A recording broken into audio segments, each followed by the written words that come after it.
We'll order the Planning Commission meeting of Wednesday, the 6th of April. And if you all stand for the Pledge of Allegiance, and I'll lead the pledge. Join with me, I pledge to our flag. I pledge allegiance to the flag of the United States of America and to the republic for which it stands, one nation, under God, indivisible, with liberty and justice for all.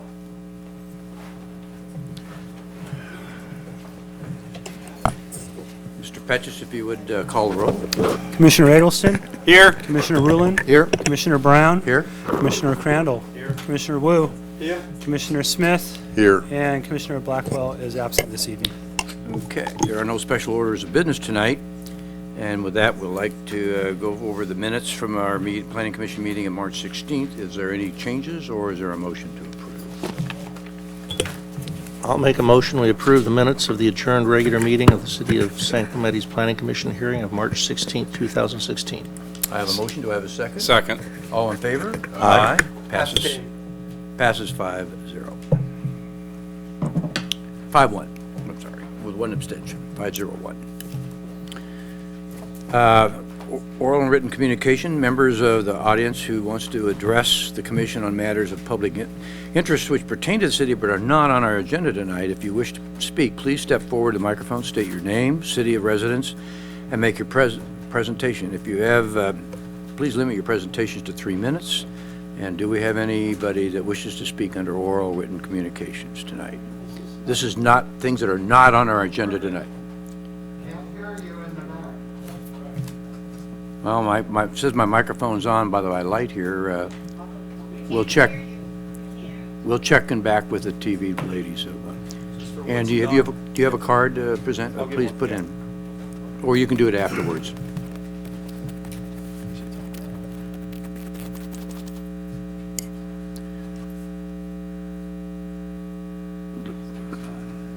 So all those who want to speak on some issue that is not on the agenda, please step forward.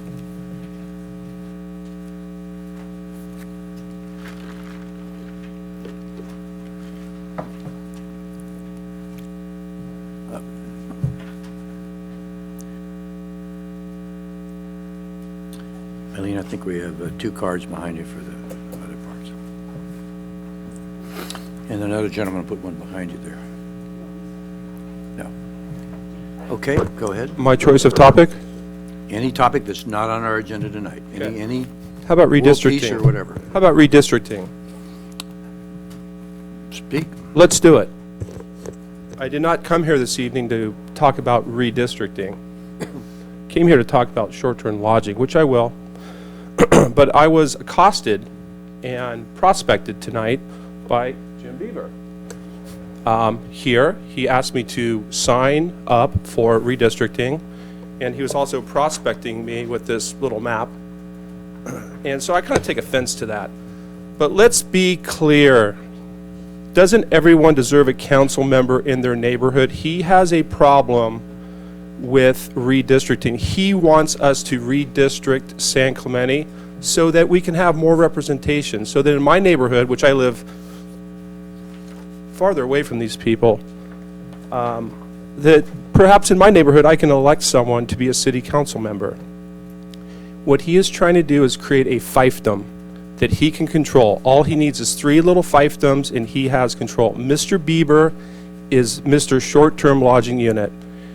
That is a business for him. He makes money off of it. He wants us to enlarge the footprint of short-term lodging. He makes more money. So this November, when this comes on the ballot, if it passes for redistricting, a vote of no means no short-term lodging units. We need to protect our neighborhoods, and to be honest with you, we the people are fed up with outsiders coming in here, sober living operators, short-term living operators. Interest rates are at all-time lows right now. People are buying investment properties, they're putting them in our city, and they're ruining our neighborhoods. And I think that's on the agenda tonight, so could you... Okay, yes. So in terms of redistricting, I take offense to Mr. Bieber, right here, prospecting me this evening. I urge everyone in San Clemente to vote no on redistricting. Thank you. Okay. Okay, thank you. The next card, please. Excuse me, I don't think I have a card on you. Yeah, I have a second card that is behind you, Eileen. It's on Mal's desk. The gentleman put it up. He's next. Well, I certainly didn't have any desire to speak about creating districts so that every member in their community would have a representative, but kind of feel compelled to get up here and correct a couple things. It's not about redistricting. It's about creating districts in a neighborhood or a city of 19 square miles where people have not had any representative any time on the city council. As far as accosting somebody, I think this is kind of key to the opposition and kind of the shrill tone of people who have been in control of the city for too long. Asking somebody to sign a petition is right up there in the First Amendment, as polite as pie. And I think this kind of sets the tone for people who are shrill, who are digging their heels, accusing other people of having motives other than being good neighbors. So I think his argument is between himself, his pharmacist, and his psychiatrist. Mr. Biber, would you please fill out a card for this? Okay, you did, thank you. There anybody else that wishes to speak and fill out a card on item 6 of our agenda tonight, which is oral and written communication for items not on our agenda? If not, we'll move on to item 7, consent calendar. We have nothing. And with that, we'll start the public hearing. The public hearing process will include a staff presentation. There is no real applicant tonight. Then public testimony. And to facilitate the meeting, for all attendees, the public is asked to limit their individual presentation to 3 minutes. Following closure of the public meeting, the Planning Commission will respond to questions raised during the meeting, discuss issues, and act. Tonight, in this regard, Mr. Atamian will give us a high-level overview of the ordinance before us tonight. I ask the commissioners to hold your questions, if you would. Then we'll go right into public comment.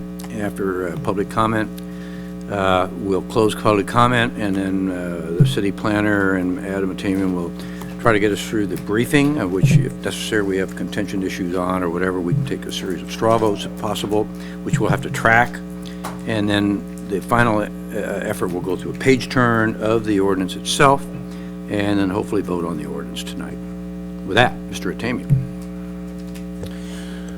Thank you, Chair Brown. You know, Jim, if you'd like to just give a more general overview before I start.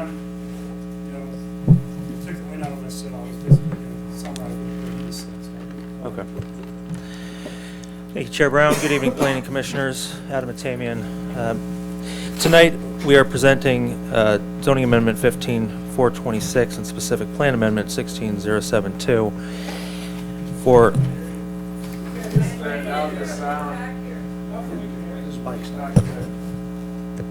Mr. Michael. We're on? Okay. We have a new person in audiovisual behind the wall tonight, so please bear with us. Okay. Yeah. I'll be as loud as I can. All right. So tonight we are presenting for your consideration an ordinance, a recommendation to the City Council for short-term lodging units. The City Council has previously passed an ordinance in February that began this process of regulating short-term lodging units. What the work that they did was specifically related to the transient occupancy tax portion of the code, and it did include some regulations on the operations of STLUs. During that time, the City Council, rather, do you have this is not functioning. Thank you. At that time, the City Council directed the staff and the Planning Commission to look into an ordinance for zoning purposes that would address a number of issues, and those issues that we were directed to look at included amortization, an owner occupancy requirement, residential zoning of these uses, rental limitations, a permit cap, STLU density regulations, and to our best, incorporate best management practices and policies that other cities have incorporated into regulations that they may have passed already.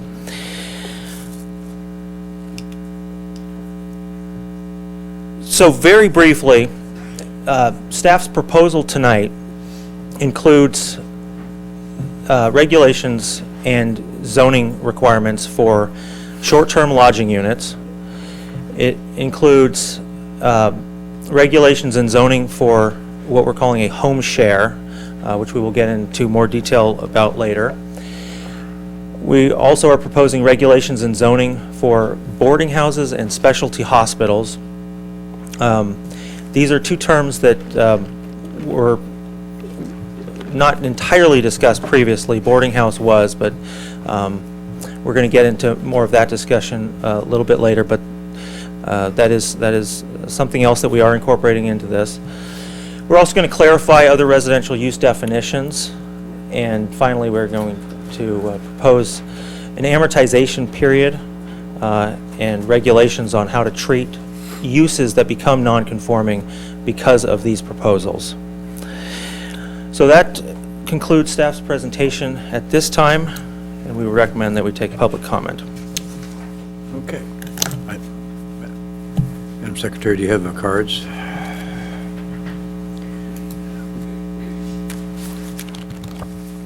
Okay. True Canasta hand tonight. I'm going to try to call several of these names in a row, and if you're number 2 or 3, kind of come up and queue up along the wall here so we can get through this. If there's 30 of you times 3 minutes, that's an hour and a half, sometimes 2 hours. We can go as long as we can. Appreciate is that we respect everybody's opinions here, because we're all citizens of the city of San Clemente, and you might have a divergent opinion from someone else speaking, but just respect their right to say what they need to say.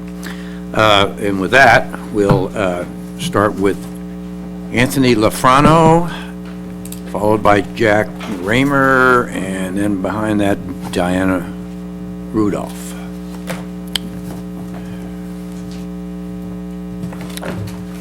It's me again. I'm here to retort Mr. Beebe, just kidding. Thank you for allowing me to speak this evening. I am obviously anti-short-term lodging units. I think that we the people run the city. We the people keep the lights on. I think that we the people are sick and tired of our city being overrun by sober living operators, short-term living unit operators, and we've had enough. And we have a small representation tonight, I think, of the anger of the people, but there's a lot of angry people out there that are not here this evening.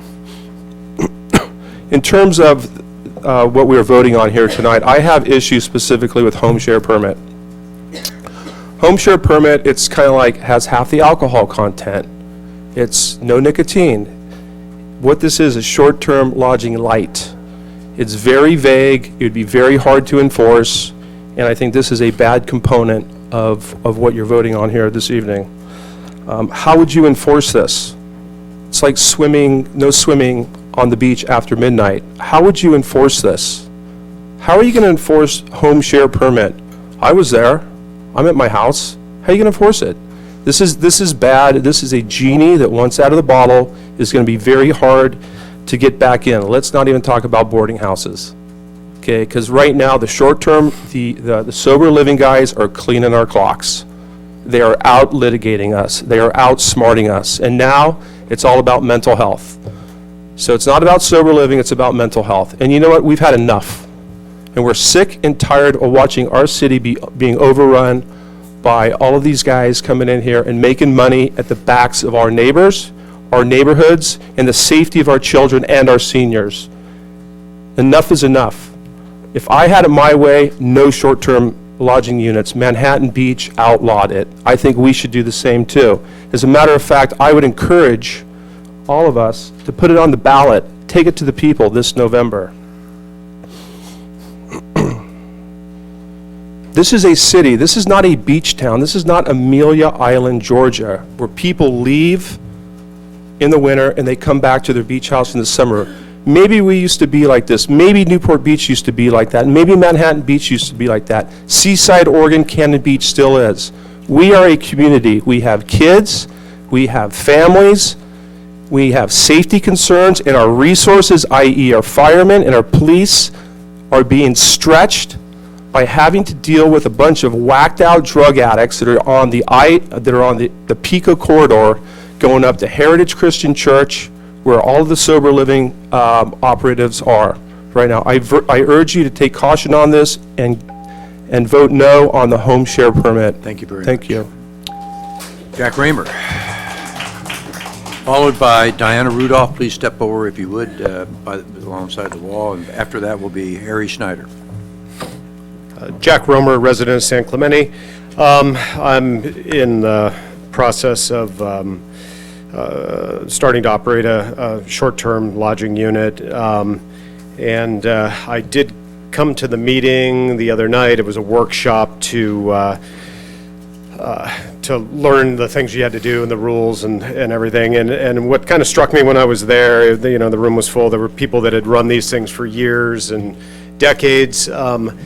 There were, what I noticed, there were a lot of older people that were there. They had been running these things, it looked like, for decades, and now they were in a position where they were having to draw floor plans and submit parking.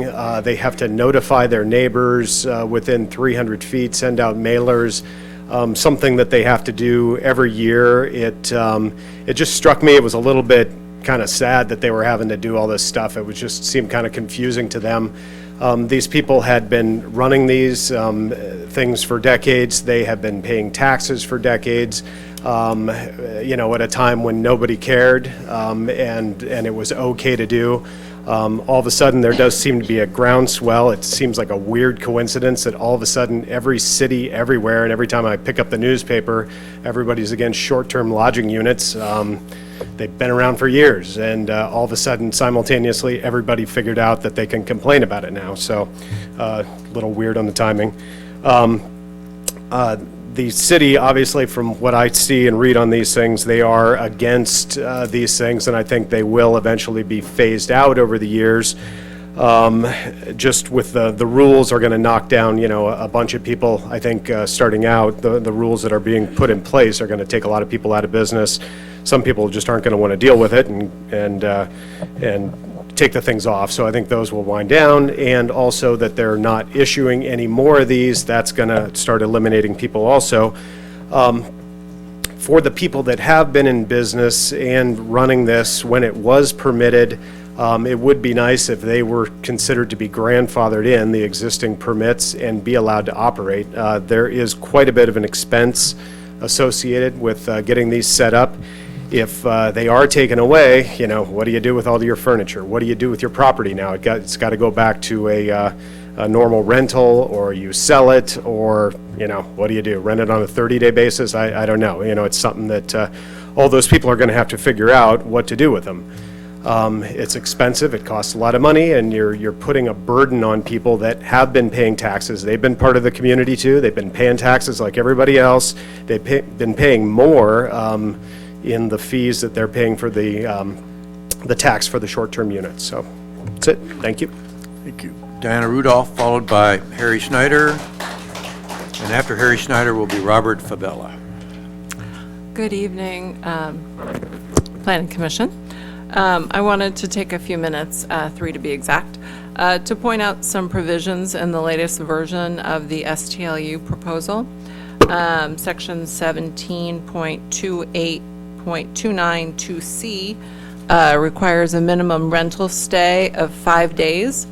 If the vacation rental is located, vacation rental is located in a residential zone, that is, it seems this provision could adversely apply to all properties other than those in the mixed-use zones, and would result in an outright ban, basically, on vacation rentals in the vast majority of San Clemente. The policy of beachside vacation rentals, that's the company that manages my property and both of my neighboring duplexes, requires a 3-day minimum stay. If the commission and the council were to make the minimum stay 5 days, we effectively eliminate a huge share of the guests that come to San Clemente for a long 3-day weekend vacation. I agree that one night's stay really doesn't make sense. But on the other hand, 5 days is just too restrictive. This proposed minimum stay requirement will make it extremely difficult for vacation rentals to exist, which will be viewed probably unfavorably by the California Coastal Commission. Please reconsider changing this to a 3-night minimum. On the other hand, the direction the city is proceeding with, 17.28.29C, as tying occupancy to vehicle passenger count does make sense. A number of the coastal cities, such as Carlsbad, have also included guest count provisions similar to the 2 per bedroom plus 2. But they've also excluded children under the age of 12 from those guest counts. One of the main concerns the city has with vacation rentals is late-night noise caused by large groups of partying. Families traveling with children do not contribute to noise late at night, as they're usually asleep at earlier hours. But children do rapidly increase occupancy counts. For this reason, I would recommend an exclusion for children under 12 in the occupancy count. Furthermore, families with children arrive in a single vehicle, so assumptions for parking that use 4 people per car also makes sense, and if a property has ample parking, it might also be reasonable to allow larger occupancy rates at those units. Lastly, I would again like to ask the Commission to reconsider the grandfathering in for all those STLUs that have already been issued. Sorry, I'm out of time. Thank you. Okay. Assume you're Mr. Harry Schneider, Yes, sir. Thank you. followed by Robert Fabella. Good evening, Commissioner and Commissioners. Thank you for giving me the time. To start off, if I'm understanding the North Beach proposal correctly, I agree with the plan to adjust the STLU area, but there are a few specific provisions that I've been reading about that I just wanted to address tonight. There is a restriction that vacation rentals will be capped at 20% in an area, and I believe this cap may be too restrictive, especially considering vacation rentals are going to be completely prohibited in a large area of San Clemente. Also, it's not clear to me in reading this how the areas will be determined, nor how many vacation rentals already exist. So I just was hoping that maybe we could get some clarity regarding that. These provisions may force those already with vacation rentals to cease operations because the 20% may already be exceeded in their specific area. Also, I wanted to address what Ms. Rudolph spoke about, which is the 5-day minimum stay, which I think is a bit too restrictive as well. The majority, over 50% of the guests that stay at our place, and I know that you're familiar by now that we're across from the casino and the Ole Hansen Beach Club, so people that come in for weddings, and that's the primary people that stay at our place, they come for 3 days. They can't stay for 5. They're coming in for weekend weddings. So if you looked at our calendar, every Friday, Saturday, Sunday is pretty much taken up.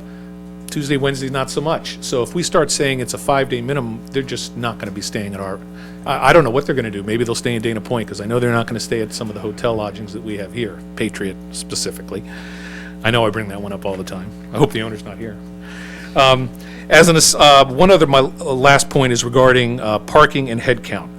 And I just wanted to state that I agree that the head count, when you start counting 12-year-olds and above, I mean, it's really going to get restrictive in terms of a family of 5. You know, if you're going to start counting the 2 bedrooms, a parking space per a bedroom, I mean, that's going to really start limiting large families, and that's really what we're all about. The hotels, you're not going to get the people they're going to stay at hotels in Dana Point, Laguna Beach. It kind of takes away the whole option of the VRBO. So sorry I was going off on that one, but thank you for your time. Thank you. Mr. Robert Fabella. And for the record, Mr. Fabella, through email system, reached out to me. I had a phone conversation with him about his situation and just took copious notes. I also disclosed that I talked to Mr. Fabella over the phone. Go ahead. Appreciate it. And I appreciate the time that each commissioner has given. This has been very important to me and my family, so that's why we try to make as many of these meetings as we can. Also wanted to really thank staff. We've had a lot of questions, probably a lot of stupid questions, and they've been very responsive to our needs, so I appreciate that. So I've read over the materials and the proposal, and, you've heard a lot about the general issue of if STLUs are good or whether they're bad. You've had enough of that. It looks like we're dealing with the specifics, and I wanted to just kind of share my comments on what is currently before you. My comments are, I think, that the current proposal is inconsistent with the coastal zone requirements and principles. California dictates that coastal zones should be managed in a way that allows for the public to access and recreate on the California's coastline. Limiting STLUs solely to the visitor serving areas designated by the city in its general plan is too restrictive, and it's contrary to the policy in that it severely limits the number of affordable and suitable overnight accommodations on the coastal zone. The coastal zone is an overlay zone that goes well beyond the specific outlines of the visitor serviced areas the city has adopted. It would be far more consistent with your obligation to provide visitor coastal access by allowing STLUs beyond the specific zones you're currently considering. For example, you can expand STLUs to the multi-unit residential areas surrounding the visitor serving areas. This would more equitably expand the areas allowing overnight guests without imposing on the residential areas outside of the coastal zone or the single-family neighborhoods along the coast. Secondly, City of Napa did this, but I saw nothing in there about pipeline projects. In other words, projects that were done when STLUs were allowed. People relied on the assumption that they'd be able to build STLUs, made plans for that, including on-site parking so that there wouldn't be a burden in the streets, and now those pipeline projects are essentially having the rug pulled out from under them. So I'd ask you to please consider a pipeline exception as well. I would ask that if home shares remain part of the plan, that they should be expanded to include on-site management alternatives to prohibit just, restrictions that require people to live there. A reasonable on-site manager alternative should be allowed. And finally, I do think that the CEQA baseline seems incorrect. It seems like the baseline is what currently exists, not what the general plan says with regard to the zones. And to the extent you're eliminating STLUs, I'm not sure if that's the proper baseline. And then finally, I just wanted to comment on the last speaker. I do think the 5-day minimum is unworkable. Thank you very much. Thank you. Jennifer Harris submitted a card tonight. She said, I'm against the rezoning of the Pier Bowl for vacation rentals, and I do not wish to speak. The next up will be Mr. Jim Biber on vacation rentals, followed by Scott Hunt. Thank you. On the first night of our vacation rental that we have around the corner from us, located on Avenida Caziz, we broke and complied with 2 of the new regulations that were there. We held a party, and that was for all of our neighbors who all came over to celebrate, and were so excited that this vacation rental was on their blocks. And it's kind of funny because we didn't notify people within 300 feet. It was 2 blocks on either side. And the party raged on, and everybody was happy about that. And over the course of years, everybody was so pleased that they had a place to keep their relatives, and they had a place to meet people from out of town and visit with them. Our first guests were Dick and Rita Olson, and you would never hear of them or know of them. But he happens to be the mayor of Hiawatha, Indiana. And he's visiting his grandchildren who live up in Talega, and they've been coming out on a yearly basis. And, he'll never come to city council here. He'll never have a chance to vote in the upcoming election. And I said, well, time's up. You're probably going to get zoned out of here. And she's old, she can't walk up on stairs. This is the perfect scenario for them. Usually we have families that come and they access the beach, and we've got a whole garage full of beach. And I said, well, we're making other plans. And he goes, they're really going to do it? This is a beach community. I'm sure you've had vacation rentals here since Ole Hansen stuck his shovel in the ground. I said, yep, forever. And he goes, these people are nuts. And I go, yeah, you're right, they are. If you do the math, more people in this community benefit from vacation rentals. The city is funded by vacation rentals. There's a whole swath, hundreds of people who you don't see here tonight, who have relied on vacation rentals to have family and relatives visit them from all over the nation. So, what is it based on? It's based upon some horror stories that we're going to hear about people who have crummy vacation rentals next to them. And we'll see all the rules that were put into place. And so the question would be, these seem like great rules. We've been doing this self-policing all this time. What if we enacted those rules and waited a year and see if the same people who had these legitimate complaints came back? Would they? Well, we won't know, because we're hell-bent on regulating something out of existence that we personally don't like. Yeah, I get that, people regulate things, gum, guns, regulate all you want. But there's no basis for doing it. And the studies that were thrown out, remember the crime, oh, these are full of crime. There's never been a single study that shows how much crime. That was bunk too. How much taxes? Well, we can't really, economic impact report? We don't need it. We're just gonna base this on our own feeling and what we plan on doing. Well, as I mentioned, hundreds and hundreds of people benefit from these who are residents, who vote. And I know when you took this position, they explained to you it's kind of like being on the Supreme Court. It's an appointment, you don't have to campaign, but eventually, you guys will answer to the public. And you're penalizing decent, good people because of some problems that the city council and you could address on an individual basis. Thank you. Mr. Scott Hunt, followed by Susan Harns, I think it is. Hi, Scott Hunt, San Clemente resident. See, my parents since the 50s, my father-in-law since the 40s. Just for the record, my father-in-law is 95. He's against them. But we moved away, and then in the late 60s, we stayed here in San Clemente in vacation rental houses. I sell real estate. We sell properties. They're CC&Rs. I mean, when I buy a house, that's the rules of, what goes on. The city has their zoning. And listening to this stuff, I mean, you can have a one-year tenant that is worse than any vacation renters that come. I mean, we hear it. Oh, sorry. I'd like to ask everybody to please kind of hold back on the applause, just so we can get through quickly here and get on with the business. I appreciate it. Thank you very much. But kind of my point is the city has codes. We have ordinances for noise.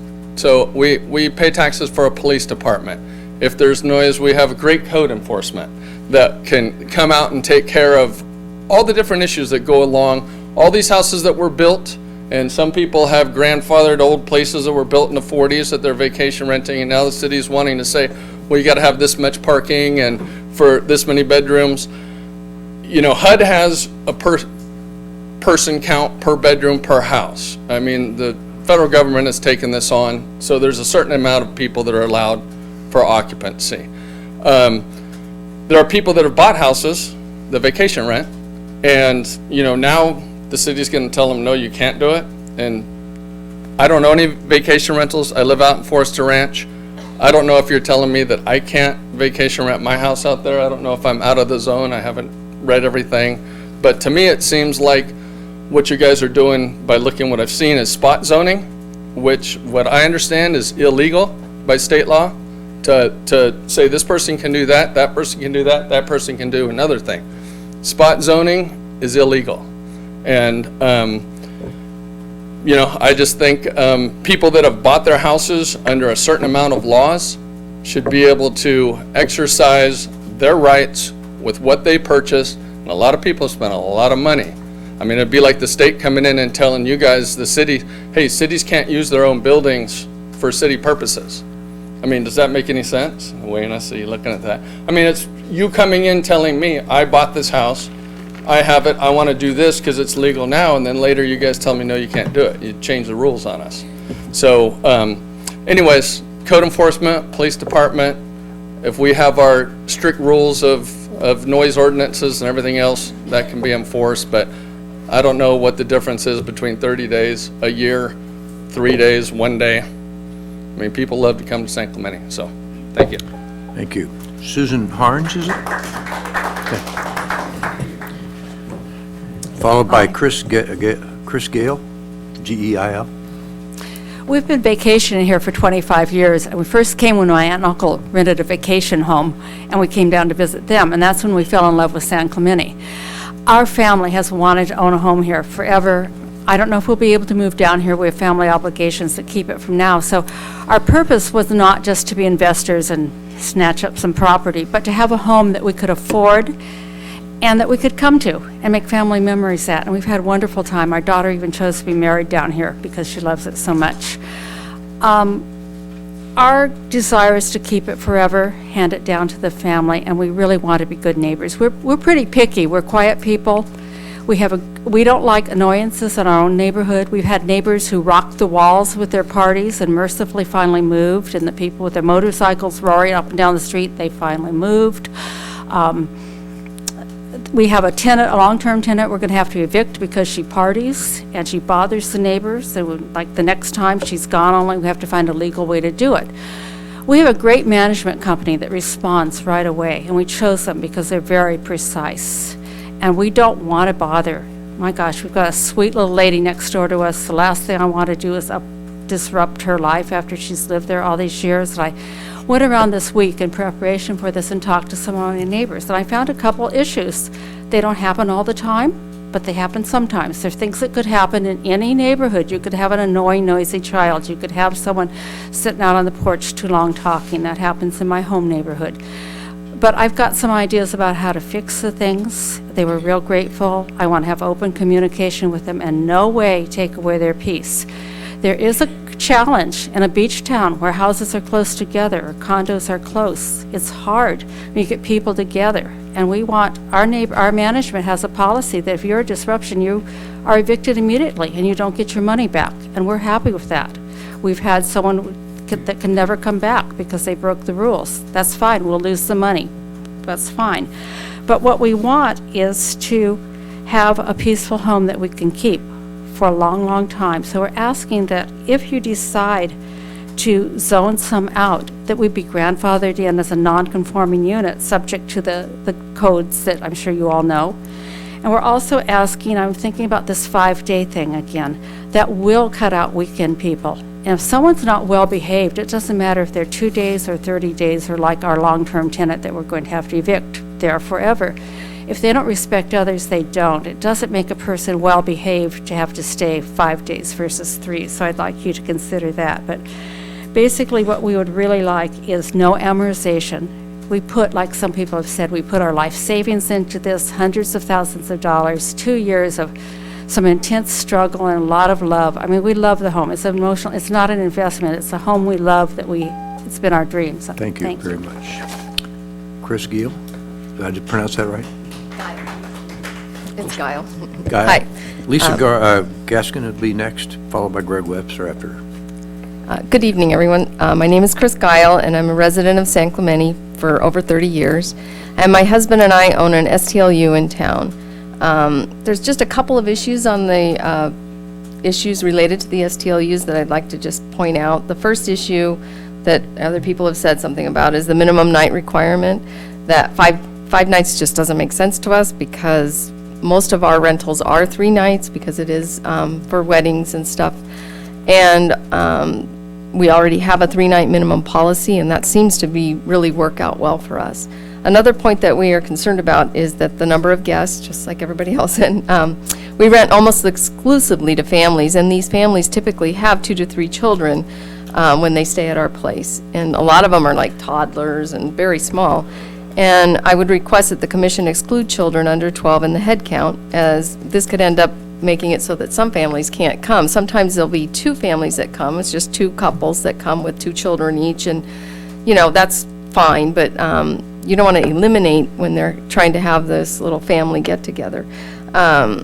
Lastly, I would ask the commission to remove the sunset provision for those STLUs that are currently licensed, as the reality is that these citizens followed the permit procedures in good faith and should be allowed to continue. Given the newly adopted nuisance and noise restrictions and the moratorium on any new STLU applicants, the number of STLUs is set, and with some eventually dropping out, the number will most likely shrink on its own. I would ask the commission to reconsider grandfathering in the current licensed STLUs. Thank you. Thank you.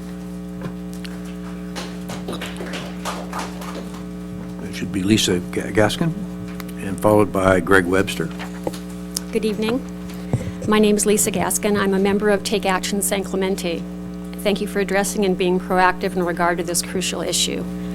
We would like to raise the point of preserving the integrity of our residential neighborhoods, specifically in terms of avoiding the clustering of commercial short-term lodging units through distance requirements. Costa Mesa adopted an ordinance in 2013 to address this same problem. It was challenged in the courts but was upheld. One firm was able to get a temporary injunction, but that firm has since settled.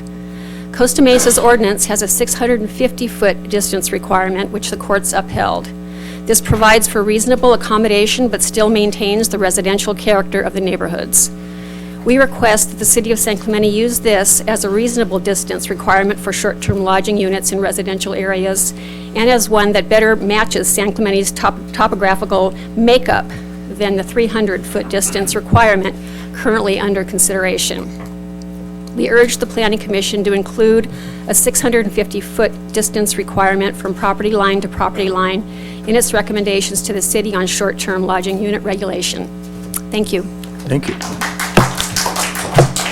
Please, once again, if you'd hold your applause so we can get things going here. Greg Webster, followed by Lynn Payne, PSYNE. Good evening, Commission. My name is Greg Webster. I'm a 10-year resident of San Clemente. Been coming here for 30 years.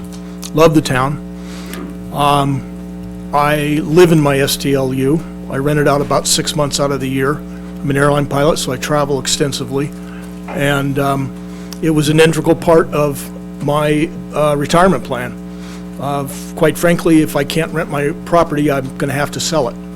And that would be terrible. It would be a horrible result. I don't know how the commission can find that there's no detriment to the public when there are many of us who have a similar situation. I understand a lot of people have purchased property in the town for the purpose of an investment and in STLU. That's a whole different bailiwick. A person like myself who 10 years ago began to rent this property, and I might add, I've never had not one single complaint in 10 years. My neighbors love it. They all, in fact, a couple of them have actually started their own STLUs a few years back because they thought it was such a good plan. I kind of feel like a criminal. I listened to the Pledge of Allegiance, and at the end there it says liberty for all. I don't feel like I have any liberty here. I feel like the commission and the council are unilaterally, retroactively taking away the rights that I have. It's very unfortunate. We adopted a new plan that I think adequately addresses the issues as I understand them. From reading the report, the issues are noise, trash, parking, and the existing plan that we have in place adequately addresses that. If there are 3 noise complaints or complaints of any kind, that unit does no longer has its permit. I don't understand why we have to go through all these other mishmash. I understand the sober living situation. It's like probably everybody, not in my backyard.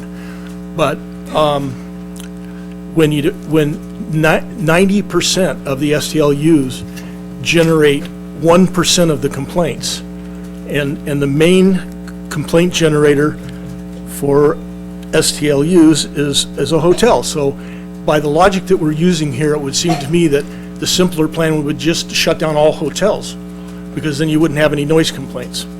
It doesn't make sense to penalize people like myself who are law-abiding and who do not generate calls for service. I just don't understand. I would request that the council reconsider, in particular, the amortization clause and allow the existing permitted vacation rentals to be treated as non-conforming STLUs and be regulated by Chapter 17.72, non-conforming uses of the zoning ordinance. Chapter of the zoning ordinance allows for perpetual maintenance and non-conforming uses until the use ceases operation for a period of 1 year. Thank you. This would also Appreciate it. preclude the potential. Your time is up. Thank you. Followed by Lynn PSYNE. Followed by Kathy Yelke, Y-E-H-L-E, I believe. Go ahead. Hi, my name is Lynn Payne, and I have the privilege and pleasure of greeting guests from all over the world in my vacation rental. I meet all my guests at my property and introduce them to our wonderful seaside town. I, like many other owners, feel much like an ambassador. I am pleased that I now have many return guests coming year after year, some for their 4th time. The majority of my guests are couples and small families seeking a luxury home in San Clemente. There are no hotels that can offer accommodations that our homes offer. I support our local businesses by purchasing restaurant gifts for all of my guests, along with wine and chocolate. I also support many local trades to keep my home in pristine condition at all times. My experience with these guests has been wonderful. They are quiet and respectful of the property and the neighbors. I sold some apartments in San Clemente a few years ago with long-term renters because the experience was very difficult. I had to evict 3 tenants and pay 1 tenant to leave. The quality of my short-term tenants do not even compare. It's like night and day. They are just amazing. As a naturalized citizen, I take great pride in being an American and enjoying the rights and privileges afforded by our Constitution. As James Madison, the father of our Constitution, aptly stated, in a just and free government, the rights both of property and of persons ought to be effectually guarded. I sincerely doubt that Mr. Madison would consider this 2-year amortization to constitute the guarding of my property rights by this government. It will effectively confiscate and negate my ability to rent my property to my selected guests. The ability to rent my home out part-time affords me the opportunity to enjoy it as well as for others to enjoy it. If I'm not able to rent my property on a part-time basis, I will be forced to rent it long-term or sell it, neither of which will allow me to enjoy it myself. It is time for our rights to be looked at justly by all the representatives of the Planning Commission and the City Council. Please eliminate the 2-year amortization provision. Thank you. Thank you. Mr. James Payne, P-A-Y-N-E. It will be after you're Kathy, is that correct? Kathy, yes. Yeah. We've owned our vacation rental for 8 years. We've never had one complaint. Our neighbors tell us that everybody who comes and stays are lovely people. We have a property manager that lives on site. The people who stay there, but we just had today a check out, and they were 3 sisters from Hawaii and Illinois. One of them has been going through chemo. They were just lovely young ladies, well, they were my age, so we are young ladies. No complaints. Our neighbors, you can't pick your neighbors, they're there.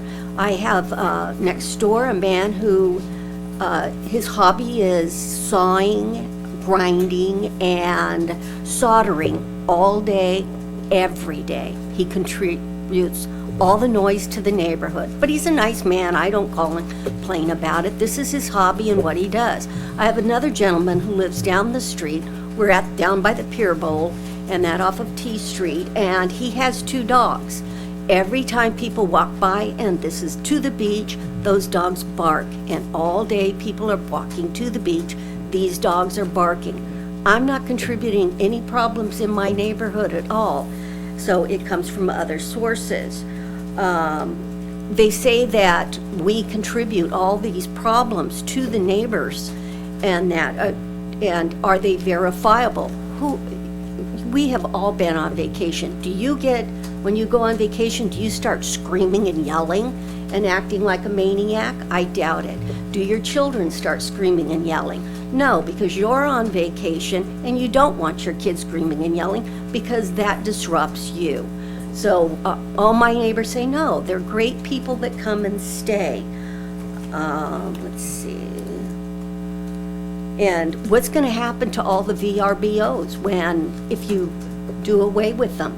If we sell them, it's not to a tax advantage, so because we've been using them as a rental, we'll probably have to turn them into long-term rentals. Long-term rentals aren't people who generally take care of property, so what's it going to do to our property values? Also, a gentleman said that these people were overrunning our towns and creating all this crowding in our town. What about the beach train, the art festival that's in town, the surfing competitions? These all bring in people, so why are we being singled out and saying, no, we don't like your people? These other venues all bring in people also. Also, we feel that we should be grandfathered in. We've been doing this a long time, no complaints, and we feel that we should get a consideration out of that. Why are we being punished because the most complaints are against a hotel? So why are you choosing the VRBOs and telling us we have to go? Thank you for your consideration. Thank you. Mr. James? Payne? Yes, my name is James Payne, and I'd like to speak against the 2-year amortization provision that's been proposed by staff. I have a long history with San Clemente. We moved here in the mid-'60s. I grew up in a historic Ole Hansen home. I went to San Clemente High School, from where I graduated. And we have a condominium in San Clemente that we now do short-term rentals on. It's on the beach. This allows us to basically pay for expenses for that property as well as come down and stay there ourselves. And the elimination of short-term rentals would negatively impact a lot of people in town who cannot basically afford to maintain their homes if they can't rent it out on a part-time basis, like the gentleman that spoke a minute ago who was the airline pilot. In our particular circumstances, we've done some surveying, and about 65% of the people who rent our unit are retired couples. The other group, about 35%, are small families with a couple of kids. We have a 4-person limit in terms of who can stay in the place because we want the place maintained properly. We want respect given to our neighbors. And this has worked well. We've had 0 complaints. And the study that basically resulted in some of these discussions, I think, indicated that there were nuisance complaints by a few people. But when we drilled down on that, it was very clear that you were talking about a very small percent of vacation rentals in San Clemente. About 5% were generating 90% of these problems. In February, the City Council went through a meticulous process where they laid out a lot of good rules for people to follow that will eliminate almost all of these problems. And if we allow that ordinance to play out, then we can see whether it's going to work. And I firmly believe it will work. If a property is properly managed and maintained in accordance with the rules, then it all works. There haven't been any studies, to my knowledge, that show the negative impacts on a 2-year amortization that will wipe out about 90% of the vacation rentals. Our unit alone, we paid $8,700 in taxes last year. If you multiply that by the number of rentals, I'm sure you get a lot of TOT tax revenue from these rentals. Our guests go downtown and shop. You get sales tax revenue from that. And they spend many thousands of dollars downtown, support the downtown business district, generate sales tax for the city. What studies have been done that show the negative financial impact of the city if all of these units are eliminated from the ability to rent them? I believe, I'm just going to make a record on this, that this 2-year amortization provision is a taking of property. It's a violation of eminent domain rules, violation of the U.S. and California constitutions. Zoning laws should be forward-looking, not backward-looking. Thank you very much for your time, and sir. it shouldn't be retroactive. Jolinda Dendalk, followed by Nicole Joss, or Josser? Joss something. Can I have the slide for the T-zone?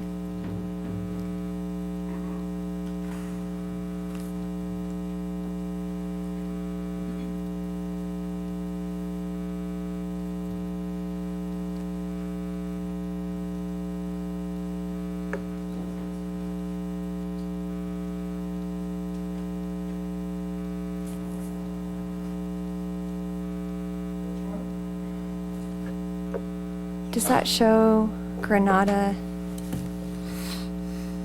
and Victoria down to the Pier Bowl? No, that's the Del Mar area. This is the T-zone here. This is right.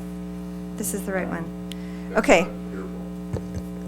No, Okay, this is I'm going to T-zone. talk about the 2 veins that go down to T Street. So expanding North Beach Visitor Serving Zone should be used to complete the visitor area around Del Mar. Right now, there is a gap in the map on Granada and Victoria. Both streets are customer serving and have traffic that goes down to the Pier Bowl. These have been cut short as if visitors will know this while traveling to much wider Pier Bowl area. At the very least, it makes sense to allow vacation rentals on both Avenida Granada all the way down to the Pier Bowl area. I also disagree with the vacation rentals in visitor-only serving zones. In the report, the purpose and intent of these ordinances is to not impact the existing character of residential neighborhoods so that they are preserved and not adversely impacted. High and mid-density neighborhoods are by nature characterized by lots of people close together, increased activities, highly transitional in nature, have incredible parking issues due to people putting belongings in garages, single people living together with their own vehicles. I currently live and own property in these areas and know from experience that there is no sense of stable community in the same building, much less the same neighborhood. My question is, how do vacation rentals actually affect the character of high-density area? Have you driven down most high-density areas recently? For the most part, they are unsightly and crowded. Is this the existing character the city is trying to preserve? Due to the very nature of these zones, vacation rentals have zero impact on the character. In fact, for most areas, they greatly improve them. I'm living on La Paloma right now, and it's insulting to me that vacation rentals have been tied together with halfway homes. There's halfway homes there. I have 4 children. I won't let them out of the backyard. There's these people that have their pants halfway off their bodies. There was a drug deal that was going on at 3 o'clock in the morning that woke us all up. We're temporarily there. And so to be associated with STLU vacation rentals with these halfway houses, I think is wrong. Vacation rentals, like we have a property on Granada, the owners put $450,000 into their unit. It's 1 unit away from this new zone that you're doing in the Pier Bowl. So you're saying that she has to close down her property, and she would have never put the $450,000 into that property if she knew that she couldn't do a vacation rental. We're in the process of doing a $200,000 remodel on a duplex. We're now selling the property because of what the city is doing. And you better believe that these investors are going to sell their properties too. Thank you very much. Okay, Nicole.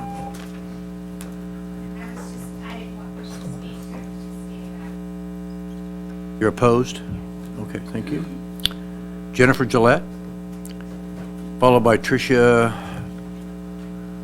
Mooding or McDing. Jennifer Gillette. She opposes? Tricia Madding?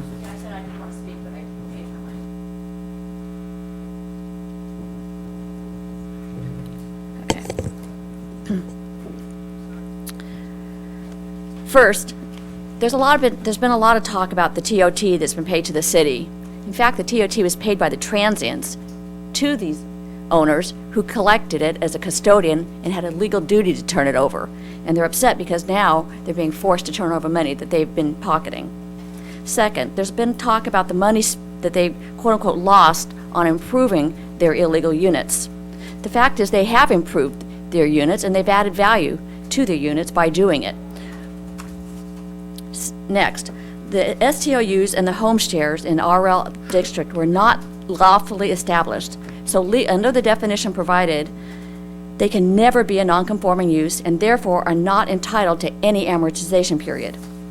If an amortization period is granted on the basis of equity, only those owners who can prove that they turned over all TOT they have collected on behalf of the city and have paid all state and federal taxes on the money that they have received should even be considered open to consideration.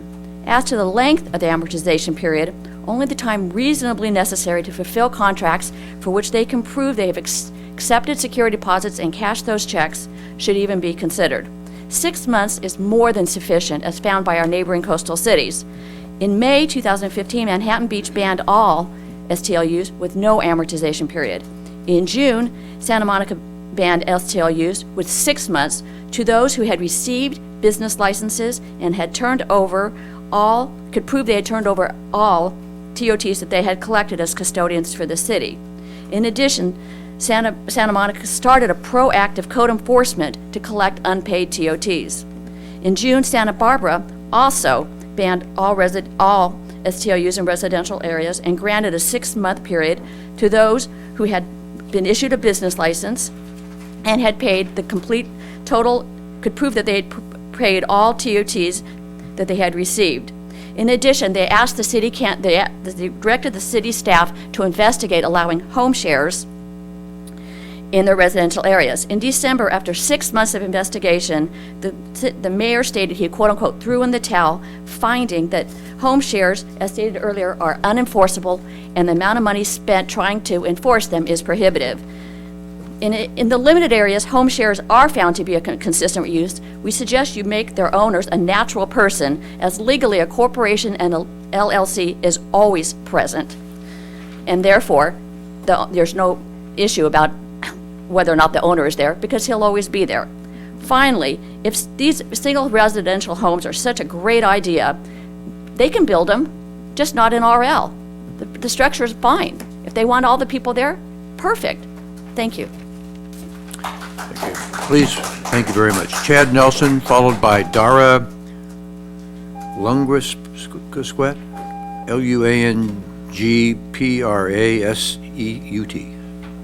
Chad Nelson, please. Opposed, does not wish to speak. And I guess Dara does not wish to speak and is opposed, no STLUs. Laura Kramer is opposed, no STLUs in RL. Susan Nelson does not want to speak, but is opposed, no STLUs or home sharing in residential low. Jim Laurent wishes to speak. Jim Laurent. That's you. I do not wish to speak, but I'll speak. No, you didn't put it on the card. Sorry. I guess my point is that we're hearing a lot of passionate people that are doing, it sounds like, a good job with their properties, and I'll take them at their word and say great job. I'm not next to one of those properties. I'm next to one of the nightmare properties that keeps on getting cited as one of the 5% or whatever, but I think it goes down to, the bottom line is, what are we doing with our residential neighborhoods? Are we turning them into investment areas for people to come in and look at it as an investment vehicle? This city is big on neighborhood watch. I don't know who my neighbors are any day of the week. It's a transient hotel next to me. 3-day rentals are very short. You never get to know the person. There's never any consequence to that for the people that are staying there. I hear disparaging comments about long-term renters. We've got several in our neighborhood that are part of our neighborhood. They integrate in our neighborhood. Their kids play with our kids. We have barbecues together. I understand there's some problems with long-term rentals, but typically it's the landlord's problem, not the people in the area. And the problem with it is, I'm a landlord myself, and it's hard to evict people that have been there for a while. It's really easy to get rid of someone that's been there for a week. And that's really the bottom line on, it works for them, and I mean no offense to anybody here that's doing it, but this is just not right in residential neighborhoods. The harmony of the neighborhood is constantly being interrupted with visitors that are not on the same schedules as the families that live in the neighborhoods. My kids go to school, they get up early, got 0 period surf, it's a 7 o'clock commitment, and the vacationers next door don't have that same commitment. So we talk about enforcement. Our city's, our code enforcement's never around when these problems are happening. Our sheriffs are, but they're busy doing real work. Typically, response times for noise nuisance, from my experience and other people that I've talked to, are so long in coming that you're disturbed, you're woken up, and by the time the sheriffs come out, typically the noise has subsided because you're getting woken up by wedding parties that are coming in at 11:30, 12 o'clock, 1 o'clock at night. They're loud for maybe a period of a half an hour, 40 minutes. They settle down, you're awoken, and the sheriffs come by, and guess what? There's nothing going on at that time. So I urge you guys to follow the city plan. I think 2 years is way too long.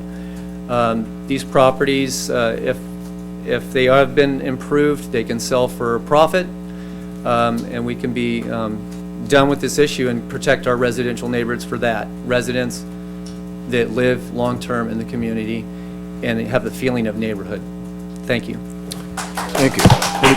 Once again, Monica Burrick, followed by Jerry Quinlan. Monica Burrick? Not here, doesn't want to speak, didn't put it on the card. Okay, Jerry Quinlan, followed by Debbie Jackson.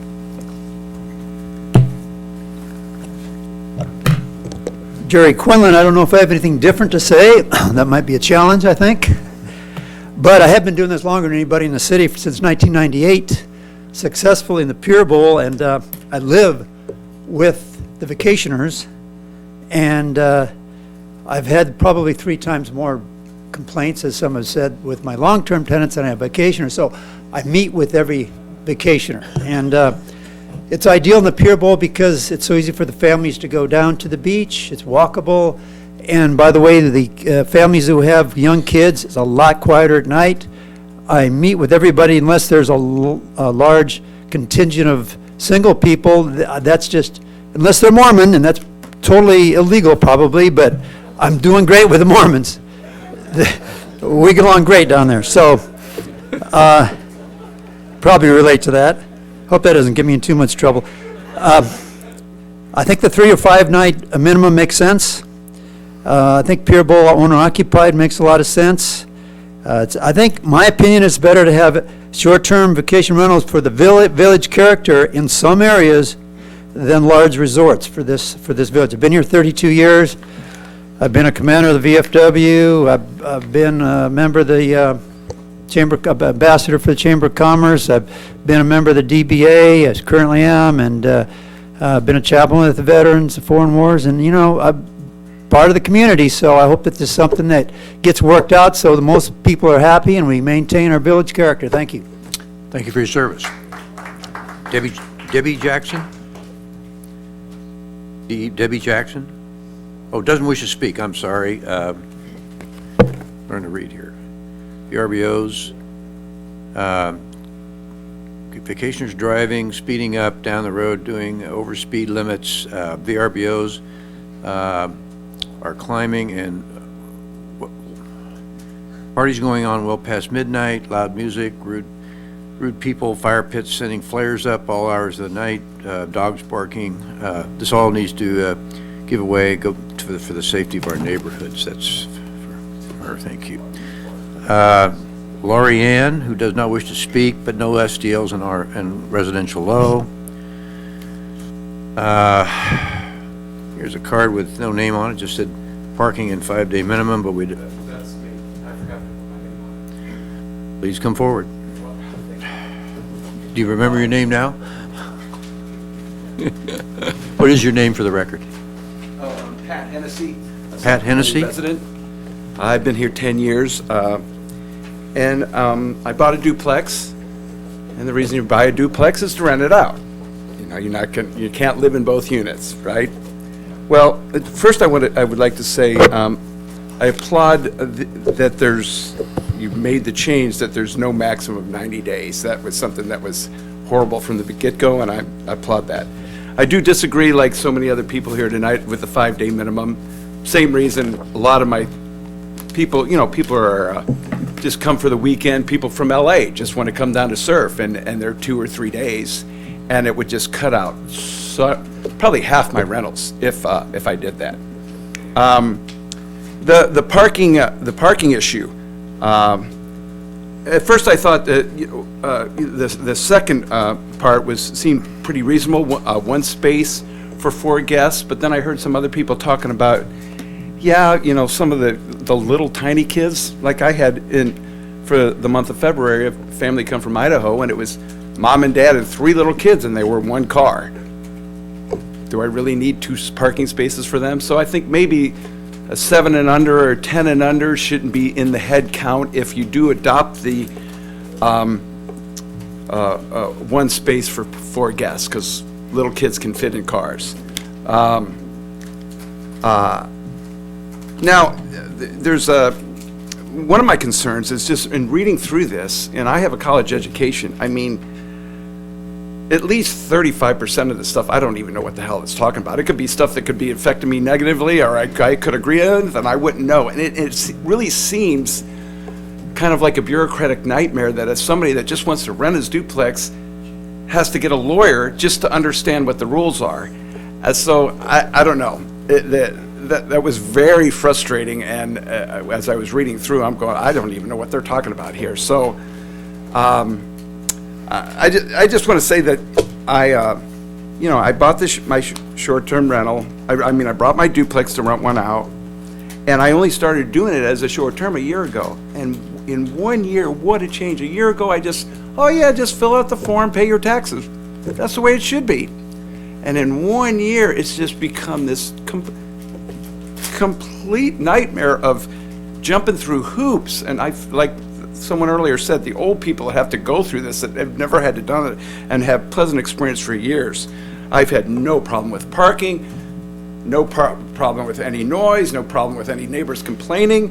And now it's just seeing all the hoops you're going to have to jump through is really frustrating. Makes me feel like, do I even want to do this?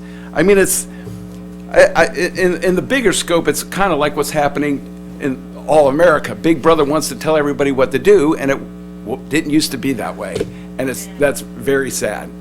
Thank you very much. Anthony LaFarno? LaFarno?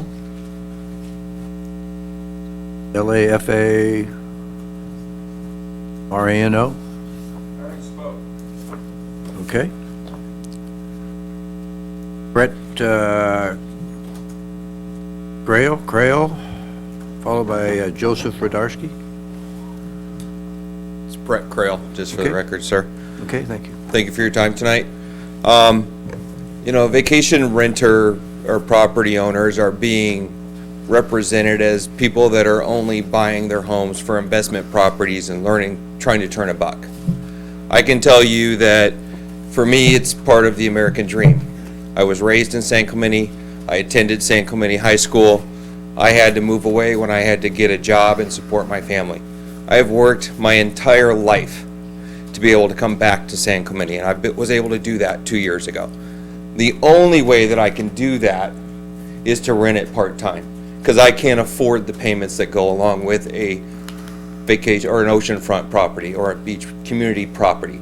So I've worked my entire life to have the rules that this planning commission is laying out, to have those plans basically ripped out from under me, and I do not think that's fair. There are approximately 27,000 homes in San Clemente. There are 517 permitted vacation rentals. There is no way 517 VRBOs are taking over this town. So it's a very small ratio when you're talking about the permitted VRBOs. I would recommend to this planning commission to let the new rules take effect and then determine if there is more zoning required to help protect the village concept of San Clemente that I love and enjoy, and which is why I spend time here. If the planning commission continues to move forward with the zoning, I would recommend that they remove the 2-year amortization and grandfather in the people that respect the rules and follow the rules of this community.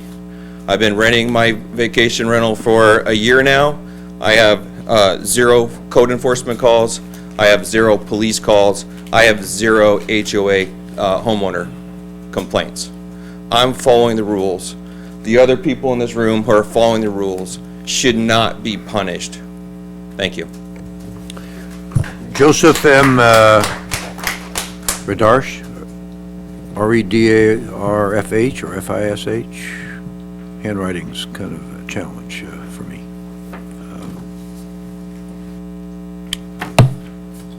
Okay, Bradley Dendalk, followed by Sherry Bryant.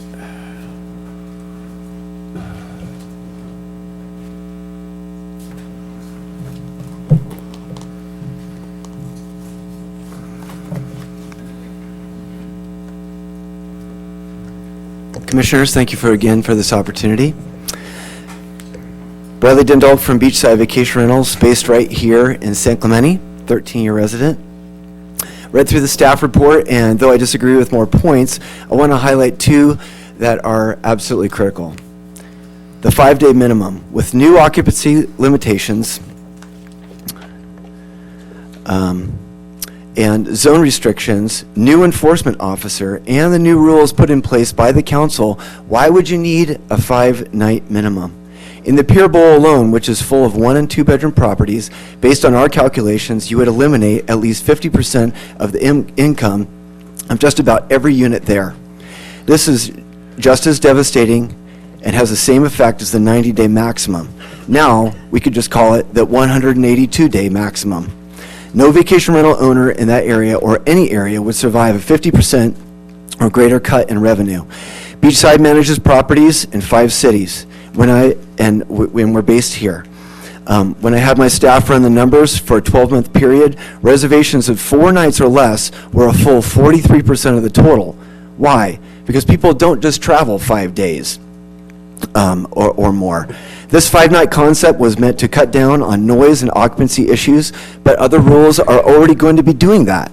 And smaller units do not have the same issues, but would be more adversely affected as they have a greater percentage of shorter stays. If you're going to allow vacation rentals, then allow them. Let the new rules take care of the noise issues, but creating an arbitrary 5-night minimum will, like the 90-day maximum, be, as the staff says in the ordinance report, unenforceable and have unintended consequences. The Coastal Commission, in a recent report to the City of San Diego, let them know that not allowing short stays, like weekends, which they specified very clearly in their letter, kept people from affordable access to the beach, and that is something they would not approve. Working class people may have 1 or 2 weeks at the most off from work, and limiting the ability for people to come on weekends is highly restricting affordable access to the beach. There is no basis in fact or necessity that you need a 5-night minimum. In the strongest way, I urge you to vote no on this provision. Parking based off of occupancy. Staff use a calculation of 4 per vehicle. The top 10 selling vehicles in the United States are all 5 passenger. Crossovers, trucks like the F-150, and mid-sized sedans, all 5. In fact, the staff had a scenario of like a 4-bedroom with 2 parking spots would only fit 8 based off the new scenario, though it really fits 10. I urge you to say 5 people per car and not 4. Thank you. Thank you. Sherry Bryant, followed by Jennifer Massey.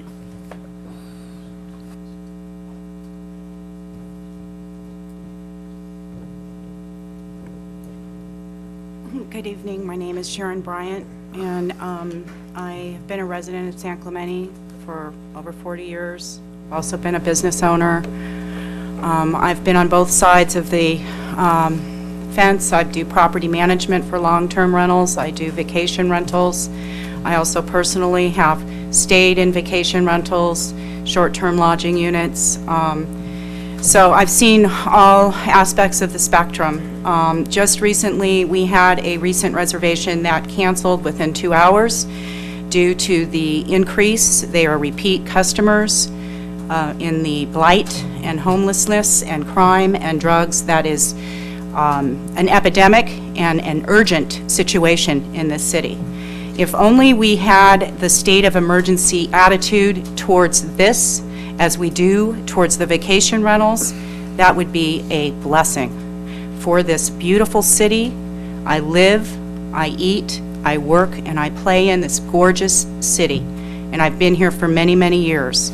And my little Ole Hansen with the hardwood floors, it's historical. I have had many different visitors come from all over the world to all kinds of the vacation rentals. So by putting these restrictions on the short-term lodging units, you are turning away tourism. The city is turning away tourism. You know, this is Southern California's best-kept secret. Even the outlet mall. How many visitors that come into my office on the top of Del Mar that don't even know we have an outlet mall? These visitors that come and stay in these vacation rentals and have for decades, I mean, 4 decades, I've been doing these vacation rentals. I personally stayed at North Beach when I was a little girl in a duplex and swam in the pool that used to be down there at Beach Road. So these people that we're turning away are people that are coming from all over the United States, all over the world. They're coming to San Clemente as a destination place. We're missing out on the tourists, the people coming to vacation. What we're not seeing is go to Starbucks at 4:30 in the morning, get a cup of coffee, and walk down El Camino Real and Del Mar and see the people that are sleeping on the street, that have been sleeping on the street for several months. There's a guy with a house that drives his bicycle with his dog, has his little plant growing on the house. I went to Hanson's the other day to buy some groceries, and there he was parked in the parking space. So where are our priorities here? What is going on? It seems to me like we are being discriminated against. Vacation renter people are being discriminated against. We can't have signs. We can have for sale signs. We can have for rent signs, but we can't have vacation rental signs. Where is the private property rights here? Thank you Where are very they? much. Jennifer Massey, please, followed by Joe Janis. Good evening, and thank you very much for taking on this rather interesting subject. My name is Jennifer Massey. I'm a 35-year resident of wonderful San Clemente, as everybody acknowledges. We're now retired, and we travel every summer.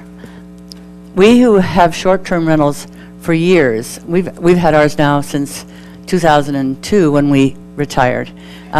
We appreciate very much the income during the summer when we are away, and we appreciate our house being occupied because it's very apparent with the number of windows we have in the front of our house if it's not occupied. So if it's dark for months, 3 months or so at a time, it's possibly an invitation. Some of the people Sharon just mentioned who need a place to stay and can't afford one, so they sneak at the back and live there without turning the lights on at night or whatever. We don't think our short-term renters are any more troublesome than some long-term renters and some homeowners. And it's harder to get rid of the homeowners, too, I think. You've decided to not allow short-term renters to park on the street. What about banning anyone from parking on the street to achieve equity? I'd love to hear a response to that one. But anyway, onward. To restrict free enterprise is undemocratic. Why should some citizens have control of what others do with their property? Homeowners don't want to rent to bad people. They want to have people who are going to take good care of their house so it's ready for the next vacation renter. So I recommend if people are ever bothered, they should report the problem just as is done with long-term renters and with homeowners. Property manager or a property manager can be hired to control tenants who can be considered a problem when owners are away and cannot monitor the behavior of the guests. There are many families who enjoy bringing their children to the beach who couldn't come to stay in a motel or a hotel. And to tell you the truth, frankly, there really are no great hotels or motels in our city. These families will take their business to kinder communities, especially ones with good beaches. I don't know if you remember what our beaches used to be like, but I think they have changed and not for the better. So, thank you very much. Okay, Mr. Joe Janis, followed by Jeff Bosson, and after that will be TJ Ofer. I've heard about property rights tonight. You know, I've worked all my life, 2 jobs, and I'm in the middle of building my 5th house. You know, I do most of the work myself. But property rights, we believe in residential areas, we have property rights. And we have property rights to come home and relax and not have a commercial business operating right next door to us. You know, where you stand depends on where you sit. And everyone in here in favor of short-term lodging units tonight are making money from short-term lodging units. And there's not a problem with that if they're done in the properly zoned place. I want to commend staff for the new staff report they wrote. I know it's lengthy, I do know that, but it has made sense out of this whole issue. We have emotions on how people are going to have to sell their house, rent to long-term persons. I understand that. Everyone has emotions, and everyone has their bills they have to pay. But this is the first time we've made sense out of this whole issue. We've looked at the staff report, we looked at the general plan and all the zoning that we have, and now it makes sense. If we go back to all this we've heard tonight, we're going to be back to square one, and it's going to be some confusing meetings that we're going to have again. So I didn't want to give you all these cards, but all these cards are against STLUs in residential neighborhoods. I will turn them in later. I didn't want to take another 90 minutes of your time. But, and I do understand people that are in the business of having STLUs, but I live across from one that sleeps 14, and let me tell you, your short-term, or your regulations do not work. We don't, residents do not want to have to police that, and no matter how good the management company is, vacationers are vacationers, and they don't belong in residential areas. Thanks. Okay, please, okay. Mr. Jeff Bosson? Yes. And Mr. Janice, please make sure you turn your cars into the recording secretary at the end of the meeting, whatever. Thank you. I wasn't going to speak, but I heard at the beginning a couple of people against vacation rentals talking about some cities that had banned vacation rentals and that we should follow their footsteps. Manhattan Beach, they brought up Newport Beach, which is not true, Laguna Beach, and Santa Monica. If you go on any of the websites, there are 205 vacation rentals in Manhattan Beach, 842 vacation rentals in Newport Beach, 330 vacation rentals in Laguna Beach, 326 vacation rentals in Santa Monica. The ban that they've put on these vacation rentals, it isn't having the effect. So instead of following those footsteps that Palm Springs did, when they banned vacation rentals, everybody kept doing it. They just did it under the radar, and that caused the city to go back and say, okay, how do we regulate this? There's going to be demand for it. If there's demand, there's going to be supply. So how do we regulate this correctly? And they've done a great job now. So Palm Springs opened it back up, as we're hearing that Manhattan Beach is, as we're hearing that Santa Monica is. Laguna Beach grandfathered in all of the existing TOT permits indefinitely. Newport Beach eliminated them in R1 zones and is now having meetings to open it back up in R1 zones. So all of these cities are realizing the reality of the situation. Thanks. Okay, Mr. Tom Endor, followed by Miles Farquhar.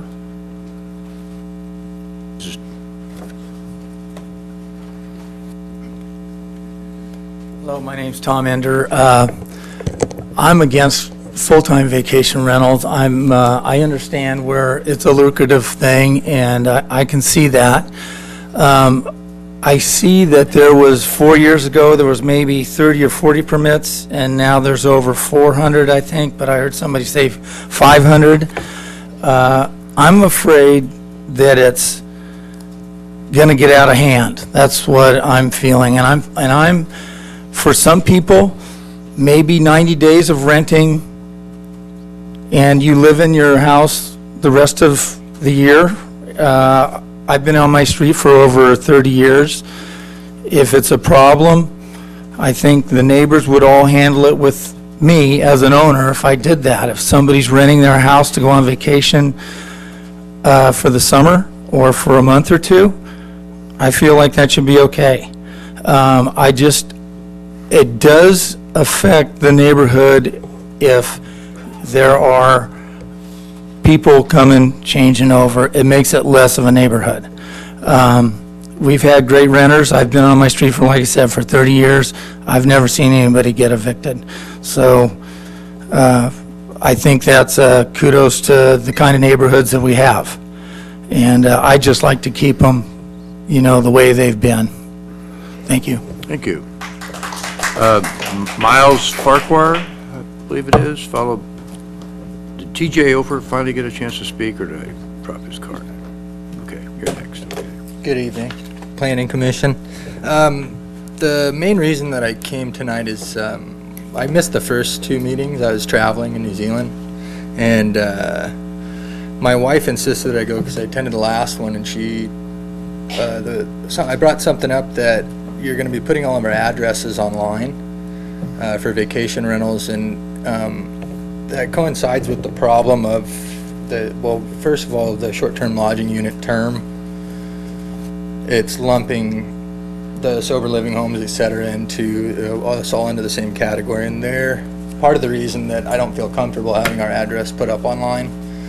Vacation rentals are known targets for theft and burglary, which everyone in here can vouch for the fact that those instances have increased as the sober living home issue has gotten out of hand. So I'd ask you guys not to force us to have our name publicly showing online that we're a vacation rental.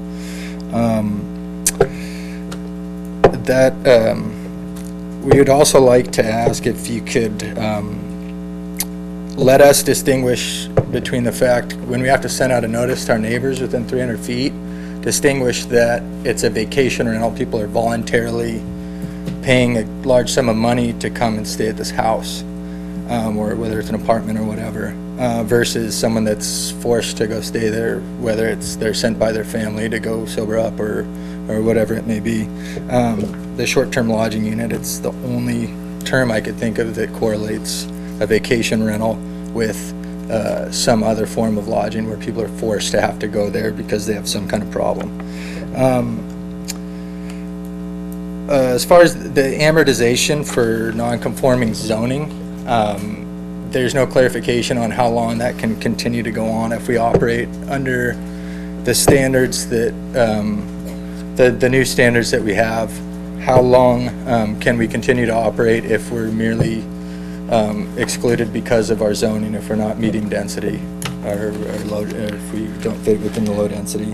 And then lastly, the parking issue, I agree with the 5 people per spot. Maybe give stickers, if there's an issue with parking, give stickers to people who own homes or can prove residents in the village part of the community, because I do agree parking is a problem. But I don't think that that's the way to solve it. To tell someone that who's paying generally around $2,000, we have a 7-night minimum, somebody has to pay $2,000 to stay at our house, period. And we only rent it during the summer when my wife has her teaching vacation and we go traveling, and it helps us afford to pay the bills. I grew up in this town, I was born and raised. We want to stay here. I don't know if you looked at the age demographic out here, but it's pretty difficult to purchase a home in San Clemente. It starts at $500,000. Thank you. Pretty much. Appreciate your time. DJ Ofer?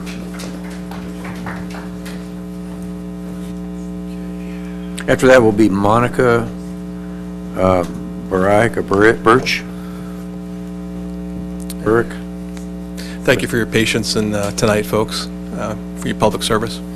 I'm TJ Orr. I'm a homeowner and STLU owner-operator on site. We are permitted near the village. Frankly, I haven't yet figured out whether I will have a problem under the latest and greatest zoning rules, but we're going to work on that. I think what we've been hearing about a lot tonight is about quality of life and the things that go into quality of life and the things that concern us, whether we're owning and operating a vacation rental or just wanting to be in a neighborhood. There's talks about parking, there's talking about over-occupancy, talking about disturbances.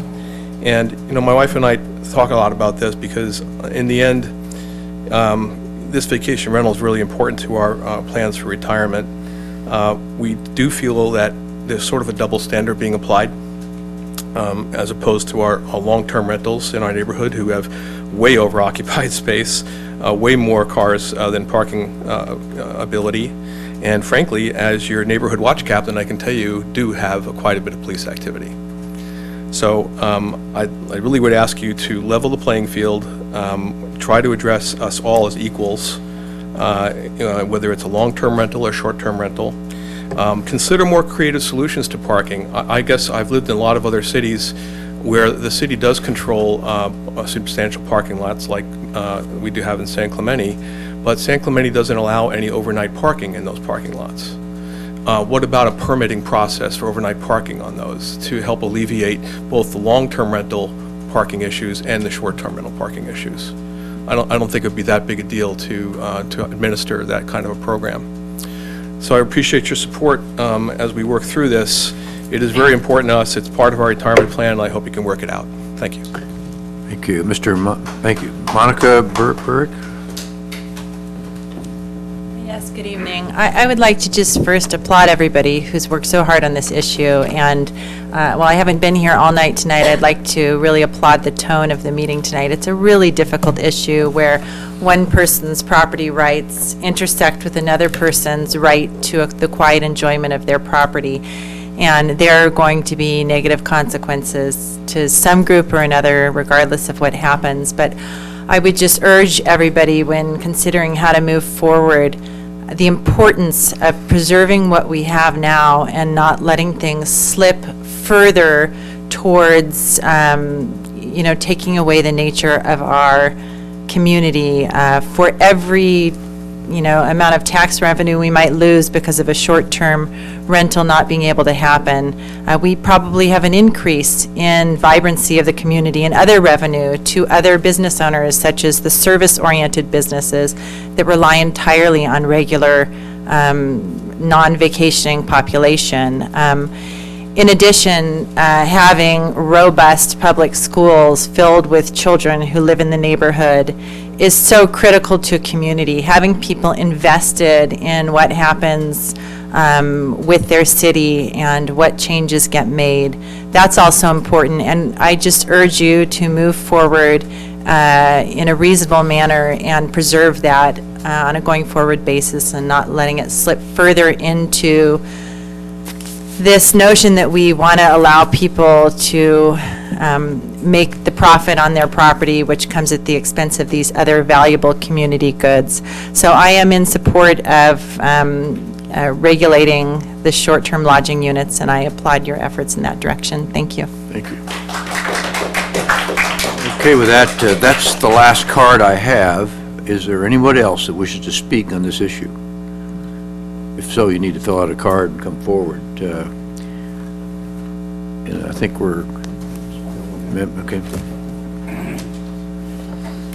think after that we'll take a little break.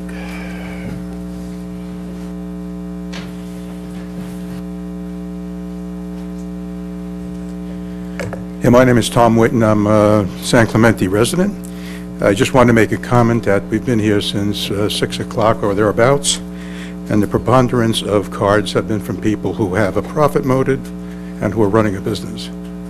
And as a non-short-term rental person, I just think that the silent majority of people who are not here, but who live here and want their quiet neighborhoods respected, that's taken into consideration. So the lion's share of cards are all for vacation rentals. There could be as many cards if the people were here, not for it. So, thank you. Thank you very much. And with that, since there are no more cards and no one else raising their hands, I'll close the public comment period, and we'll take a short 10-minute break. We'll reconvene at 10 minutes till.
Welcome back to the Planning Commission meeting of 6 April.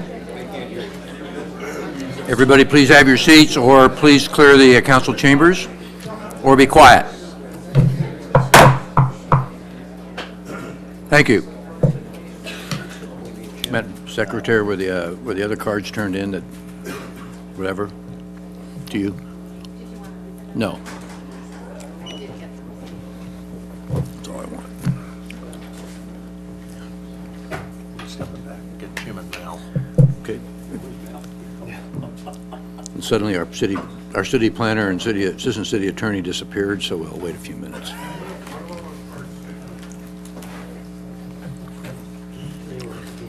Okay, on the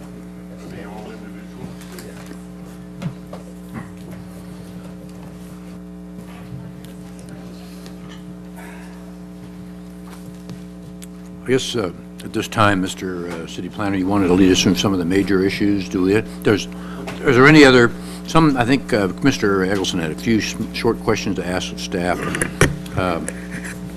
that were brought up in testimony. Yeah, usually after public testimony, if there's some issues that people bring up, I think it's important to ask about that. One of the things is someone said that we're not allowing them to park on the street. That's not true. Maybe Jim, you can. Yeah, and I think that's a confusion with what we adopted in the TOT section of the code. There's a requirement that within that regulation that people that have the rentals only allow their renters to have so many cars for the site. There's no prohibition for anybody to park on a public street. Okay, thank you. It was also mentioned that something about CEQA, and maybe our city attorney could answer that. Someone said it should have followed CEQA.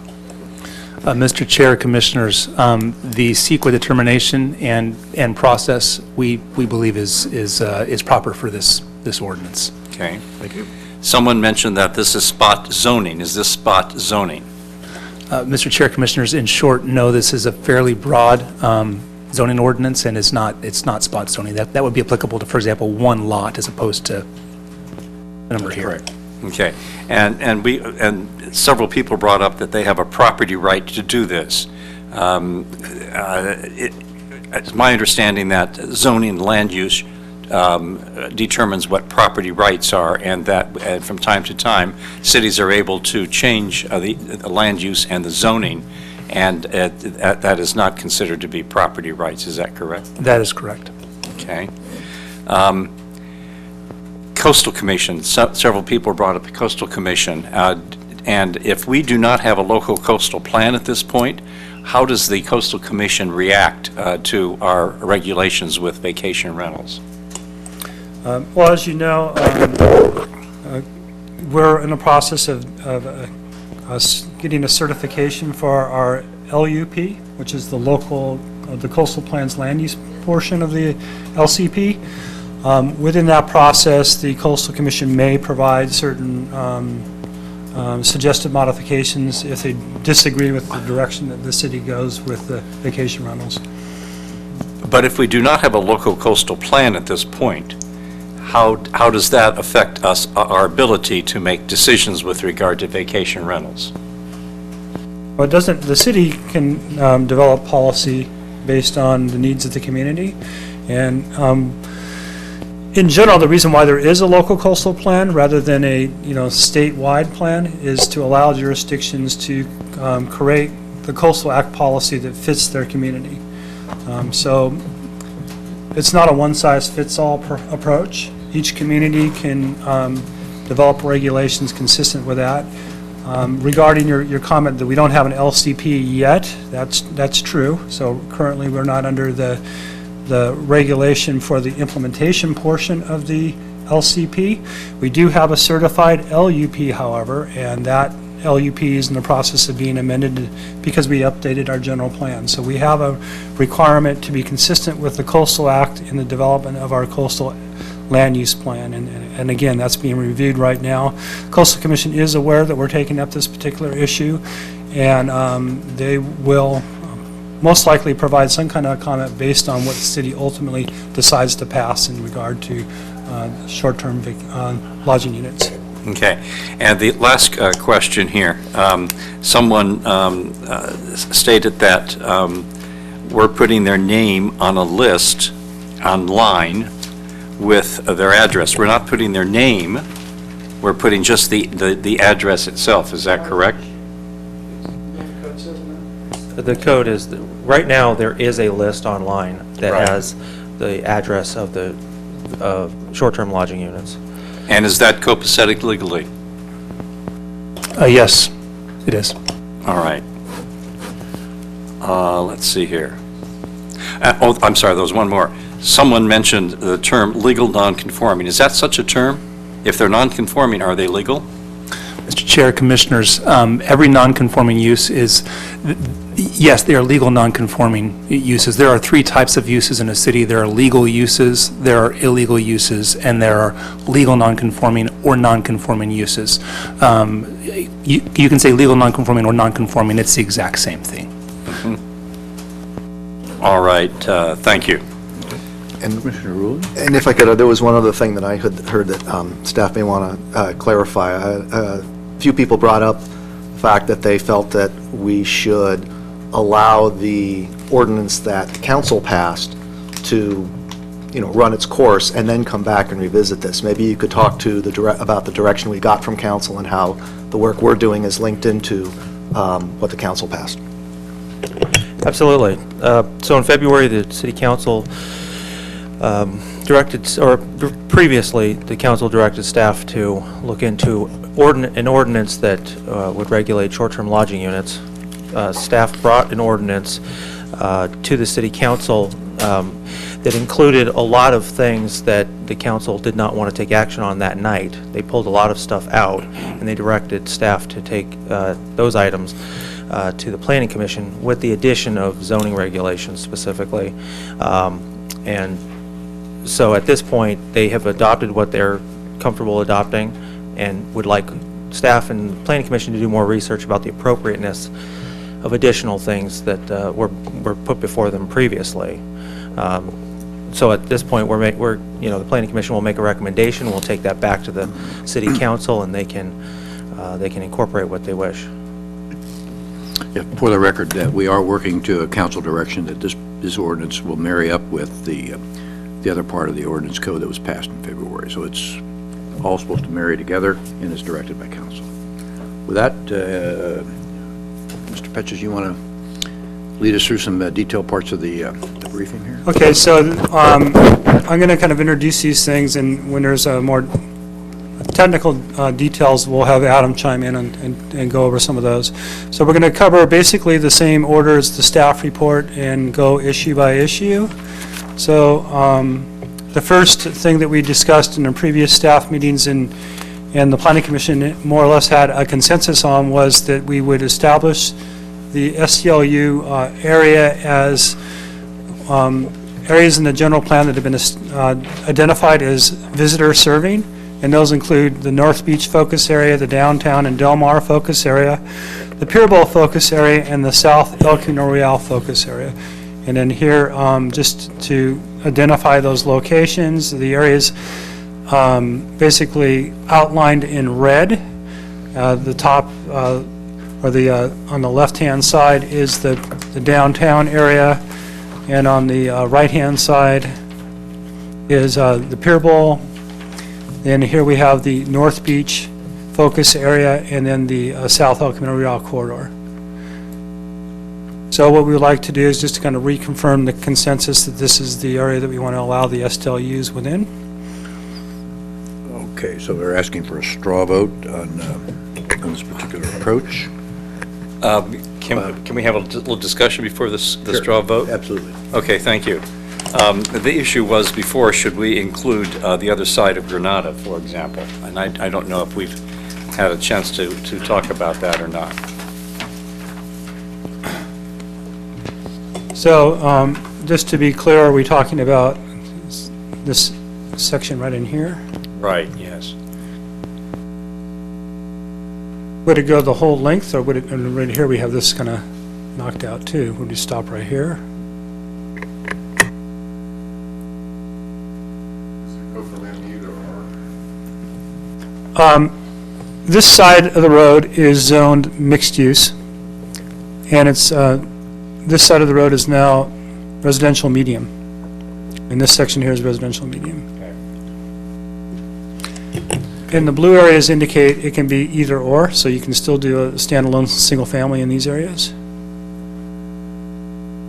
Oops, sorry. Mr. Rulon. Yeah, I'll throw in my 2 cents on the issue. I think when we were talking about this earlier, these are areas that the general plan specifically calls out as visitor serving, which is why we said kind of a full-on STLU would be appropriate in these areas. I know that there's, although there are firm lines on a map, but uses are perhaps not that firm. I think it might be appropriate at some point to ask, should the general plan be amended? Because these are the general plan maps. This is like the highest law that we have. Should these be amended, to tweak them, to perhaps incorporate, nearby streets that have traditionally been STLUs or something? I don't think that is an inappropriate question to ask. My personal feeling is because this is a general plan, that would require a general plan amendment, or should require it, so that we could look at it, 6 ways from Sundays, like we do when we change a general plan. My preference would be to stick with what we have, and then use any amortization period to tweak these boundaries as a general plan amendment, so that we can kind of encapsulate it in an appropriate way. Commissioner Wu. The staff, could you explain that you also recommended to include the STLUs on Boca de la Playa and Calle Las Bolas up to Calle Colina? Can you elaborate on that?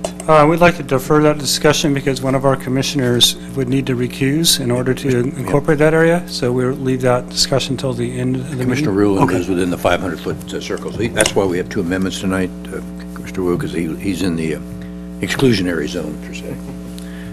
Commissioner Smith.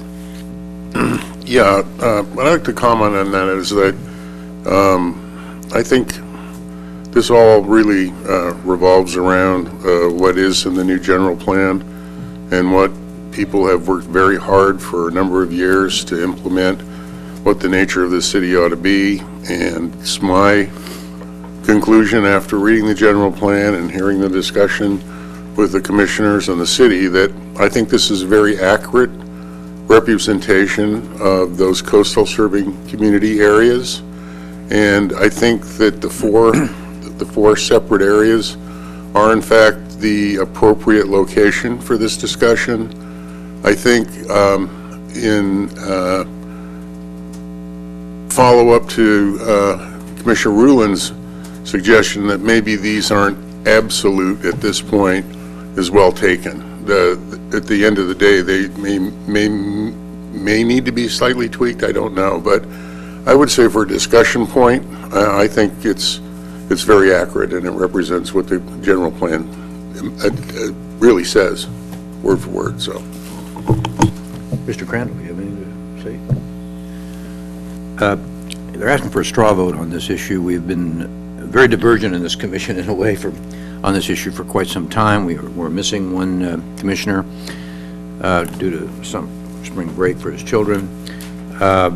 There's been a group of, or I've often felt that the residential medium and high in the coastal serving area and the coastal overlay should have been included in on this. I think a series of straw votes preceding this, the commission came down like 4-3, and that the part of position I've taken was the minority part.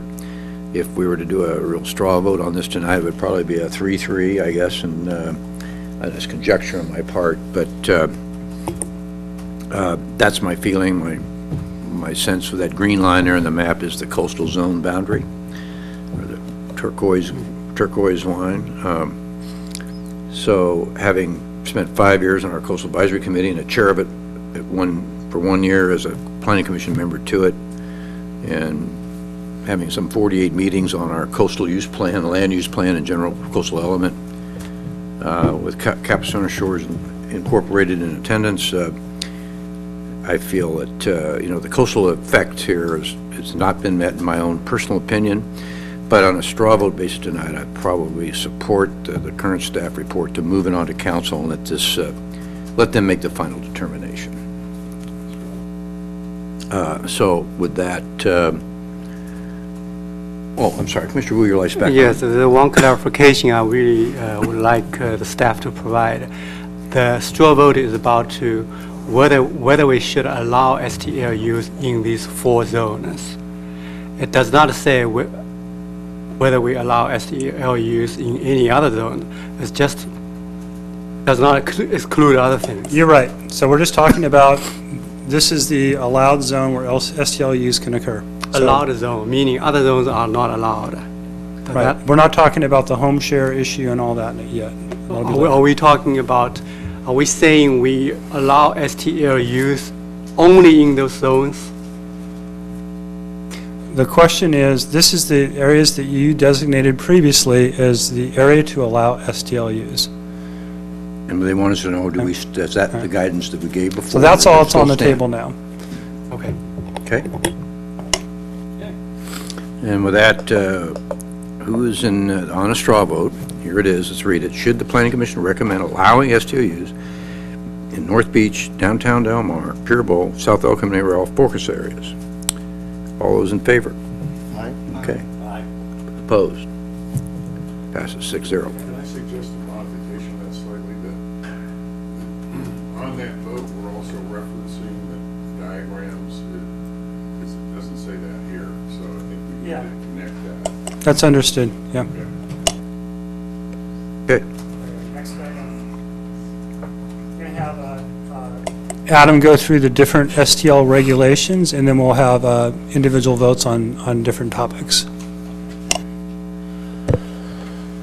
Okay, so I will go through all of these regulations quickly. If there's specific ones you want to come back to and have me elaborate on, I'd be more than willing to. Some of these that have had some discussion, I will elaborate on.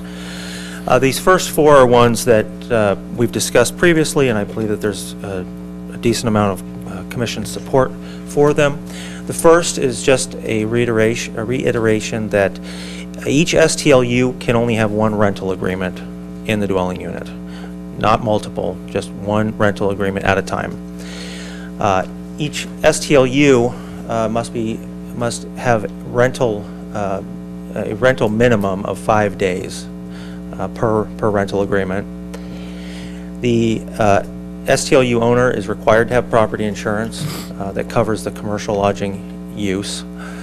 And the 4th one is new, but this has already been approved by the City Council. We are proposing to take the conditions, the STLU permit conditions, out of the Title III portion of the code and include them in the zoning ordinance section. Title 17. Yeah, under Title 17. So there's a lot of standards, things like a responsive manager, on call, things like that have already been approved. We're just reiterating them and transferring them over to this code. You're recommending that, and so ultimately council will decide, but that's what on the Yes, yeah, and these are all standards that they've already approved. Okay, so one standard that we talked about last time was parking, and one of the issues that staff has found.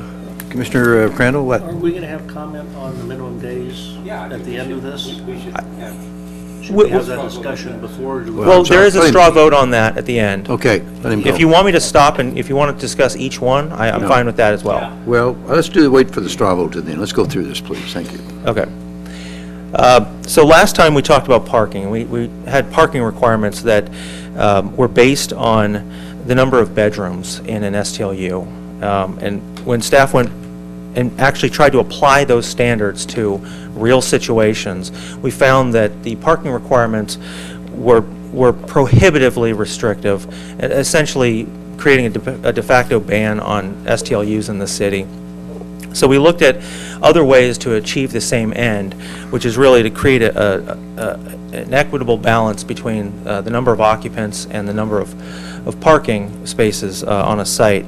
And so what we've decided to propose is occupancy limits based on the number of legal parking spots on a site. So instead of looking at how many bedrooms a house has and then requiring a certain number of parking spaces, what we're looking at is start with how many parking spaces, how many legal on-site parking spaces the property has, and then limit occupancy to based on that number. An additional feature of creating an occupancy limit in this way is that we can limit the total occupancy on the site, regardless of the number of bedrooms. So the occupancy limits would be based on the parking spaces as described in this table, meaning that if they have one on-site space, they can have up to 4 people.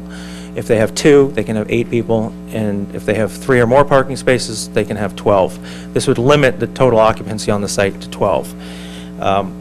Keep in mind, there's also an occupancy limit that's listed in the STLU permit currently in play. Title 3. And so the two would work together, and whichever is the most restrictive would apply. Some examples of how this would look would be on an example property here. We have a 4-bedroom single-family residence being used as an STLU, and it has a 2-car garage. And the way that this property is developed, it only has 2 legal parking spaces. There's nowhere else that they could really park and meet the code, which is that a parking space is effectively 9 feet wide by 19 feet deep, and it cannot be in setback areas. So based on that, they would have two parking spaces for a 4-bedroom place. The 4 bedrooms would allow up to 10 people per the STLU permit. However, 2 parking spaces only allows up to 8 people. So the more restrictive would be that the parking would limit this STLU to 8 people. Now, conversely, if they demoed the deck and they built some additional legal parking spaces on site, and they have 4 legal parking spaces now, this 4-bedroom house, the 4 bedrooms would still allow 10 people. The 4 parking spaces would allow 12, but the most restrictive would be the bedrooms in this case, which would mean that this STLU would be limited to 10 people.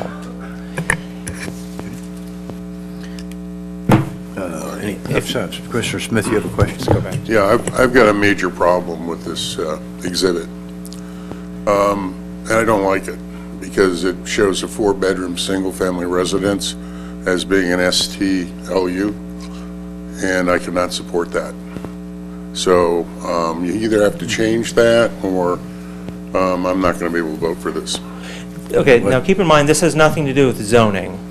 But it's what you've written on that exhibit bothers me. And if you would have put dwelling unit or something, maybe that would have been different. But the fact that that's a single-family residence, I don't want. I could have done it.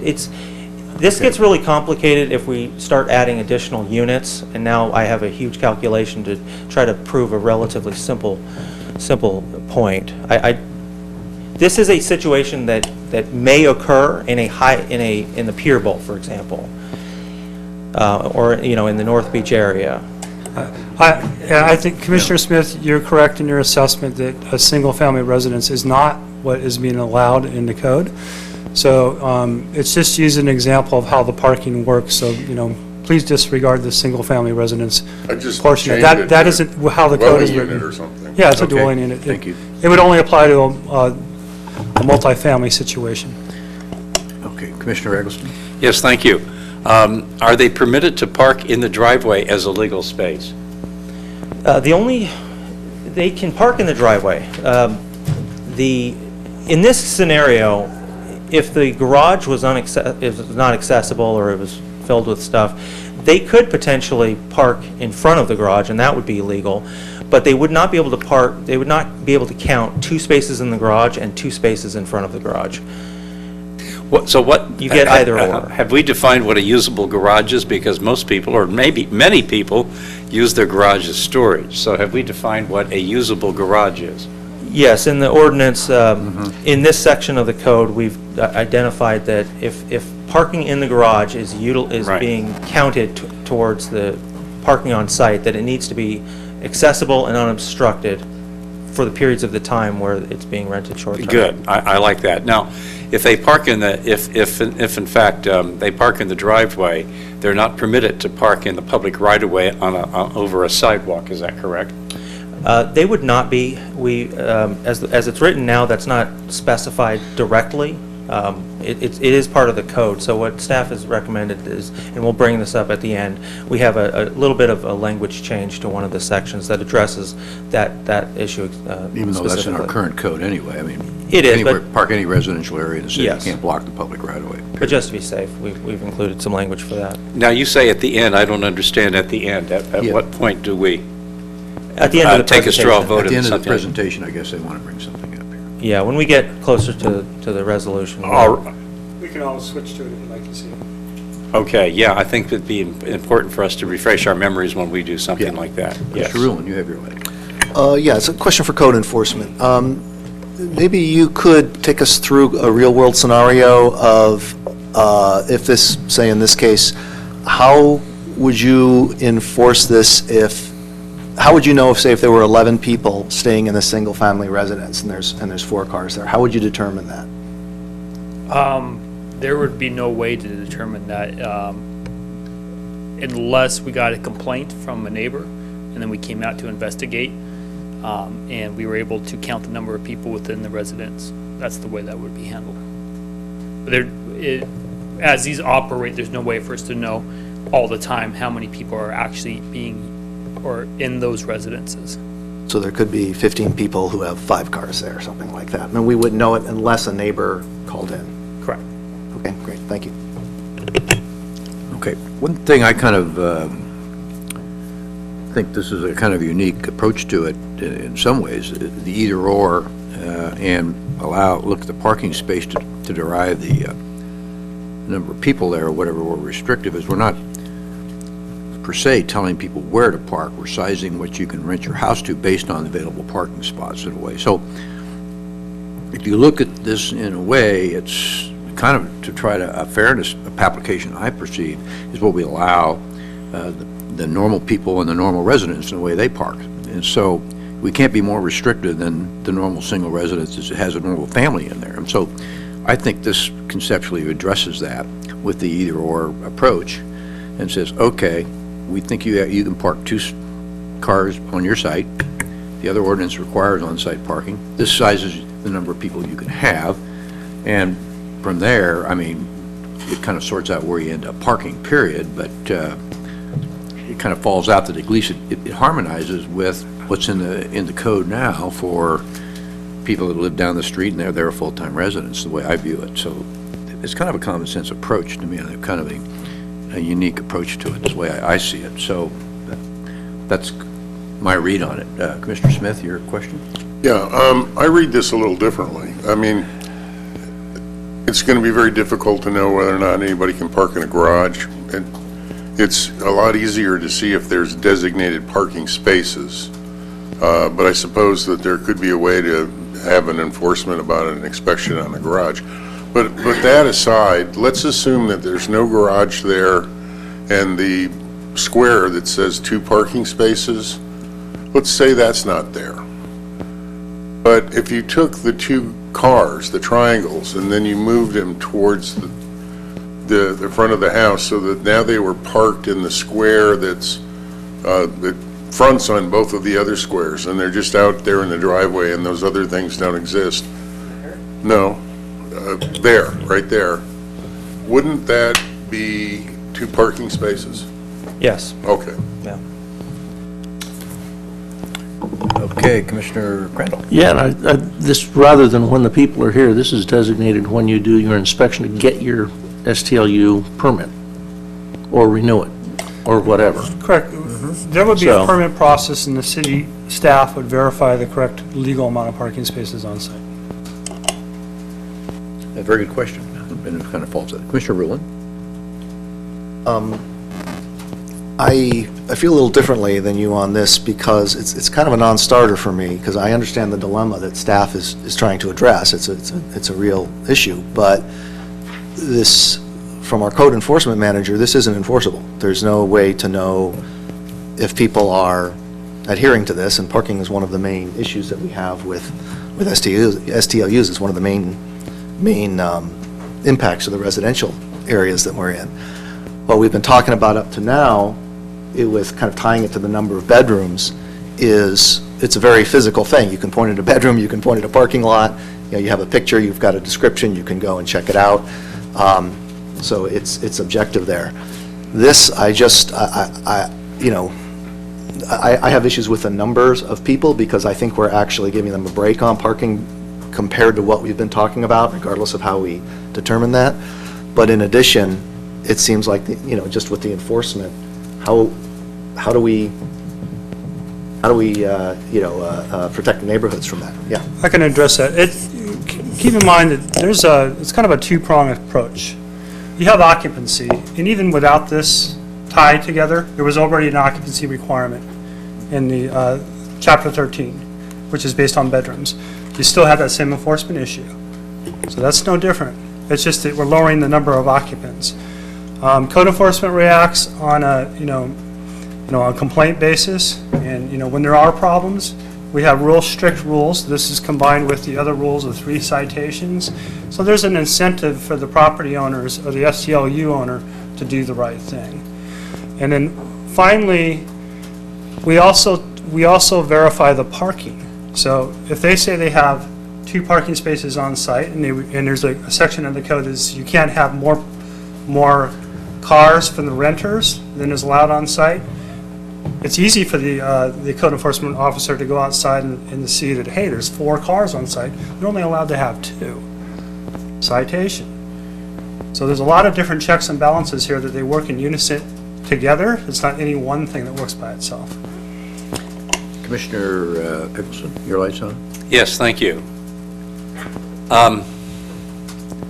As you say, Commissioner Rulon, parking, especially in the visitor serving areas, is at a premium.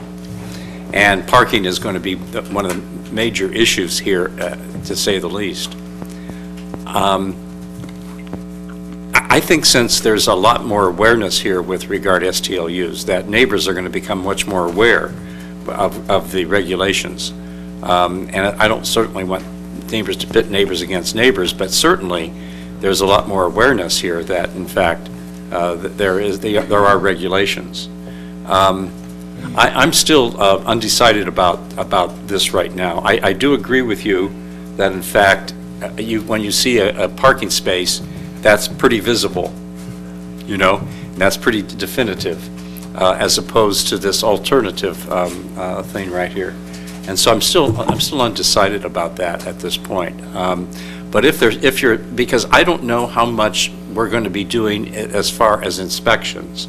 When someone applies for a permit now, we're not really going to go out there unless there's a big issue and a real problem.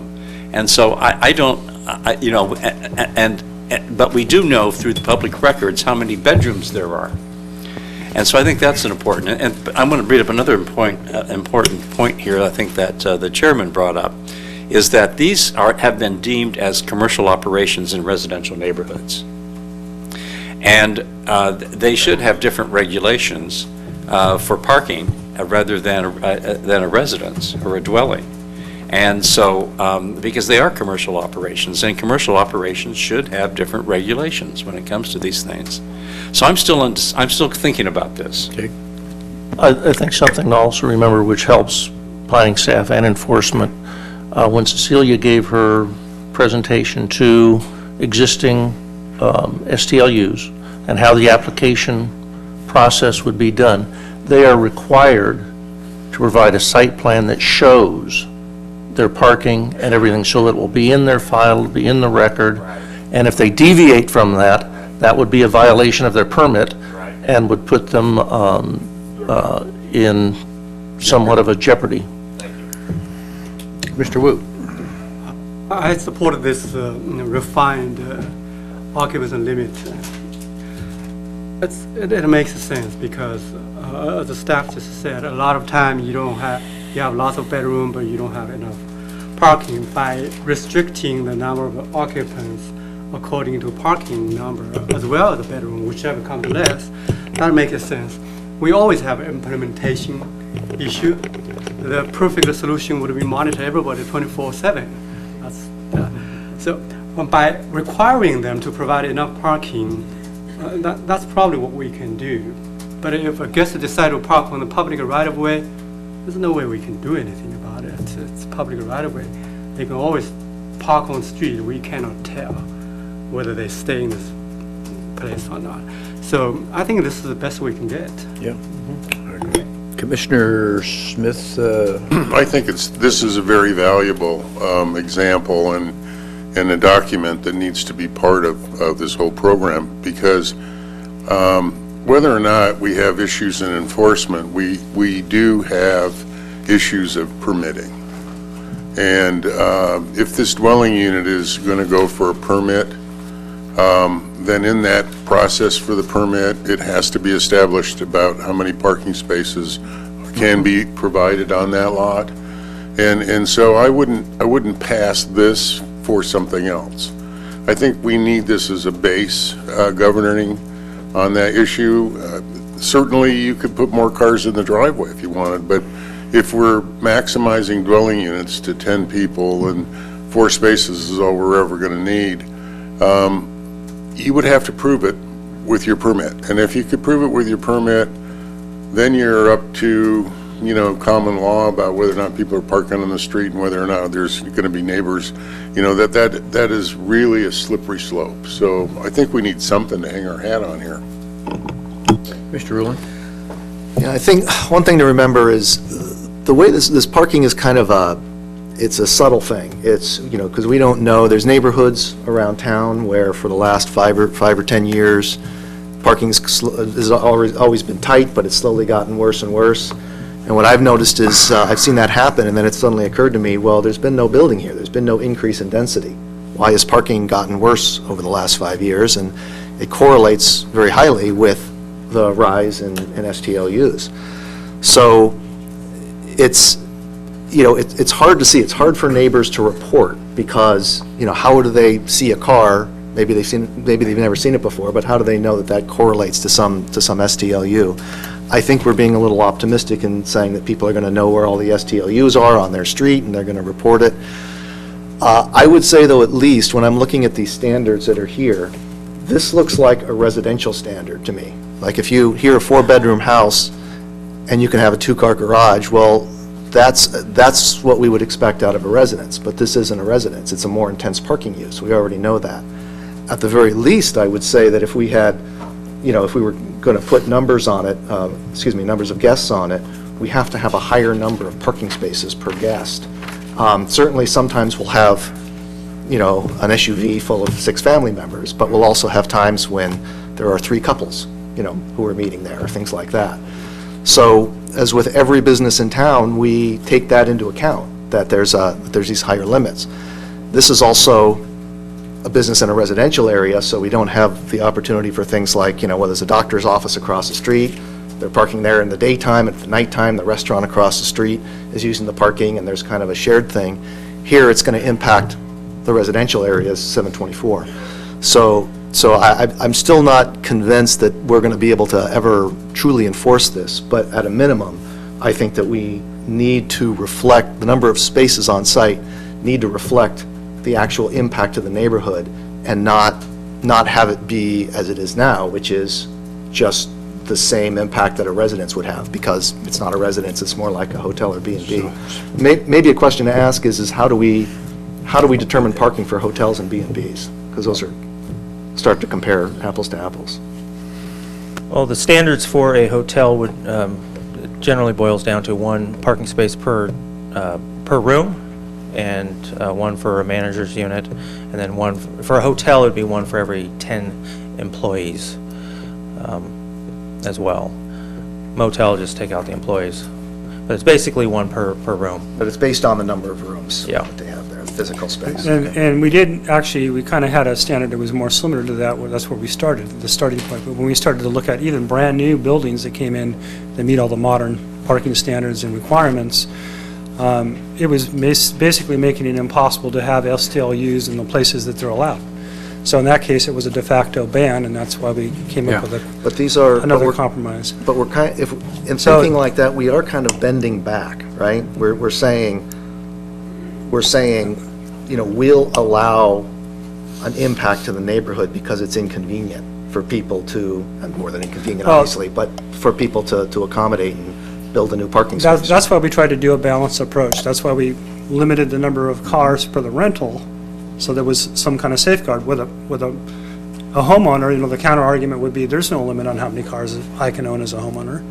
In this case, there actually is a certain kind of limit, and there's also a requirement you have to keep your garage open, where there isn't a requirement for a property owner to do that. So there's a lot of other things that they're required to do above and beyond a typical homeowner that sort of gets to what you're talking about. Maybe not to the degree you're looking for, but what we found is when we tried to apply the hotel standard in these situations, it's preventing them from occurring at all. And that wasn't what we thought the intent was. That's all. I think the staff report probably brought that out, that we'd be doing a de facto ban on the thing via the parking thing, which is in fact illegal, and I'm sure the city attorney would definitely support that statement. So, one's better than the enemy of good enough. I think this is a good balanced approach. It plays two different methods off against each other. It says, okay, here's the way you size it. How it falls out, like you say, whether they park on the street or not, you can't really legislate that. You can't set this thing up with code enforcement, and you have to give it that sense, and you probably have to accommodate for it. I think the staff has come up with, I think, the best reasonable, balanced approach you can in a fairly simple way that sizes the parking issue from two different directions and takes the most restrictive approach. So I'd be supportive of it.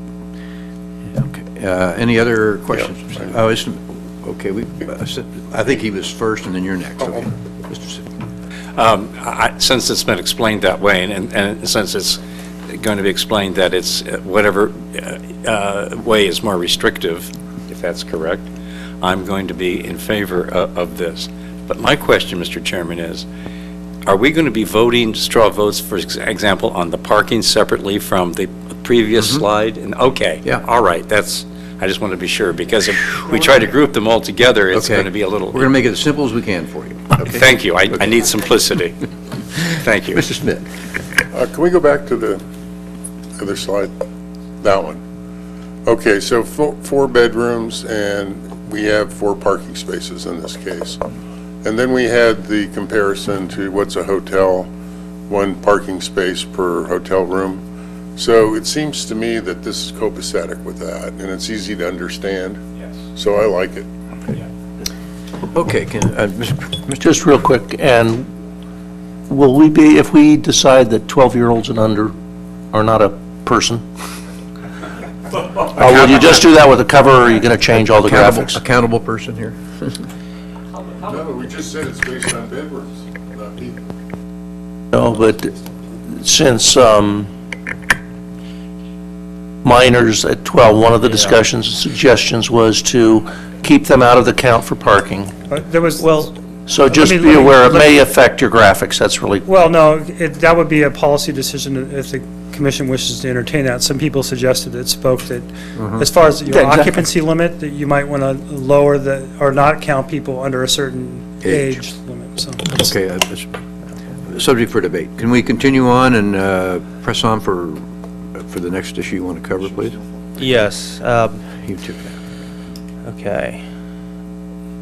So the next issue is zone density, and this would apply to STLUs in residential zones. So this would not apply in mixed-use areas. Staff right now is proposing a 20% density per individual zone. For example, in the Pier Bowl area, this would right now there's about a 12.5% density. No, the 7 is when you include the high-density residential that's right outside of the Pier Bowl specific plan. When we're talking just the specific plan, it's actually 12%. There's about 420 units or so, and 55 vacation rentals or STLUs in that area. So that's about 12.5%. We're looking at a modest expansion of that in the visitors, the residential areas in the visitor serving focus areas. And the purpose of that is, one, to accommodate a little bit more, some more units. This will help us with our request to the Coastal Commission, but also because, you know, these, based on the intent of the, you know, the discussions as we've had them previously, we felt that One conversation, please. that a bit more density could be accommodated reasonably in these areas. Okay, and you came up to the 20%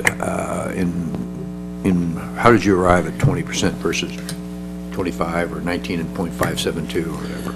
Well, you know, we started looking at distancing requirements. That was something that we had discussed in the past, and we realized that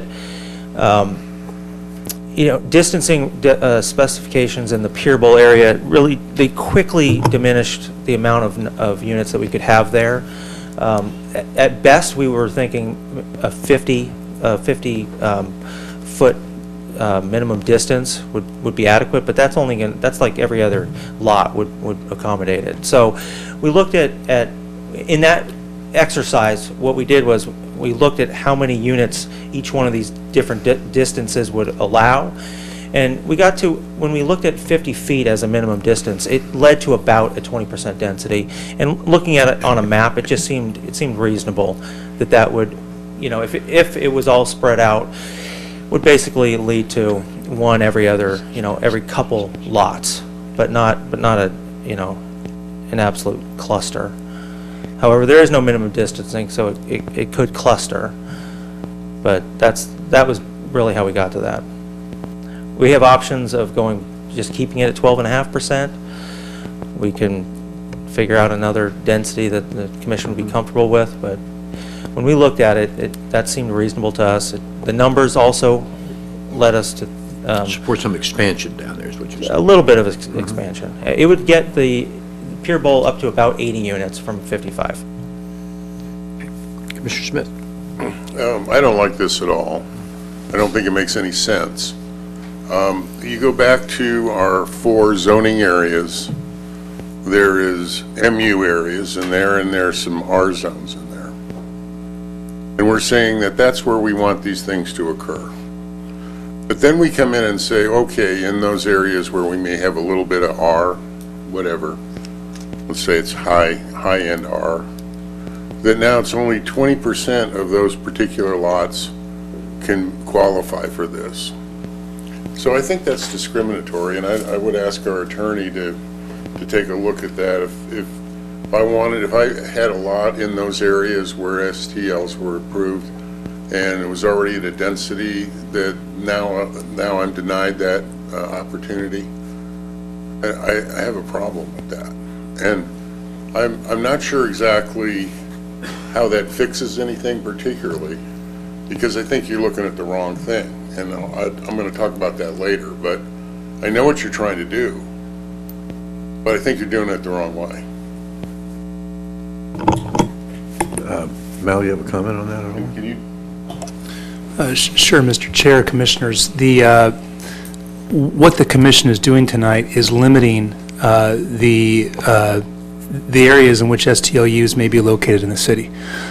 So by its very nature, anything that the commission does tonight with regard to those limitations would be discriminatory. But there would be no actionable claim with regard to those changes. If the density was lowered to a level that resulted in a de facto ban of STLUs, then there could be an issue. But the limitation that's proposed here would not lead to any kind of actionable claim against the city. Okay. Commissioner Eggleston. Thank you. I just want to be certain that all that we're talking about right here are in the visitor serving areas. Is that correct? That is correct. All right. Okay, good. This means 1 out of 5 dwelling units for example, in the Pier Bowl, will be essentially taken off the market. How's that going to affect our housing element? And how's that going to affect people that wish to live in the Pier Bowl, for example, as a long-term resident? 20% is really very, very high. If 12% is there right now. 12% seems to be the market. Why not leave it at 12% if that's the market right now? I just recently did a study on SoCal MLS, and which includes all the condos and these aren't single families, these are condos and apartments south from the freeway to the ocean. And I did it over a period of time to determine what the annual rent is for 2 to 3 bedroom condos and apartments south of the freeway to the ocean. And I was astounded at the rents. I own a duplex and rent out one of the units, which is way below market. But I found that the average rent for a 2 to 3 bedroom condo or apartment is $3,300 a month. The median is $3,200 a month. That's high. And what does that mean? Does that mean now that because the vacation rentals have been in the Peterborough area have been focused for vacation rentals, does that mean that the supply is less? And if the supply is less, that means the demand for long-term rentals is high. So I'm not going to be in support of 20%. I think taking out 1 out of 5 units is extremely high in these areas, especially in the Peterborough area. And so I'm not going to be supportive of 20%. I think it's important for us to take a look at what's affordable and how, in fact, vacation rentals, whether they're condos or apartments, how that affects the rents for long-term rentals and the affordability of people that wish to live in our city. Thank you. Mr. Wu, and then Mr. Wu. For Adam, do we have any density limit in MU zone? No. Among the 20% density limit, how do you plan to distribute them? Well, it'd be a first come, first serve. We're below that limit now, at least in the Pier Bowl. So whoever applies for them first and gets the permits would be where those would go. In the future, if there was a waiting list, I mean, that could be a possibility, but at this point, we're not getting ourselves into a lottery situation, having to divvy out to existing STLUs. Okay. Yeah, it's kind of like a market, way the market plays, I think. Commissioner Rulon. Yeah, I had a question about this. Term's come up a few times now, this de facto ban on STLUs. There's a concern with that in terms of our zoning. And I want to make sure I understand that, because what I'm wondering is are we saying it's a de facto ban if someone is forced to make some change or do some improvement to their property in order to conform to it, or are we saying it's a de facto ban because it's impossible to improve the property to conform to it? Because it's impossible. So in other words, if you applied the regulation and it made it impossible to actually allow the use. Even if you tore down the building and rebuilt it, it would be impossible? Then that's the factor? I mean, I'm trying to figure out where the, No, what I we're think talking that about if you here, were to so. tear down a building and start over, it would still be difficult to do, but, we were looking at existing buildings and seeing if, when in regard to the parking requirement, if you applied the amount of parking spaces that are legal on site, would they be able to establish an STLU on the site? And the answer was overwhelmingly no. So that was the issue. Without any kind of improvement? Yeah, if you're asking me, could they tear down the building and start over and maybe be able to shoehorn an STLU in? Potentially, but even then, it would be difficult with the standard. So in that case, I would call it a de facto ban. Okay, thank you. Mr. Crandall, would you, okay. Mr. Smith again? I have a real problem with this because I can't figure out how you're going to do this unless you're going to come up with some lottery. Okay, let's hypothetically say we have a zone and we have 2 R lots in the zone, Pier Bowl or whatever, it doesn't matter. You got 2 of them and they have 4 units in each one. And you're going to say that everybody that has a unit in those four, in the two buildings of the 4 people, 8 people that have that only 20% of them can get an STL? Is that right? That's what you're saying? What we're saying is there'll be a density for the entire area. No, but I said, that's what I'm saying. Hypothetically, there's 2 lots, 2 buildings, 4 units in each building. I'm just making this something you can get your mind around real easily, because it can be expanded, but it's the same principle. It's how are you, the only way I think you could possibly do this is with a lottery or something.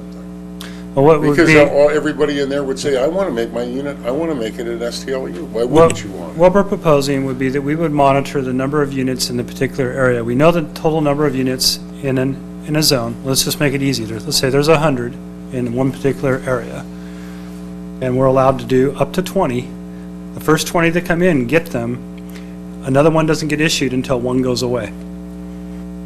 There's no lottery because we're staying above the number that already exists. I'm figuring, I'm sorry, I have another time on that. But I think that. That gets you out of the lottery business, basically, which is kind of an effective way to do it. Mr. Ruin, you've been patiently waiting.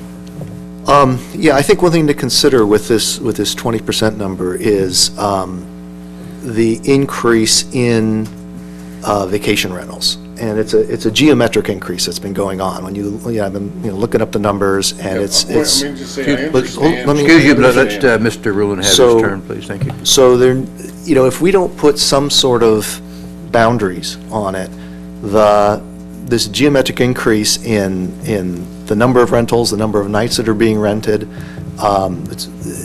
that's going to continue, and it's going to put a greater and greater demand on areas like this to be vacation rentals. I think 20% even runs a risk of changing the nature of the neighborhood, although we've always had vacation rentals in those neighborhoods, so that's something to consider as well. But, we've got to do some kind of limit, or else, from my view, what I've seen, how I see the automation of the business processes that they're using, there's just no friction. There's nothing stopping more STLUs coming online. There's no end in sight. So there needs to be some sort of boundary done in some way, I think. Mr. Wu.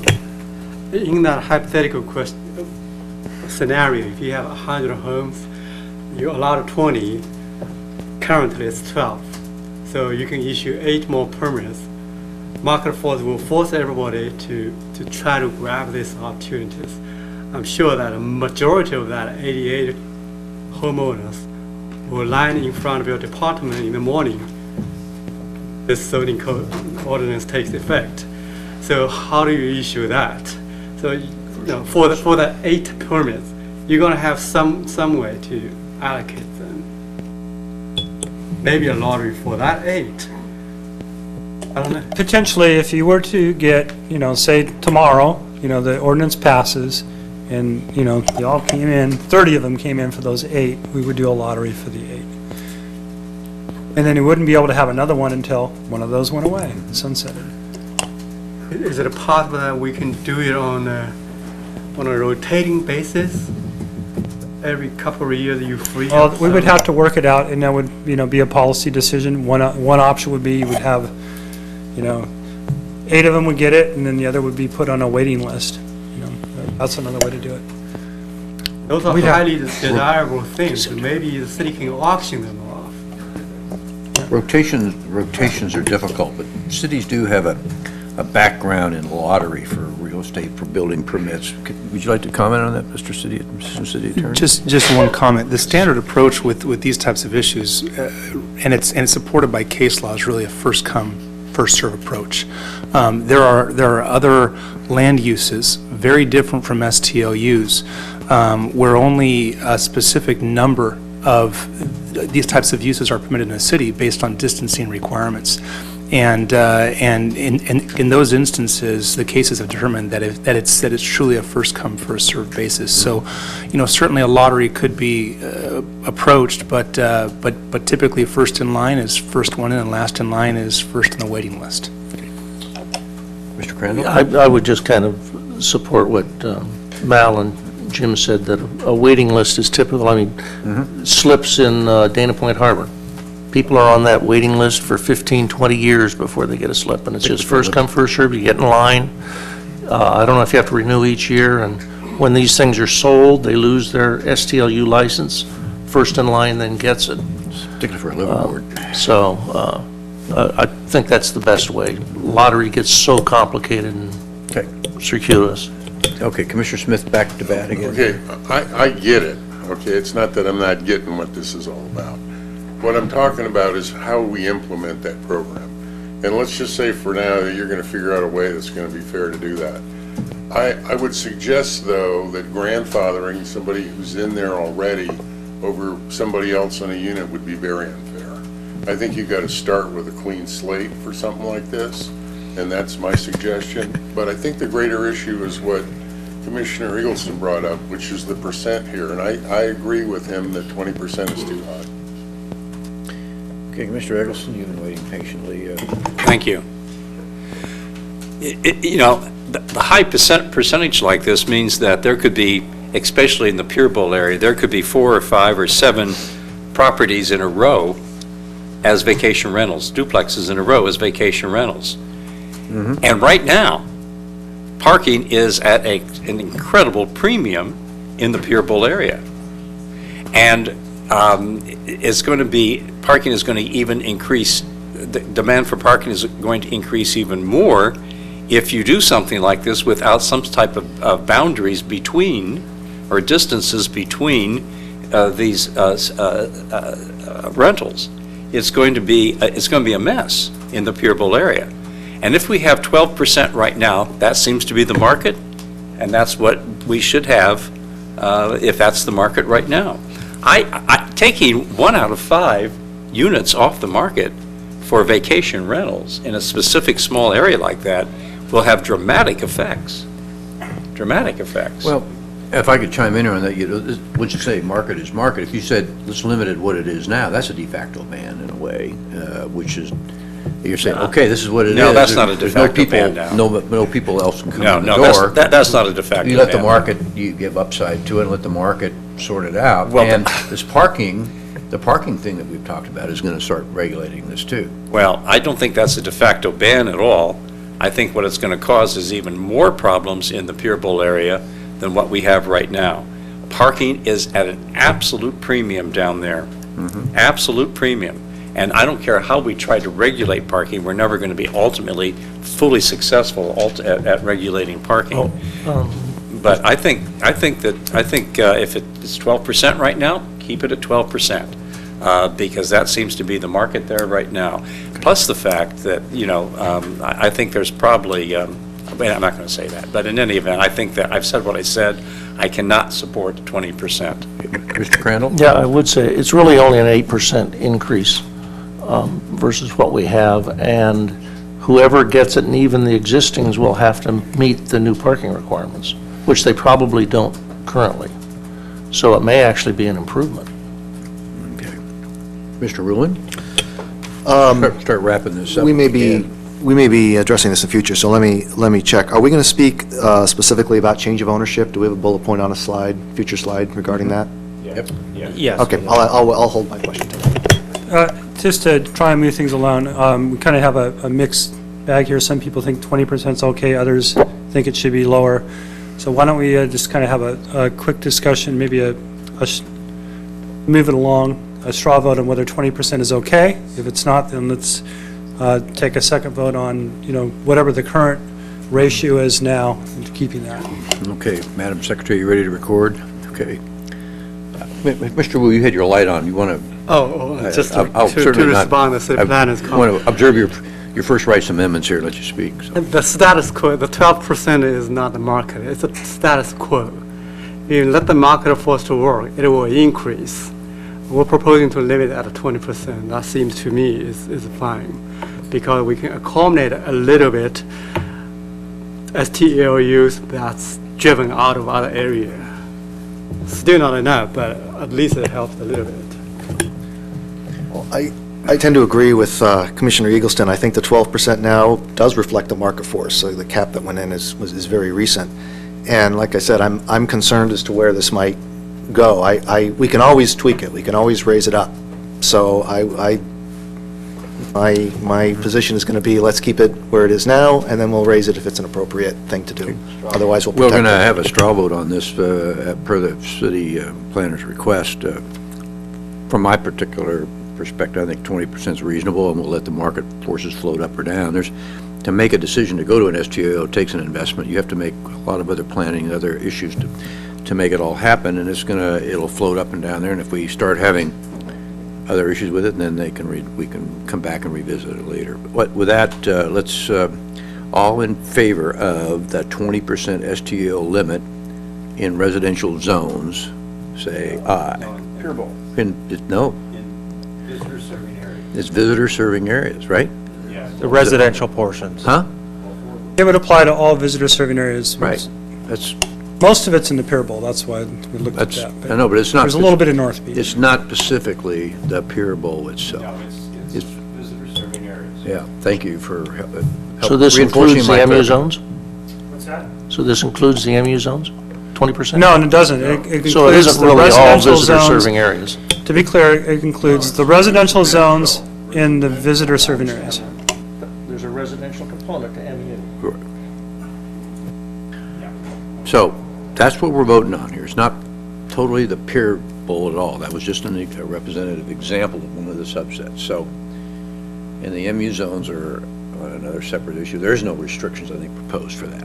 So all in favor of a 20% density limit in residential zones, in the zones that are currently proposed by the staff.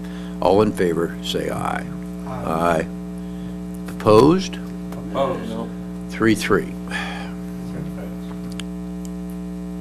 So I think in that case, what I'd recommend that we bring forward the option of both to the city council. Yeah. Okay? I would agree with that. Okay. Okay. Chair all right, Brown, so- Chair Brown. Let me have the staff wrap up a little bit, and then okay. Mr. Smith, what do you need to say? Oh, I think we're getting someplace. This 20%, 15%, whatever we home in on, I'm wondering if that ought to be an annual process, so that one unit doesn't get it over and over and over again, that anybody that's in that area all gets a shot at it, and it's fair across the board on an annual basis. I think that's too many moving parts myself. But, Are you saying kind of a yearly lottery essentially, and some years you win and some years you lose? Yeah, so if you get the first time around you win, you don't get it for the rest of your life, and then everybody else. That seems, I understand what you're trying to do, but to me, it seems pretty disruptive to people's businesses, so.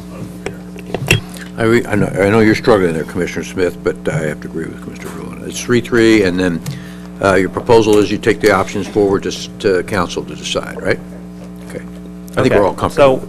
So, we also had some trash container requirements. Those are pretty straightforward. They are, if you have 3 or more bedrooms in an STLU, you're effectively required to have double the trash containers.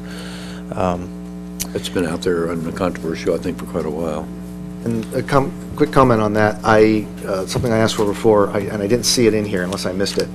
I think it would be good to have a requirement that they have the address listed on or at least the street, the number, listed on the trash containers. I've seen a number of units put their trashes out, they'll put it across the street, they'll leave it out all week, it'll get tagged, nobody knows who it belongs to, et cetera. We wouldn't know who to report. So if it's number, 12 West Street, just put 12 on it, that kind of thing. Okay. I've got a question for the planners on this one. I can jump in.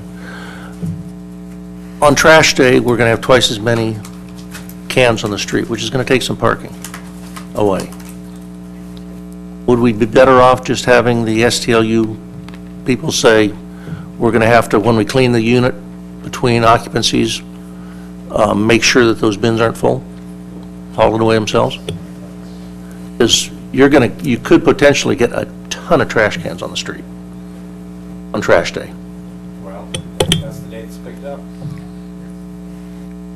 Maybe we need more parking. I mean, for commercial and high-density projects, we have multiple pickups on those, which we don't want to bring down trash trucks. No, we sure But don't. it just seems that if you have a 4 or 5 unit project, that or 4 unit project, be a hotel otherwise, that's a huge impact. Ask them to get a trash compactor, maybe. We're getting, let's not, we're trying to, build a very expensive watch here. I think what you had there is fine, and that's good. Let's stay with it.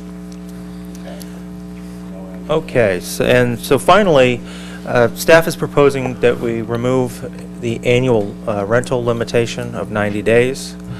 And as we've discussed, it just seems to be, one, relatively unenforceable, and two, more problematic than anything else. So we're proposing to remove that. We can go to the straw votes now. I know we didn't talk about the what was the one? The 5-day minimum rental. We want to go back. Let's do this first. Let me ask a question on the annual rental limit. I think from what I gathered from the staff report, the issue was that, if we said 90 days, we wouldn't know, which day of the year were the 90s, and we'd have to keep count. If we had an annual rental limit that said, well, you can only, the purpose of the 90 days was really to allow for summer rental, because that's peak season. If we just said you can only have STLUs from, whatever, May through September, something like that, then it's either on or it's off. And that would be an enforceable approach? I believe that would be a slightly more enforceable, but I think there's another question about compatibility, where either, we're putting these into visitor serving areas, and we're saying that these are compatible uses, pending adherence to these regulations. And so whether they're operating for 90 days or 180 days, it should not have, a huge impact on the neighbors. Additionally, if they're not rented for the other 9 months out of the year, then there may be other impacts there. There are security concerns and things like that have been raised. Basically, like the staff report said, it's hard to enforce anyway, so it's kind of probably that's more the pragmatic basis. approach to it. But yeah. Mr. Eggleston? Just so you know, we did contemplate that, and I do agree that it's more enforceable. But to concentrate it into the most impactful time of the year, we didn't know what we were really accomplishing with that. So it's one of the reasons we thought about it and decided better of that. So, Okay. for what it's worth. It does get into a bigger question that we hit on in a couple of things here, where we're saying, well, we're just going to let it go because it's not very enforceable. And it's sort of like, well, it still has an impact to the residential community. If it's not enforceable and it has an impact, then it's not a compatible use. So I think that we have to keep that in mind as well. Commissioner Eggleston, you. Thank you. I don't think we should limit it to just several months, because quite frankly, in my neighborhood, vacation rentals are at Christmas time, at spring break, Easter, so they're throughout the year. So, and I don't mind that, but I do have a problem with what staff wrote here, is that it is 716? Where is it here? Annual rental limit, page 716 of the. Thank you. Okay. That it says these unintended consequences could consist of dwelling units left vacant for majority of the year, resulting in potential for burglaries and squatting. Do we have any data on that? That's anecdotal discussion. Okay. That's Okay. transpired. Okay. I don't. Vacation rentals in my area, I've never seen that issue at all.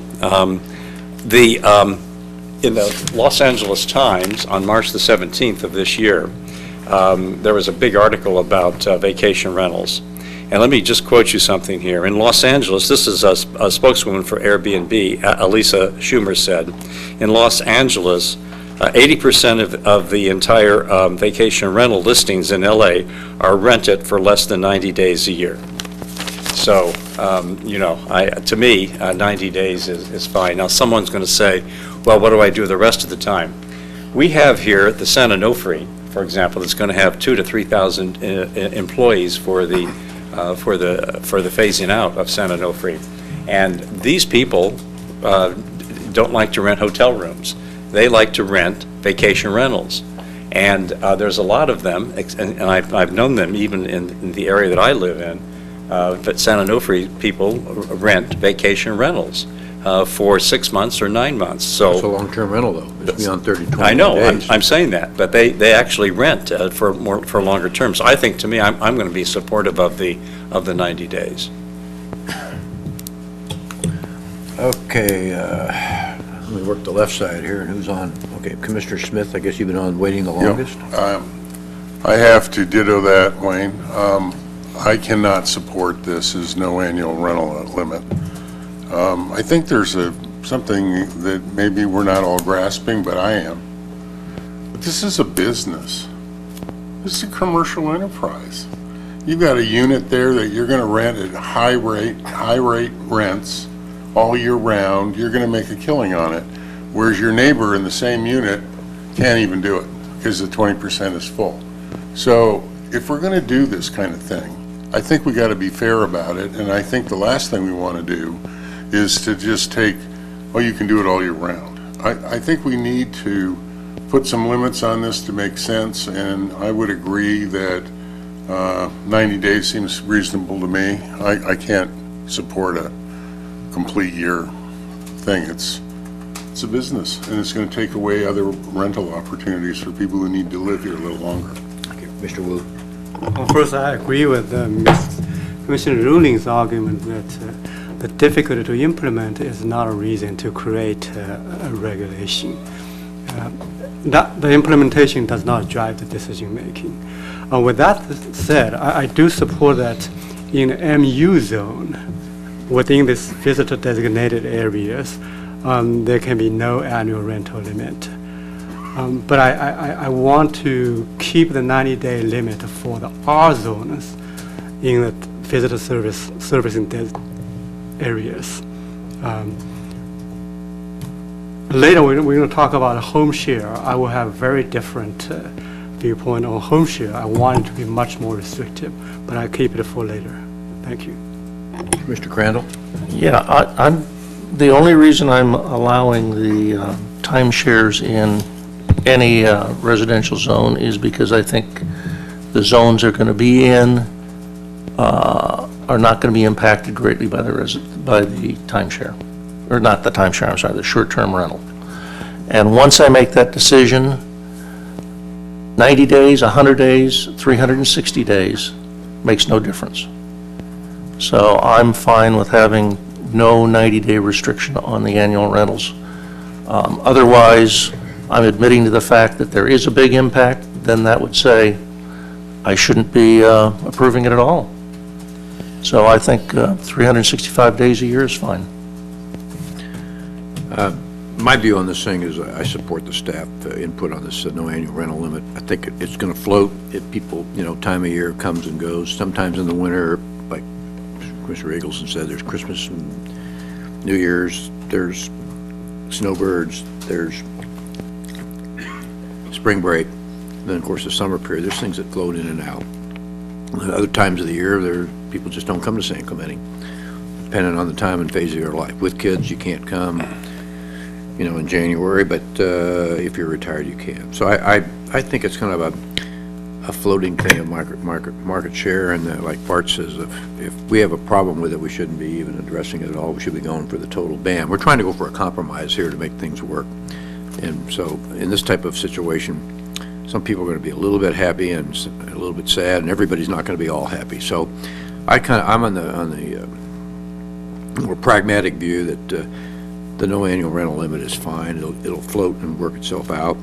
When you meter in all the other restrictions between the other code that the council's already passed, noise restrictions, increased code enforcement, what we've done tonight with parking. There's a lot of other issues and things that are all going to play here that you have to try to integrate in total to make this all play, and I think that's a reasonable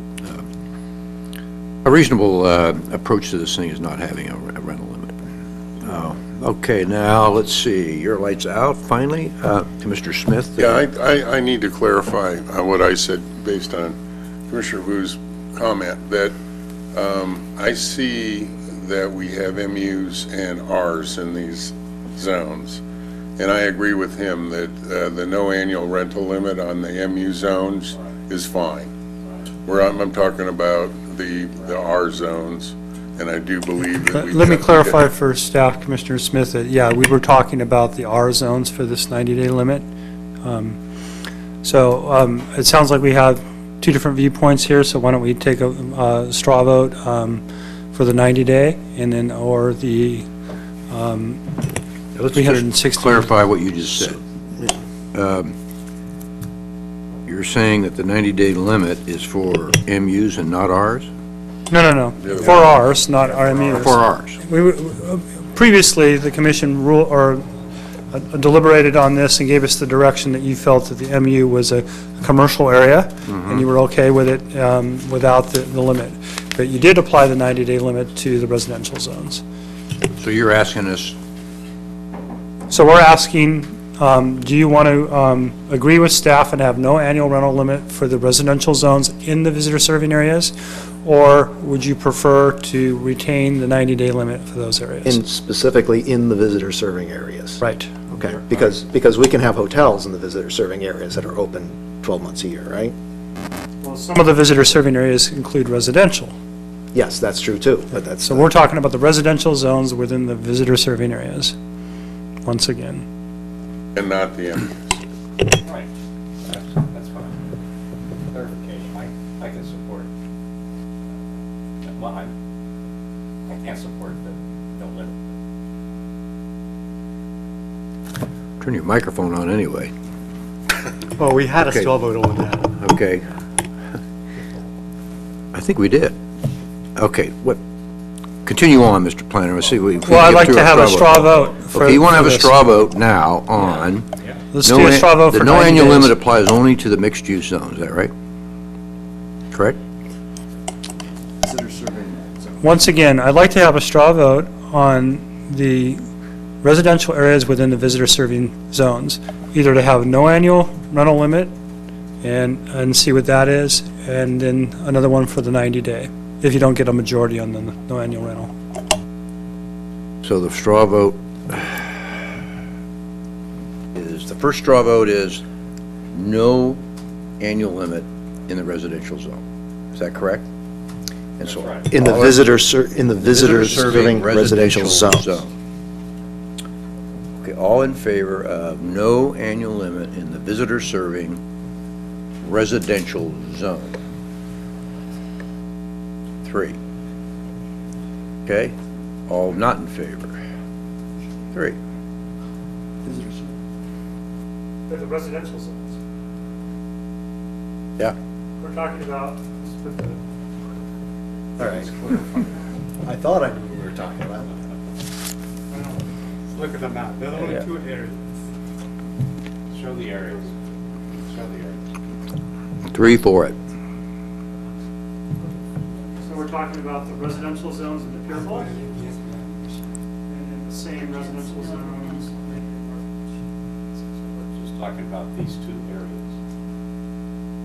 This little area here. Right.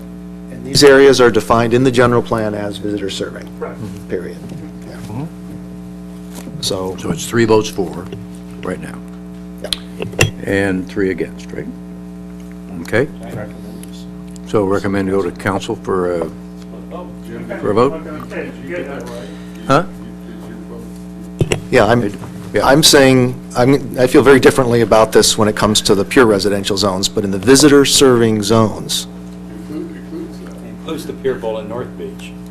This is specifically, Right. this is specifically for the Pier Bowl and North Beach. That's but those are visitor serving zones as defined in the general plan. Correct. In those maps. And I understand that it's all, that there are residences there, but but they are visitor serving zones as defined in the general plan. Yes. So, Right, okay. Okay. 3-3 with Crandall, Brown, and Ruin in favor. 3 against were Eggleston, Wu, and Smith. Okay, you have that recording, Madam Secretary? And we recommend to go to council for the final determination. All right, can we continue on? Yes. Well, it just says 5 days in the previous slide. We can, there's not a specific straw vote for that, so I'm assuming that we'll want to take one for that. Just a minute. Yeah, right there. Okay. Well, there was a... No, I said, I assume we will take one. I didn't take one because there seemed to have been consensus by the commission previously. Well, I think there was a lot of public input tonight on 3 versus 5. And, yeah. And so let's have a short discussion if necessary, or straw vote on 3 versus 5. Let's have a straw vote. Straw vote. Yeah, let's just have a straw vote on all in favor of a minimum rental length of 3 days. 2. Chairman, I think I would like to have a little discussion on this 5 days or 3 days. Okay, let's have a discussion now. Back from the thing. All right. Somebody says go straw vote, and people are... I would recommend that we would create different tiers for this R zone and MU zone. So within MU zones, you can have shorter rental length. Within R zones, maybe we maintain 5 days. I support that. Yeah, we've got a problem here, because we're mixing up Rs and MUs, and they're very different in my mind. I'm sure they're different in his mind, and in Wayne's mind, but where's this going? But MUs are completely different, and we're not trying to make the restrictions the same. So I think it's really important that you don't assume it's the same, and you need to clarify. Yes. May I clarify? Yes. The minimum rental length applies to STLUs located in a residential zone. So there is no minimum if it's in a mixed-use zone. It's a 5-day minimum if it's in a residential zone. And this would be the... You need to specifically say that. Oh, pardon me? Yes. Yeah, I think so. Okay, so... Okay. All right, now, so there's no restrictions or minimums in a mixed-use zone. Currently, it's 5 days in the residential visitor serving zones, right? Right. Right. So let's vote on that. And so let's vote on that. It's 5 days in the visitor serving zone as proposed there versus 3 days, which was brought up by the public here tonight. So all in favor of 5 days in the residential zone, raise your hands. Visitor serving. Visitor serving. All in favor of 5 days visitor serving. Okay, all in favor, thank you. 3, all opposed, I guess, or not? There'd be one vote. Huh? It'd be 3 days rather than opposed. Yeah, or 3 days. Who's in favor of 3 days? So it's 3 in support of 3 days and 3 in support of 5 days. Before we move on, let me just say one thing about that, just to see if it has any impact on your thinking. The reason I like 5 days in the visitor serving zone, especially since I voted for the, unrestricted in terms of the number of days of actual rental, is that they're also residential. I'm trying to draw a balance in those areas between the visitor serving uses and the residential uses. If we say a rental length of 5 days, that's probably going to guarantee the residents of that area sometime every week where there is little or no rental activity. So it's going to give them a bit of respite. So I felt that it might be a helpful balance to say, sure, you can rent the whole year, but there are some times every week when the residents have a bit of respite from the parking and the noise and that sort of a thing. So that was my thinking with the minimum rental length of 5 days. And if that makes a difference, great. Okay. So we've had a vote now, right? It's 3-3, subject to final council approval, correct? Does everybody agree with that? Okay, let's move on. Okay. All right. Let's see, well, let's start we did occupancy, did we not? We've done that. We did that, okay. 90 days we did, the 20% we've done. I don't think we did the occupancy limitation. I don't think we took straw votes on that, did we? That related to the parking? That was... Yes. That was parking. We didn't vote on didn't we? I don't have a record that we voted on that. So that's this whole scenario of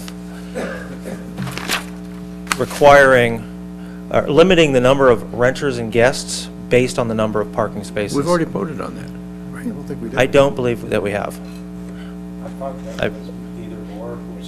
I thought it was either or more restrictive.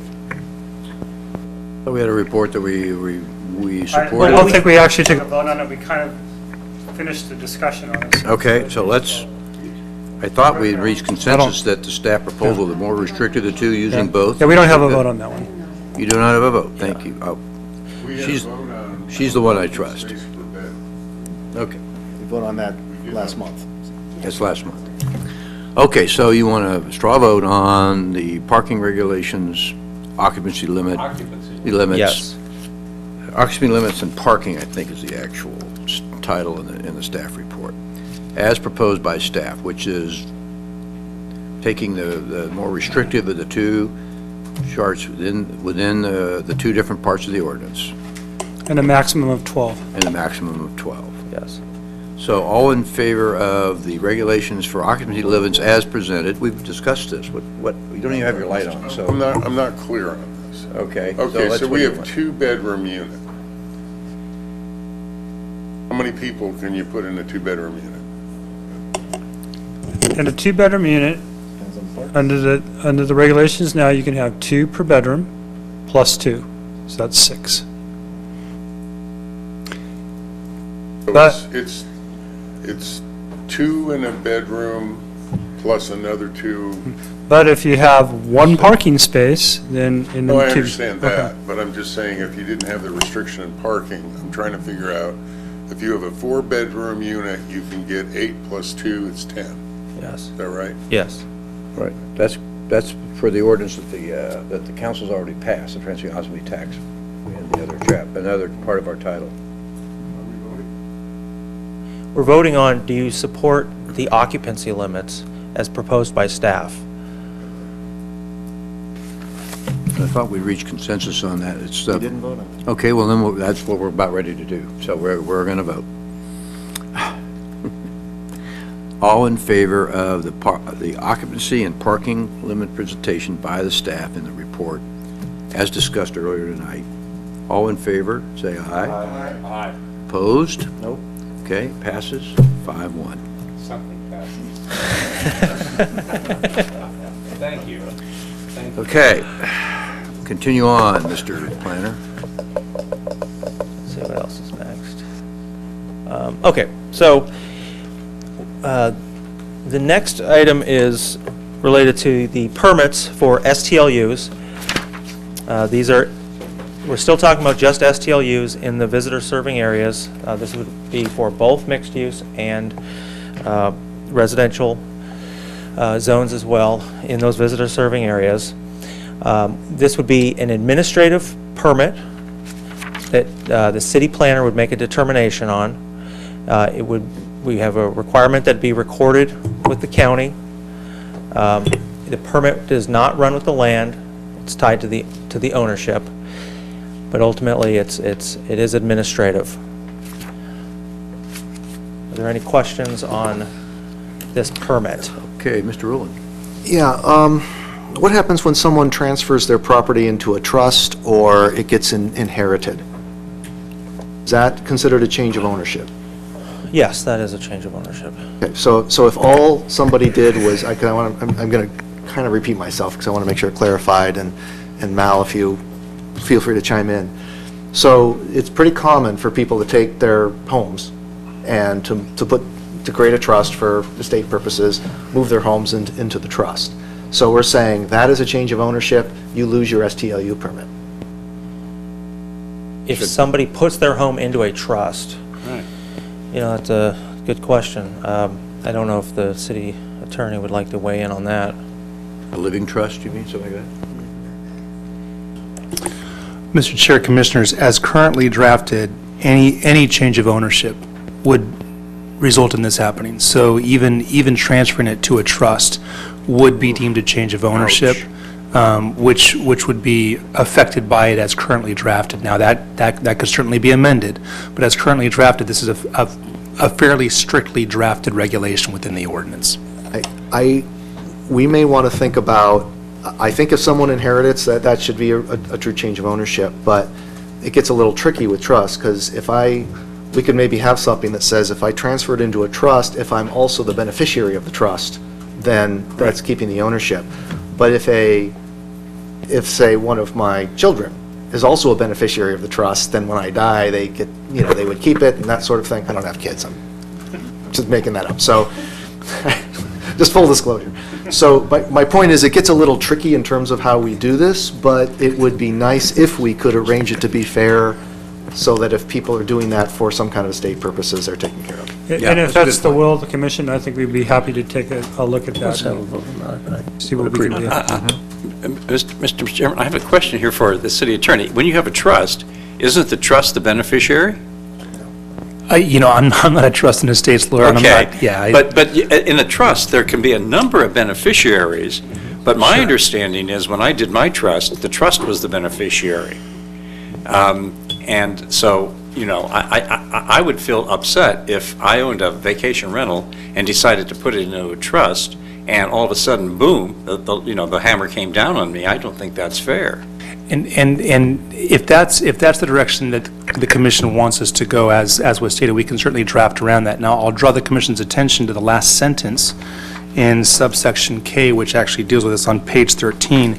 There is an exception for a partnership, for example, that was drafted in, where one of the partners withdraws from the partnership. So similar to that exception that was drafted in, we could draft in an exception for transfer of this property into a trust, as has been addressed, again, if the commission chooses to go there as a policy determination. I would say if the beneficiaries of the trust were exactly the same as the owners, and not adding or removing any, then that would make sense to me, but something like that. But let me just ask, is there consensus to ask the attorney to look into that? Have a quick straw vote on that. I think I would like him to look into it, because you've got living trusts where it could be passed to a child, but title doesn't change and they get the benefits of using the property. Then there's irrevocable trusts that you can put things in, and you have no control over it, and you have an executor operating it. Exactly. So there's all sorts of different gyrations, and I would think, as far as a family estate that stays in the parents' names and the kids' names, there should probably be consideration of maybe that not being a change of ownership. See, I think if it's inherited, it is a change of ownership, and it certainly would be with this. And if someone uses a trust to kind of get around that, I don't think that that's something that we should provide for. But if someone is... Putting it in the trust is fine, executing the trust is different. Is different. Is different. The execution of the trust is different. Putting it in trust is not. Well, it depends on who the beneficiaries are. But but the person's not dead yet, so it hasn't transferred. No, but if I own something and I put it in a trust, and now you and I are both beneficiaries, and I die, then there's no change of ownership, and you get to keep the STLU. Oh yeah, there would be a change of ownership, because it would be a quick claim deed, which would then be the change of ownership. Well, I'm not sure about that, given the trust, because the trust is the actual owner. Well, it is a very it's tricky. I think we need to I think maybe the city attorney smartest, look if into the it. commission has consensus to go this direction, it might make sense to give that direction to staff and the attorney to write up language to actually effectuate this. This could be complicated. I think we should give you direction to clarify this whole issue. Then I will make a straw. Well, before we have a few other issues here. It's an important question, because in addition to trust, there are lots of vehicles you can own a property. You can set up a company, a corporate, LLC. a limited LLC. We don't There are want lots that to of legal entity that can own a property. In that case, the property owner, which is a legal entity, never changes, because you can change the ownership of that legal entity. So if we decide to favor a natural person comparing to a legal entity, then we probably should give a direction to the city attorney and her planner. I think that's what to we're draft talking language. But my question to the city attorney is it illegal, or is it appropriate or legal to favor a natural person comparing to other legal entities? Oh, yeah. That's right, a natural person versus an LLC. So the ordinance as currently drafted, or specifically subsection K, actually addresses both natural persons and corporations. And we know that STLUs are owned by both natural persons and corporations. So we should be careful giving too much favoritism to one over the other. We can certainly, if, for example, the commission's desire was to go forward with this idea that's been discussed, we could draft that up. But we do have the issue that's been addressed as far as corporate ownership as well. Yeah, that's pretty well covered here, I think. Since we're only talking about Corporations don't die. I'm going to call it a license. We could just have an ordinance that says, in this case, a child or whoever who inherits an SLU has the opportunity to renew that license rather than have it go void. I think that's what it says. Wouldn't that be the simplest way to do it? And leave everything else the same? Well, it says that. Should the property owner pass on the property to children, for example, this requirement ensures that the new owner of STLU zoning permit is familiar with the regulations because she will be required to go through a new application process. I was just hoping it would be a guaranteed new application. In other words, rather than going to the back of the line. Yeah, I don't know if it should be guaranteed. Because people work their whole damn lives to pass things along to their kids, and I'm not one who wants to see that investment go by the wayside. Well, but they would have to go to through a new application process, They according inherit to the this. property, but as far as an STLU, they have to apply again. Yes, they would have to apply again. But they wouldn't lose the property. I just don't want them to lose their place in line now. If it's up to 20% or whatever number. If it's up to the limit, we're saying it's first come, first served, they could be 15 years off from ever being able to operate it again. And I think They would that's, inherit the property. they would get the property. With the cost basis of that. But I don't see the justice in that. It's a change of ownership, so. Yeah. I seem to have opened a can of worms here, but. Well, it just means everybody's going to have to put it in a living trust then. But that's exactly the thing that I was asking Mal to look into, that we wanted to avoid. Because a trust would get around that requirement that it's a change of ownership. No, and it's now not that things are set. Yes, it is. No, it's not. A living trust is a living trust. Well, yes, a living Whoever trust is- gets I'm the saying- benefits from it is totally unique. That's what I'm saying, is the owning the home is the change of ownership. Now it was the parent, and now it's the child. Somebody different is getting the benefit and runs it and that sort of a thing. Putting it in the trust, we don't- one thing, but when you execute the trust and take the pour over the will and you disperse the trust, that's when you have a change of or. You don't necessarily disperse That's the trust. That's the irrevocable trust. Well, even in a pour over a living trust, you eventually have to disperse Not the. Not if that's not in the instructions for the I'm trust. not a lawyer. So. Okay, I think we've Yeah, hit this one, and we got direction, and we will look with No, it. we have not. Well, we'll look with the attorney. We have gotten direction to look into it. The idea is that if you're just simply changing from your own ownership to a living trust, not transferring the property, you should be able to retain your STLU. So we'll look into that and see what the legal requirements are for that. We understand the intent. But I think we all agree upon that, in fact, if there's a change of ownership, that it should be recorded. Correct. Okay, I think we all agree upon that. Oh, sure, that's part of my concern, that's in concrete. Yeah. Okay. Mr. Smith. Okay, I think we need to back up and look at this in perspective, because I don't see what we're doing as being fair to our community and to our constituents in this whole thing. In fact, some of the language that I just heard really bothers me. That this is going to be handed down in my family, that I've got this STLU, it's my family, that's a right, or it's an inheritance. It's not, it's a permit. It should be an annual permit, and it should be renewed on an annual basis, and it should be fair. And we're not treating it that way, and I got a real problem with that. Why does it go on and on and on? It's not a conditional use permit. It doesn't chase the land. It's a permit that each person puts together every year. Gives everybody in those areas a chance to do this. And I'm having a real problem with the way all of a sudden this is turning into an inheritance to the family. It's going to go on forever and ever. That's not what I heard. No, That's what I heard. That's basically, Okay, you have two kinds of permits here. You have an annual permit that gets renewed every year. Yep. No matter what, whether you're an ownership, same owner or not. Then when there's a transfer of ownership for the STLU permit, you have to get a new permit. What we're doing here is only covering a situation where there's a trust, where I own the property, I decide to put my property into a living trust, nothing else happens. We're looking at a provision to allow that to happen and not have to get a new permit. Okay, so are we saying that every year you have to apply for a new permit? Yep. And it doesn't mean you're going to get it? It's a renewal. No. No, Well, it's not a renewal. Is the renewal automatic? You automatically go back into the waiting. There's two different kinds of permits here. The admin permit, which is on the table before the planning commission, is a permit that you apply for and you retain. You don't have to update it every year. You retain that unless you become you violate the provisions of the requirements of the permit, which it can be revoked, or a change in ownership. Then you need to get the new owner needs to get the permit.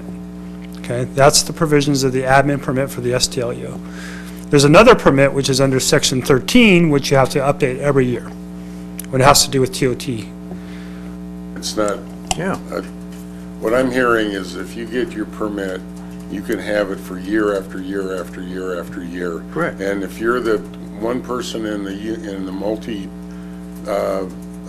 family dwelling and you're the 20% or the 15%, that you're going to be the only person in that building that gets to do it year after year after year, and your neighbors aren't going to get a shot at it.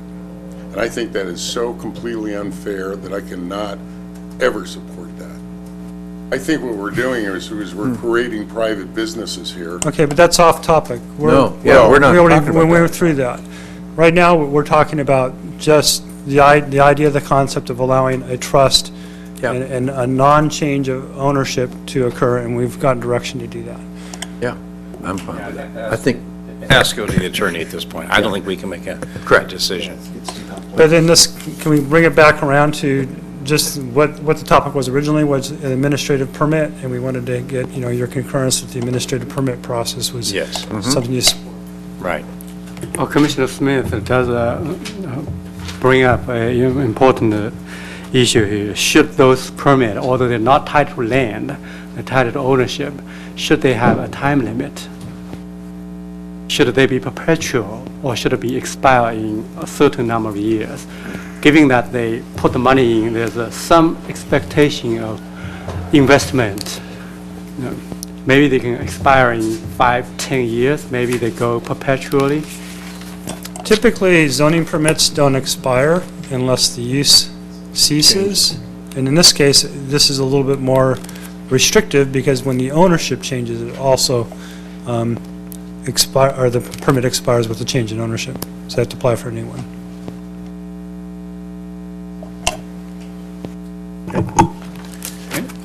Okay. that's the way we've Right. set on it. No, that's fine.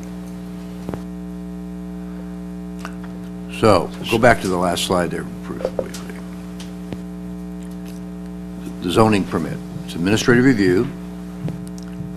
You record the deed. Right.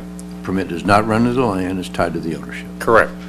Everybody in agreement with that? And you want a straw vote on that, is that correct? Yes, please. All in favor of that for a straw vote? Aye. Aye? Aye? All opposed? Okay, passes 5-1.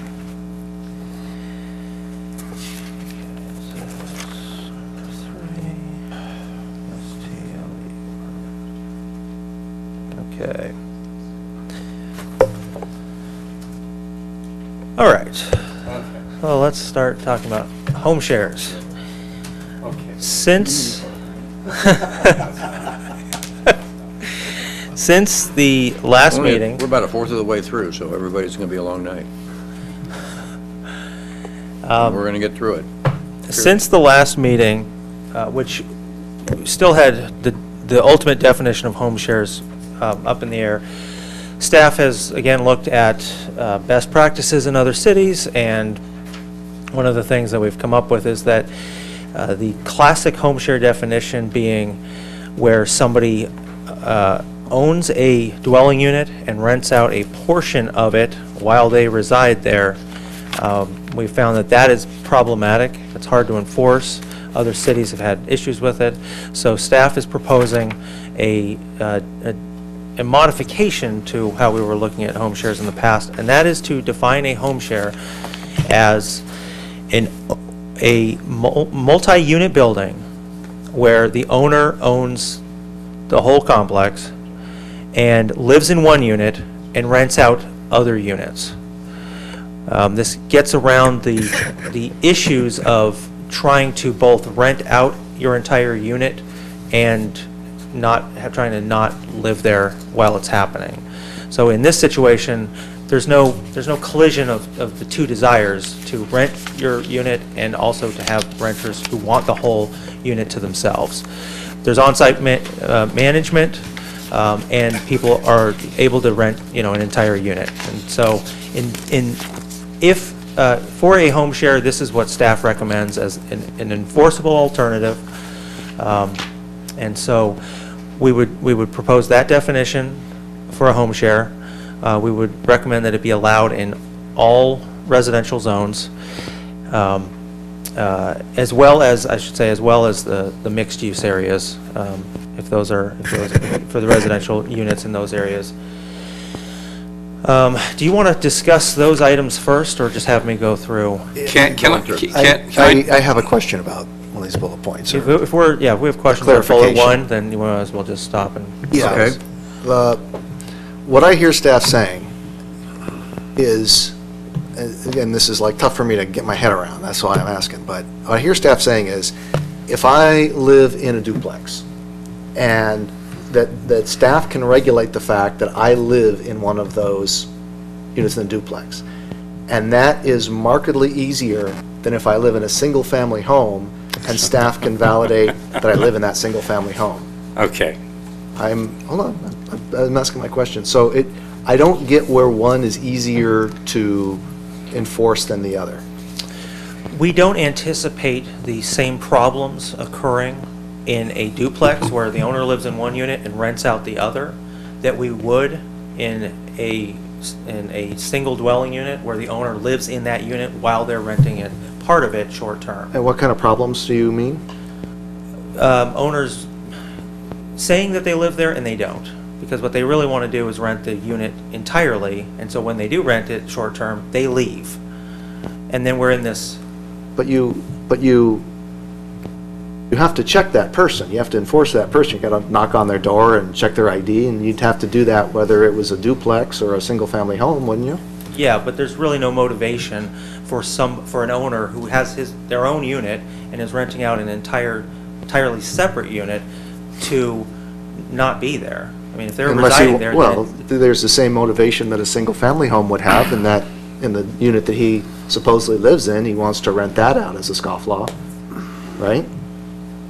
I don't think so. Well, if I'm in a single-family home and I'm going to cheat the system and not going to live there and I'm going to rent it out, why couldn't I do the same thing in a duplex? An owner is not renting out the unit that they live in. They're only renting out a completely separate unit, though attached and on the property. I understand that, but you're saying that if I took that duplex and I've got the unit that I live in, and I broke that off and I put it over in a single-family home, in a single-family lot, that now my motivation is different, that it would be easier for me or harder to enforce for me to rent that out when I shouldn't be? It's not. I don't think that's a fair characterization. It's easier to do a loophole with an owner, a classic home share, because the owner could live there just part-time and then actually rent it out and not be there, and then someone could just say, hey, he just went over to, get a haircut or something, or he went to a concert with his wife, but he's here.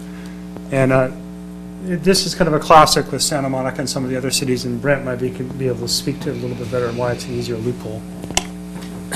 In regards to it, it's because there's no way for us to tell in a situation where you have in a single-family dwelling, the owner is supposed to be there with those people that are renting the STLU. And the scenario where you've got the duplex and the gentleman is not renting out his unit, but he's renting out the other unit, it's very easy to identify that he's living in that unit. As opposed to in the single-family dwelling, when we would show up, a lot of what Santa Monica and some of the other cities are running into, they'll show up and they'll just tell him, oh, he's not here right now, or he left, he had an emergency, he had to leave.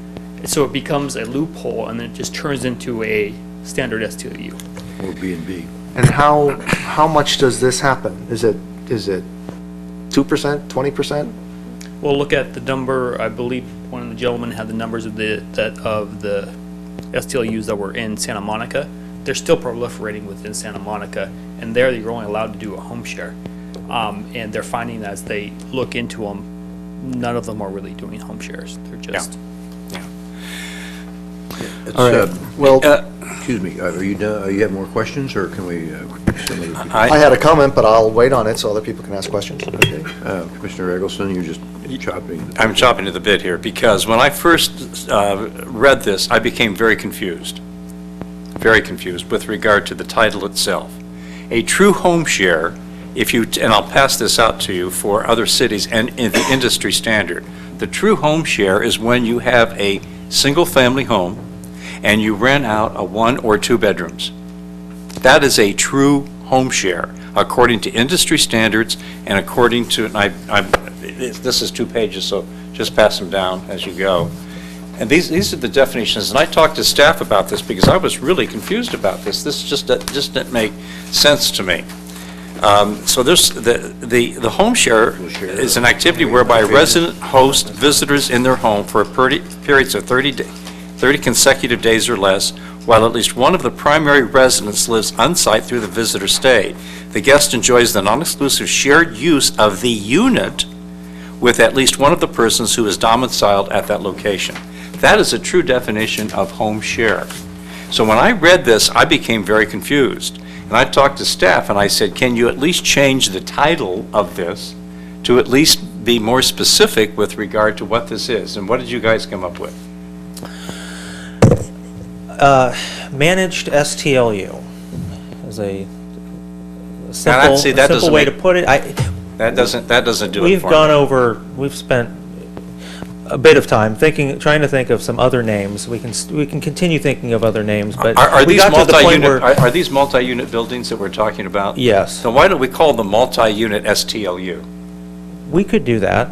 I mean, I think we should call it what it actually is. Part of the issue is that what we were going to call it was a multi-unit owner-occupied STLU, but we figured that was kind of long, so we just go, why don't we just call it managed STLU and then put the definition behind it, if that's what it is. Okay. So, this is very confusing because you're actually confusing 2 specific different uses together when you call it a home share multifamily. It's not a home share.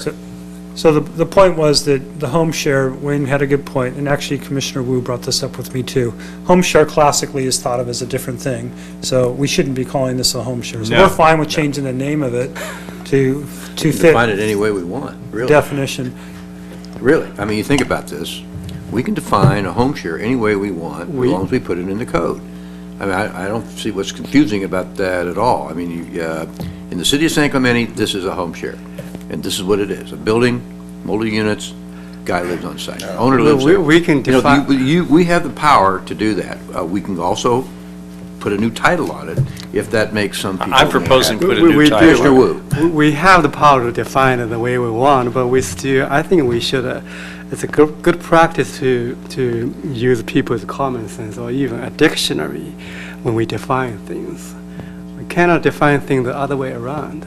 This is not a home share. No. I have a better name for it, called apartment hotel. But there's condos too. There are condos too. Yeah, but that's greater. The hotel is 6 units or greater, I think. Yeah, right. So it's really a multi-family building. That's what we're talking about. Whether it's 2 units or how many units, it's a multi-family building. And so it's certainly not a home share. It's a multi-family STLU. And it's going to be confusing because I'm going to tell you right now that people who are doing home shares right now are going to say, well, I can continue with my home share because this is what the home share true definition is, and it's going to cause a great deal of confusion Why are we causing confusion out in the public when we Okay. don't have Can I to? let Commissioner Smith talk a little bit here? He wants to. Commissioner Smith? Well, I sat with Adam and Jim, because I had that problem too. And the first thing I'd say is home share, forget it. That's a misnomer. Doesn't make sense. I think everybody thinks of that in a very different way.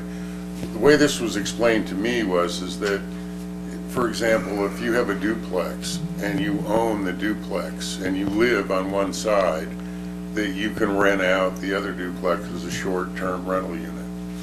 Okay, that's completely different in my mind from I'm living in a home and I rent out a bedroom to a college kid or something. That's a home share. So let's not mix it up, for gosh sakes. I mean, the home share is a whole different thing. Besides, it's going to get everybody riled up because then they're going to think that now people are going to put short-term rentals in their single-family houses right next to them. And then that's not what this is all about. This is about a different kind of dwelling. It's a multifamily dwelling. So it takes away the single-family residence thing. And so we need to do that. And it's, just don't use home share. Just don't use that. All right. I'll go back. How about multifamily dwelling? Multifamily STLU. That's what it is. Well, STL used to be multifamily, but it has to have an owner-occupied. That's the Okay, difference. owner-occupied. Owner-owned multi-unit building. He has to live there, he has to own it all. In the title? We can explicitly. We understand You the can define direction, it. so Okay. we can play with it, you know. We'll come up with something really Let's go great. back to just the whole concept of home share. The idea of home shares that we're talking about is it's in an expanded area. So it's expanding to all residential areas in the city. And Don't use the word home share. so the bigger question is, do you agree with the staff's recommendation here, or do you want to see I want to chip in modifications here. to it? We can work the title and make Commissioner Eggleston and others happy as far as how we define, how we title it, the definition. I think what you defined here is elegant in its simplicity. It simplifies a huge possibility of a big loophole for de facto B&Bs or whatever. So I'm comfortable with what you're proposing, and we can retitle it to make everybody else happy. I'm more pragmatic about that, because we can certainly define it the way we need to define it in the world I live in. So that's my oar in the water for that for now. And Commissioner Wu? I still think home share should stay, and it had a place in the city. We're going to give a different title to what we mean here. But home share, the true meaning of home share should be allowed in all our zone. That's my point. Okay. We need to straw vote on that because it's not included in this right now. That's correct. Commissioner Rulon? Well, it's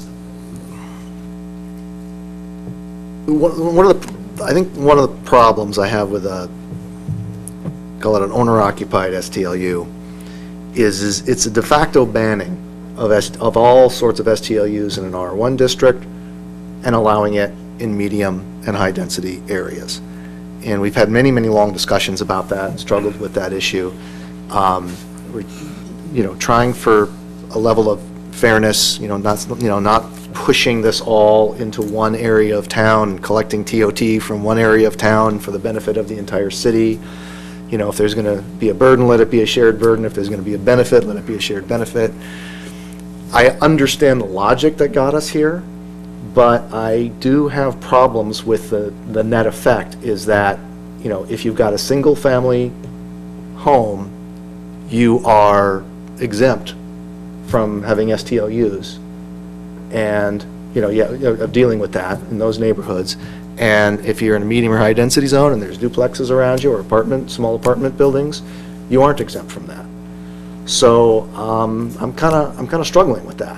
I can even see, having a duplex and renting out, living in, having that idea, the owner-occupied STLU in a duplex, for instance, that doesn't bother me so much just by itself. What bothers me is that we are now once again talking about this imbalance in the city, really treating people, residents in different parts of the city differently, as we've as we've gone over many times in the past. So that's the issue that I'm struggling with here, and I question whether I can support it. Yeah. So my view on that is there is different R areas. There is R low, medium, and high. And we choose medium and high areas, and we've zoned them that way for higher densities, and so they are different. And so in some ways, they should be treated different. You and I have been on the opposite In side some of that. ways, but remember, but density is a Excuse me, description. Let me talk, I listen to you. And so there is a differential here, and we have to make a differential somewhere. And I think the way the staff logic in the report where these things are more accessible or whatever to certain other visitor serving needs is about as reasonable as you can make. And when you balance the needs of the R1 areas or the other residential lows. And so there is a difference. That's why they are different. That's why we created those densities as different. They've been that way for many years. We didn't even touch them in the current general plan. So going forward, that's kind of my view on it. Commissioner Wu, you have your light on.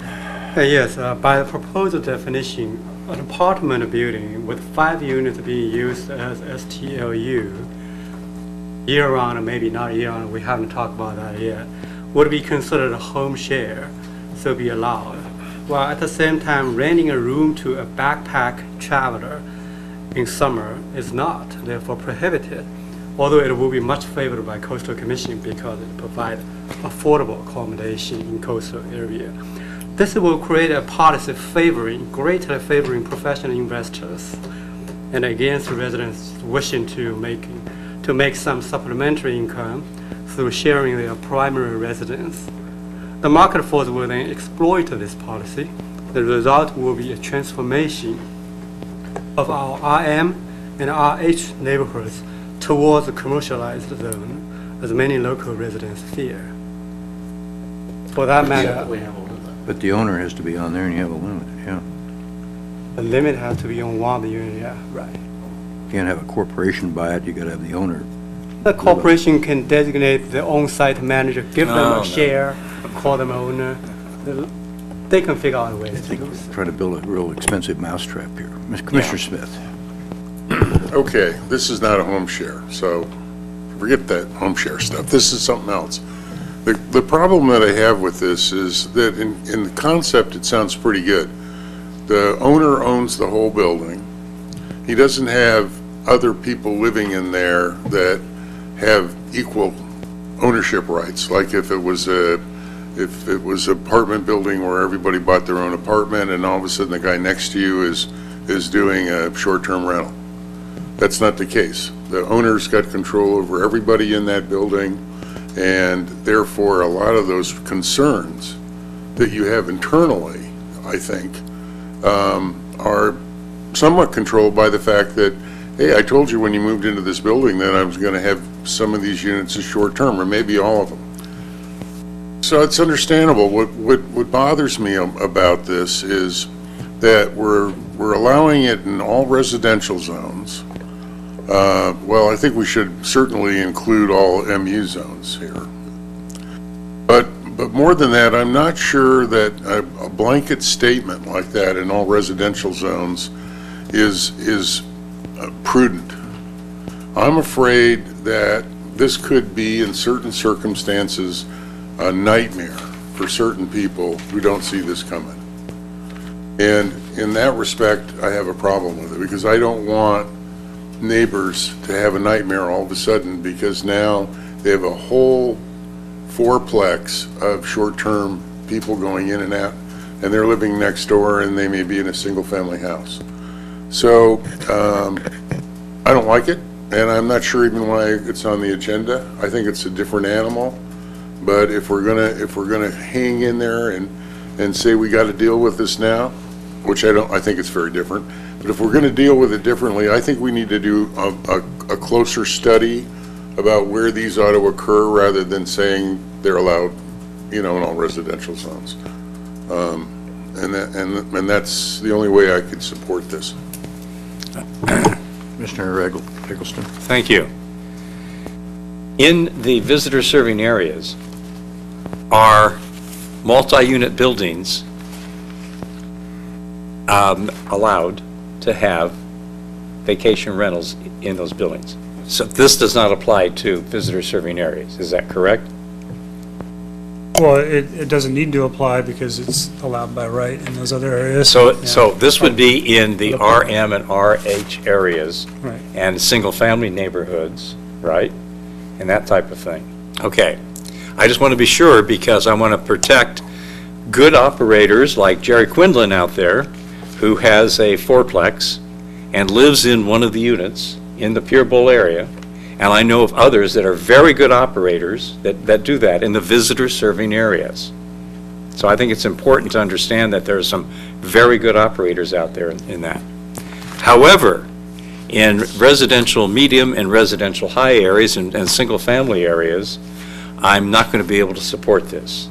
And let me share with you why. In the general neighborhood that I live in, there was a fourplex, and the owner lived in, well, at that point, the owner didn't live in that fourplex. There were very long-term tenants in this fourplex. They lived there for a long time. They were good tenants. They were paying nearly market rent. A new owner came in and kicked all of those 4 people out that had lived there for years and years and years and turned it into an STLU, or a vacation rental, all 4 units. It was a nightmare. And until the neighbors got together and banded together and complained and complained and complained, those owners finally sold it and turned it back into long-term rentals. So we have an issue here when we're talking about the affordability of long-term renters and our housing element. If we do something like this, it's going to tremendously impact the affordability of these units and the affordability of people who want to live here long-term in those RM and RH areas. And I'm not talking about the Pier Bowl, I'm not talking about, the visitor serving areas, which it would be allowed by right. So I'm not able to support this in any manner. Okay, let's see. Mr. Crandall, you want to? Just a clarification for you, how many zones and lots are there in each of these, not a number, that are large enough to have 2 dwelling units, complete dwelling units on them? In an R1 zone, they can have a small, over the garage, second unit? No. Yeah, not west of the I-5, granny flats are prohibited. So You have that's a- really only going to affect on the east side. Right. It'll be a very limited area, frankly, because the other ones, a lot of the areas on the east side of the freeway are also regulated by homeowners associations, so they would be subject to the homeowners association approval. And if that was allowed, then they are allowed, granny flats are allowed for single-family houses on the east side of the I-5 by right, so that you can do one. Okay. As long as you can accommodate the parking on site. In the staff briefing, you provided a map where these things would fall in based on our current zoning. Do you have that that we can bring up and show to? The home share? No, that's not. That's different. That's not. That's No, not. I'm So, I sorry. mean, we're really talking Wrong nothing, title. this doesn't affect the west side. No, it potentially could. We're talking, there's, Yeah. But where can they get the duplexes outside, not in R1? there are some multifamily buildings in the residential low area. But very That are They're- existing, you couldn't yeah, build a they're- new They're one. existing, you couldn't build a new one. Okay. It's very limited. It's very restrictive, in many ways, because it comes down to residential medium and high, and certain selected areas that are very old in the R1 areas. So you kind of bounded the problem along with the distance requires too. Okay, So- any other questions on this, or? What I'd suggest, Chair Brown, is that the bigger issue is whether you want to allow, whatever we're calling them, home shares or Whatever the title is. owner-occupied multifamily STLUs. if you want to allow them outside the visitor serving area or not, if, that's what we should take a vote on first, because everything else becomes a moot if you don't want to allow them at all. Right. Okay, so let's do that and then go from there. So you want a straw vote on to, specifically, the straw vote you want us to vote on? As repeat it, so everybody knows. Okay, so staff's recommendation is to allow the multifamily owner-occupied STLUs in all residential zones, with these other restrictions too, and a special permit that has to go to the zoning administrator. Right. So what we'd like to do is, And his choice, he can actually. do we want to consider that, yes or no? Okay. If you say the 4 zones already, we're allowing these in the 4 zones? Or This is the outside the visitor serving area. Outside. Outside. Anywhere like we have it. Right. Right. Right. Correct. Okay, all in favor of supporting the staff recommendation as presented here in the areas allowed, based on the definition, the guts of the definition and not the title of the definition. Chairman, I support it, but with some condition. So you want conditions before we do the straw vote here? Well, for example, if we were to allow the owner-occupied multi-unit STLU, there must be a time limit on that. In other words, annual rental limit and minimum rental length. A 90-day rental is what you're saying? That's one of those other hard Or maybe the things. first question is if we allow them at all. Let's just find out, let's make a vote on whether we allow them at all, and then we'll figure out conditions here, okay? All in favor of the staff proposal here, as defined, not titled, as presented here. All in favor of it, say aye or raise your hands. Aye. All not in favor. Okay, fails.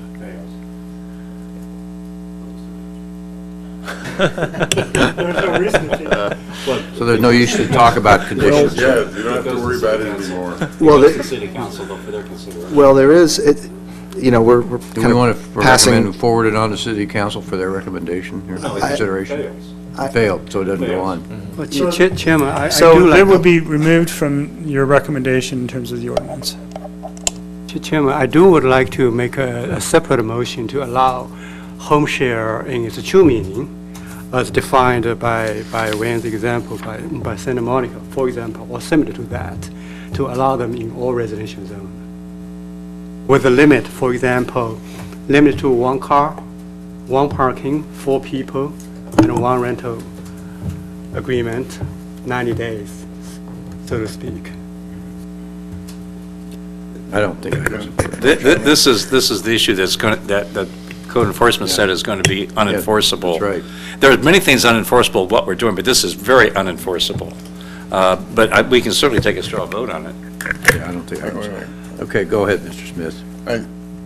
Okay, now we've shifted from that because it's not a problem. We're not dealing with it. We're dealing with my mom's home, and she's got Fred the student in there, and she's renting out the room. That's a home share, right? For how long? Right. 29 days. No, I didn't say that. I said, usually, it's going to be more than that. And it's not an issue. Okay, it's not an issue. I know. Okay, please, So let him talk. I'm trying to let you know that exists without a problem. The problem is that you share a room in your house for less than 29 days. And that's different. That is correct. I'm talking about people listing a room out of their primary residence on Airbnb. Right. I think the subject's moot myself. I don't think I could support that issue at all. It's just, as previously discussed here, it's an unenforceable issue. Commissioner Ruin? Jim, you're going to come back to us with some of the stuff that Mal had, with that research before we vote on this ordinance. Am I correct about that? Remains to be seen. It depends on what you guys direct us to do. I'm just Continue thinking. the item, then yes. If you ask us to come back to you, we will. Yeah, I'm just thinking that I know city council wants this, and we want to get it to city council. But there is a real issue here. If we can solve a tough problem before it gets to city council, that would be a good thing, and that's kind of why we're here. And there's I'm sorry, I lost my train of thought here for a second. There's a real problem. There is a real concern about coastal commission, and will just defining these STUs in the visitor serving areas be good enough for them? Maybe so, maybe not. We got reasons, to think not. And we can always send it to them, and they can tell us. But I'm just wondering, particularly if it comes, I know we had the trust issue that we wanted Mal to look into. Maybe there's still, a way to work this out. I know that this is kind of a little bit big picture, as Commissioner Wu was saying. If we have certain conditions on it, limited scope, that sort of thing, possibly the commission might feel different about it. I'm just wondering if there's any interest in having this come back to address this issue, the issue we gave to Mal, before we send it off to City Council. Mr. Chairman? Go ahead, Mr. I think we need to put these issues to bed. Yeah. We need to move on. And I think the staff and our attorney is very capable of putting together something with regard to the transfer of properties and send it on to the city council. But we need to put it to bed. And quite frankly, we need to protect the integrity and the character of our residential neighborhoods. To me, I'm just going to say it. I don't really care what the Coastal Commission says at this point, because we need to protect our residents. Our residents come first, and it's important that this is a zoning and land use issue which protects the residents and the character and integrity of our neighborhoods. And someone said before, well, this should just be a code enforcement issue. It's not. This is a land use and zoning issue. Why should the city? Why should the residents? Why should our sheriff's department? And why should code enforcement babysit vacation rentals? And so, to me, we need to put this to bed and move on. Well, we kind of have, because the way we voted on the thing. The proposal here, as stated, failed. And so, we're in a minority here again. But the staff's trying to come up with some critical mass that try to create a balance throughout our visitor serving, coastal zone here. And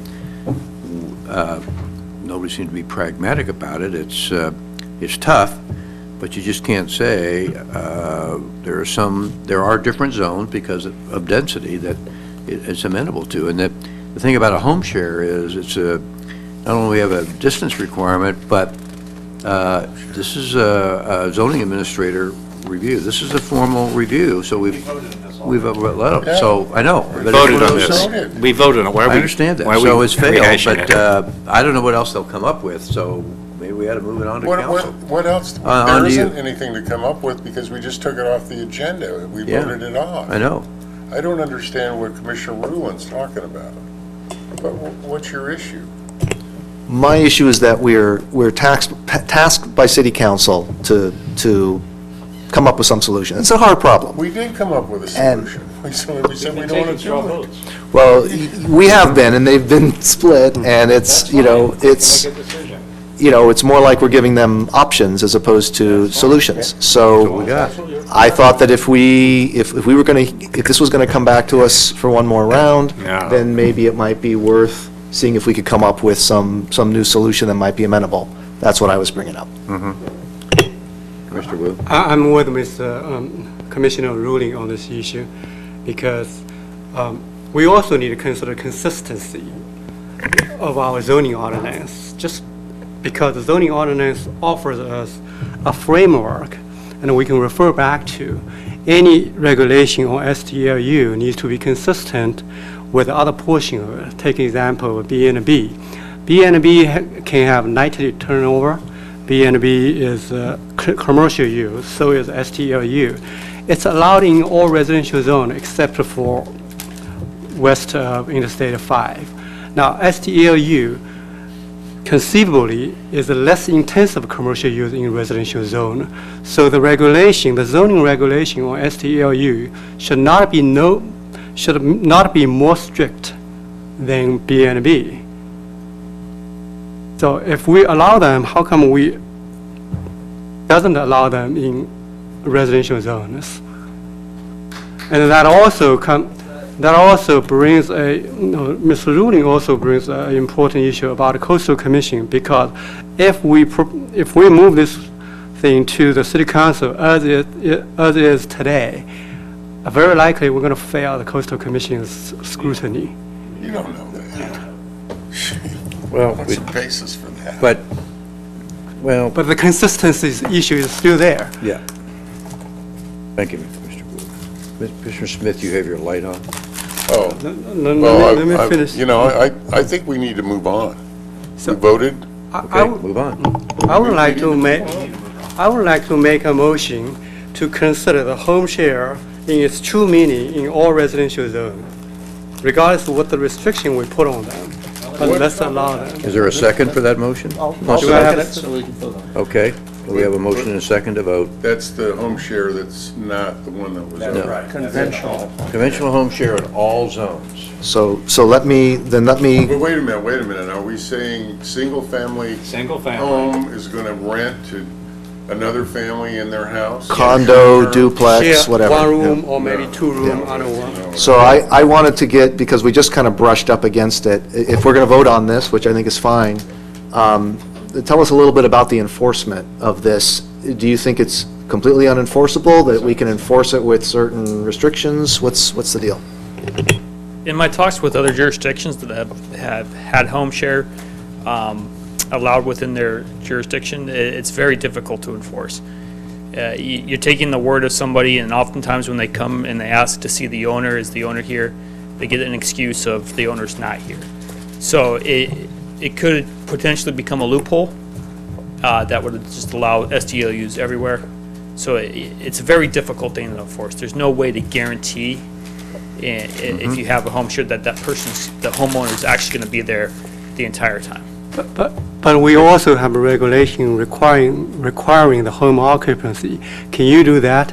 If someone says, oh, the owner just go out to the dry cleaning, you can come back in 30 minutes. If the owner is not there, it's considered he's not there. And then based on that, you give him a citation, it's a violation.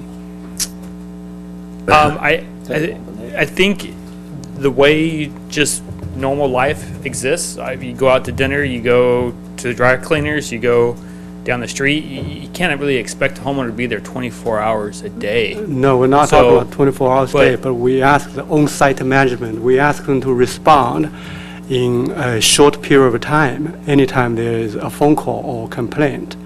So within 30 minutes or so, whatever the number of minutes you can describe. And once again, I just, how can you enforce it? I think it's... I have a... Okay. No, let's straw vote on it. Let's have our straw vote. Okay, who's in favor of home shares as defined, the traditional definition, everywhere in the city? All in favor? All opposed? Fails. Okay, let's move on. Okay. Now we're going to this is the easy one, right? So, the next topic here is boarding houses. Boarding houses, this is a definition that we included previously. It's been reworked somewhat since the last iteration, but basically it's defined as a dwelling unit with multiple rental agreements, and this is 2 or more short-term agreements or 4 or more long-term agreements. Essentially, it's a single dwelling unit with multiple people renting, or lodging on site, I should say. Staff is recommending that these uses be require a conditional use permit. That would be a planning commission public hearing. The zones where these uses would be allowed would be in the residential medium, residential high, and mixed use 5 zones. This is citywide. We're no longer talking about focus areas. And we would also require a 300-foot minimum distance between boarding houses. Are there questions about boarding houses?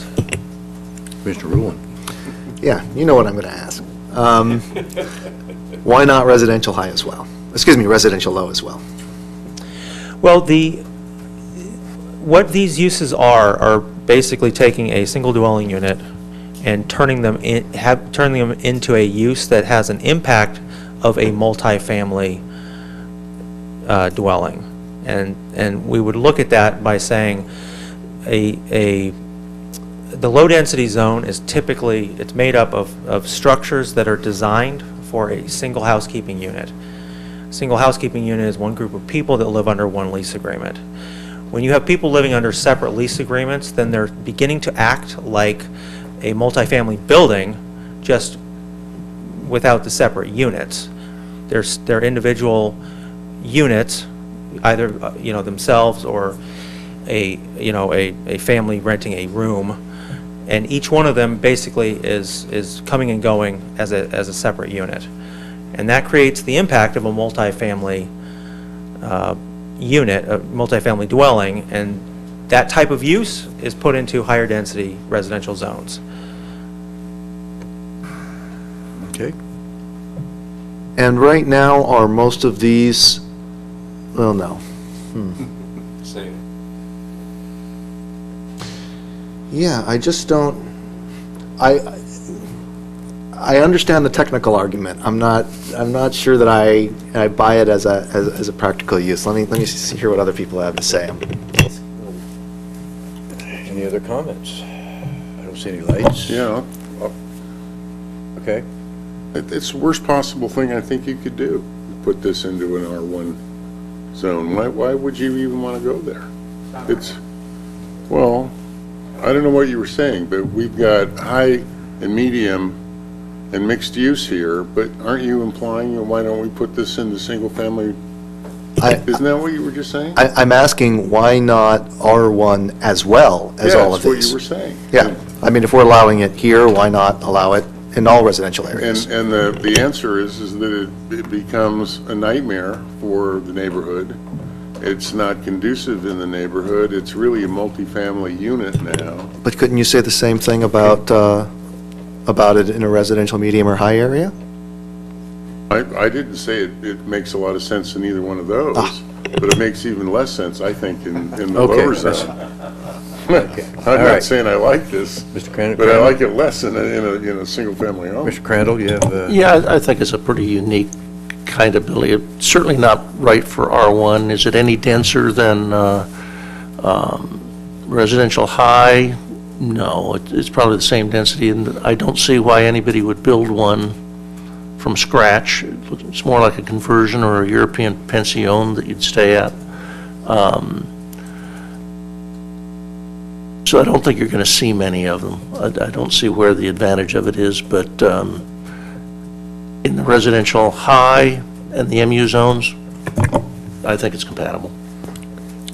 I basically agree with what you say there, Mr. Crandall, that these are all tough decisions, and not an unexpected reaction from you, since you live in a residential medium zone and have been the great protector of North Beach for 5 years or so that I've known you. So, but we have to make these hard decisions, and this certainly, I would agree with Commissioners, fits better here than in the R1 zones. And so you have to look at what the package that's presented here is. That they've the multiple rental agreements, which they're trying to get around, and I'm assuming the city attorney agrees with this type of a rental agreement and proposed it. It's a conditional use permit.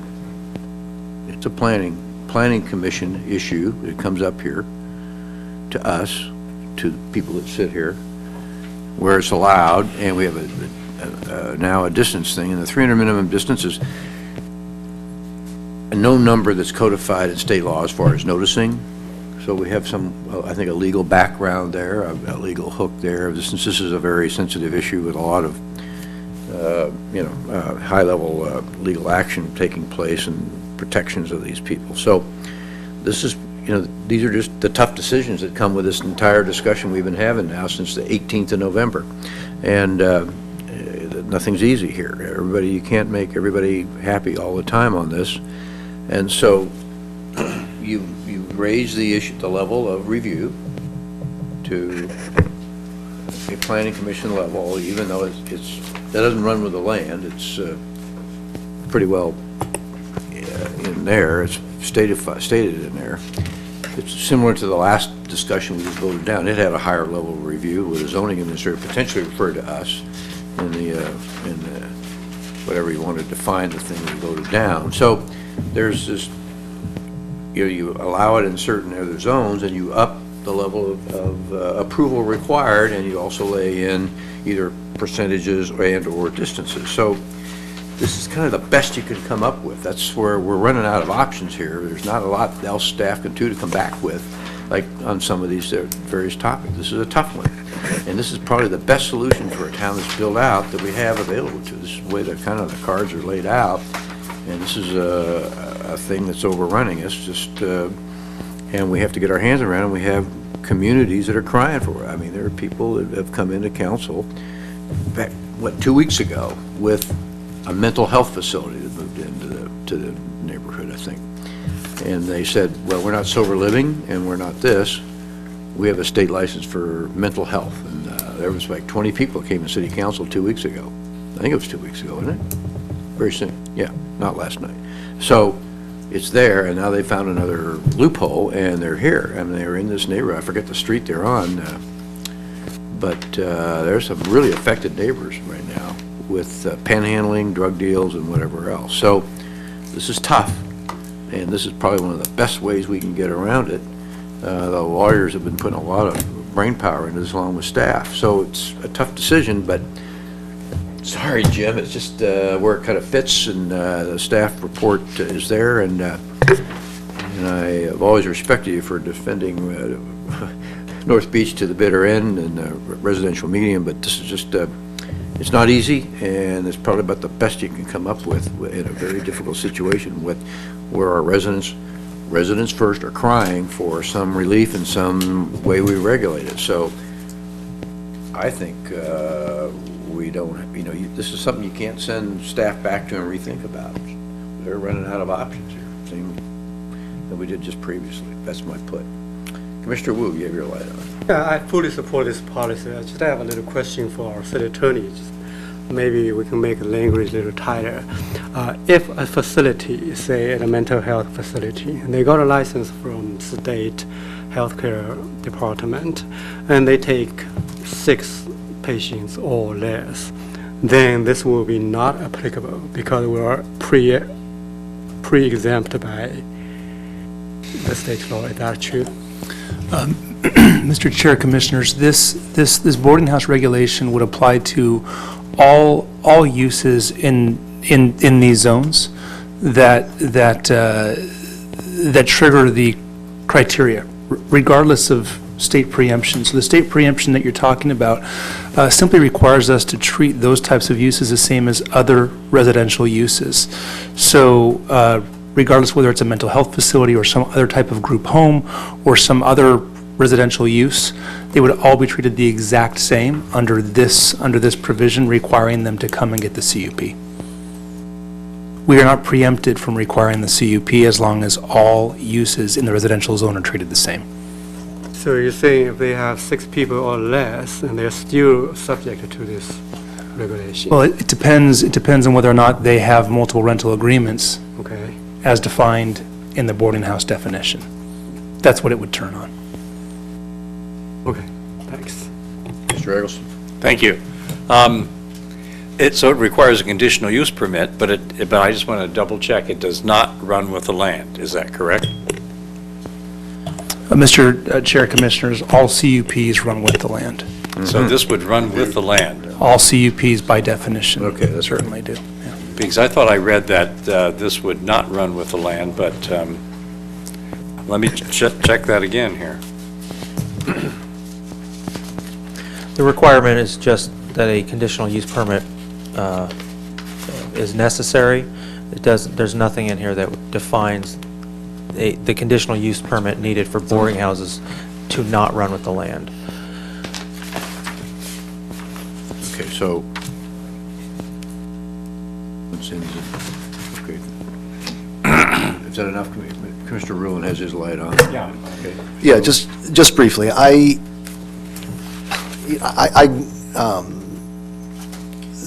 only hesitation I have with this is that I still don't agree that this is not a compatible use in the R1 zone. So, but that's the only reason that I am, if it's compatible, in other words, in the other zones, it should be compatible there. But that's the only reason that I have trouble supporting it. But I'm not going to support it for that reason, but otherwise I would. Not unpredictable. Commissioner Smith. There's some questions of city staff, boarding houses. Give us a flavor of different kinds of activities that are going to go on in these places, different kinds of groups, programs, etc. Can you do that? There could be any number of iterations of what takes place at a boarding house. It could be 5 college kids that rent a house. It could be like a fraternity house, maybe. Something to that effect. It could be like a hostel for backpackers. Okay. It's really it's about the number of independent rental agreements taking place at a single time. Can it be one of those clean and sober places where you have drug addicts and alcoholics living there? Potentially, that is one of many different uses that could take place. Could it be a place where you have mental illness? Potentially. That's one of many uses that could take place in a boarding house. Okay, and is there any reason, so we also established that based on that, if we permit it, we could end up having, hypothetically, a mental illness facility in an area that's now running with land for a long time, and, right? Did we establish that? They would require a conditional use permit to be reviewed by the planning commission, So be once they vetted got through the going, process. once that was approved, it could be there for a good long time, right? Potentially. Okay. It would be subject to, Then my question would be, why would we want to put these in residential areas? Why wouldn't we want to just leave these into mixed-use areas or more commercial areas? Why do we want to bring them into any level of residential areas? I can't imagine any residential, high, low, or medium wanting this. And I look at the map where you're suggesting that these go, and I find it very difficult that the people that are living in these areas are going to be happy with this decision and wonder why we in fact are making this decision now. Mr. Chair, Commissioners, if I can chime in, many of the uses that have been discussed, as Commissioner Wu previously alluded to, are already permitted in these zones pursuant to state law. So, you know, one of the examples was a mental health home. In many instances, that type of use is already there, and there's nothing that we can do currently to regulate that. This boarding house definition and provision would allow for the regulation of a broad swath of uses, including a hostel, you know, these types of college boarding houses, in addition to the uses that we've previously discussed, and would allow the commission to make the standard CUP findings. Among those is compatibility. And compatibility looks at surrounding uses and whether or not the proposed use is compatible with those surrounding uses. So in some instances, it takes uses that are currently permitted by state law and allows us to at least have some oversight and some regulatory authority over them. Yeah, I think we have a lot of federal and state law that are driving this, that these, some of these types of uses require them to be in some residential setting to help facilitate their recovery and aid and all that stuff. So we're kind of bounded on the problem here, and because of federal and state oversight. So this is probably I think the lawyers, the moratorium has been in effect on this, have been really kind of grinding the wheel, trying to see what we can come up with. And this is probably about the best we can come up with. So we'll shed the good light on this, because this is quite a difficult subject, I think. What we're saying is this stuff's happening anyway, and if we were to adopt this, we exert more control than we currently have. Am I gaining that, right? Yeah, I think it's important, that's correct. It's important to note that by this stuff, we're referring not just to the impactful uses like the mental health facility we talked about, but also these, the college boarding house, for example, the backpacking hostel. These uses are happening. This allows us to have more regulatory authority over existing uses. And can we go one step further then? Are we also saying by adopting this measure that we are in fact restricting these uses in low residential areas? The ordinance as proposed allows them in RH, RM, and MU, although it's late and I can barely see MU5. anything anymore. MU5. Right. But not in low residential. In fact, there is sunset provisions in the ordinance. If we were sometime around midnight, we'll get to the page turn. But there are some sunset amortization grandfather type thing. It's very similar to STLUs and what was proposed for home shares or whatever that was. And so that the owner can apply for waivers, but X amount of years you have to move yourself from that area. So that the language is consistent in the ordinance. Right, I get a better understanding of it. Straw vote? Yep. All in favor of the boarding house proposal as proposed by staff? All in favor? Aye. Aye. Opposed? No. Okay, passes 5-1. Consistent. All right, moving right along. Specialty Next hospital. topic is specialty hospital. This is a new use to address facilities that offer inpatient services in specialized treatment of health issues. By defining this, we are able to specify which zones any facility that offers these types of services are allowed, and those zones are commercial zones. They're the higher intensity, neighborhood commercial, the 1.3, and the NC 1.3, NC2, CC2, and CC4. The CC4 being the new hospital supporting zone, and all of these uses would require a conditional use permit. Are there any specific questions about specialty hospitals? Mr. Smith? When we were looking at the Saddleback Hospital situation, we approved a rezoning of that. That it would exclude this, or would it allow this? In that zone? Yeah. That specific zone? This specialty hospital is not allowed in that zone. We couldn't go back if there was no other solution. We could not go back to that particular zone and put this in. Not as presently proposed. Not as we're proposing it. It could be at a later date if in fact, Wasn't there a feeling about trying to group this kind of stuff in medical in certain areas of town versus what looks like a broad brush? Not specifically specialty hospital. Specialty hospital covers a number of different services. It could be any physical, recuperative treatment.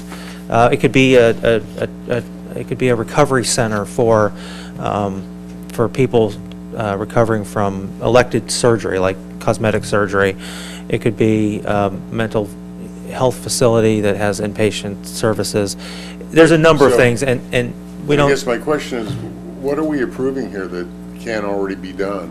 Well, we don't have a definition for specialty hospital. Technically, the only kind of hospital we allow is a general acute care hospital, and that's only allowed where the Saddleback. Okay, so it's not really the use, hospital. it's the name and the definition. Yeah, this is, okay. we're basically creating a specialized hospital facility.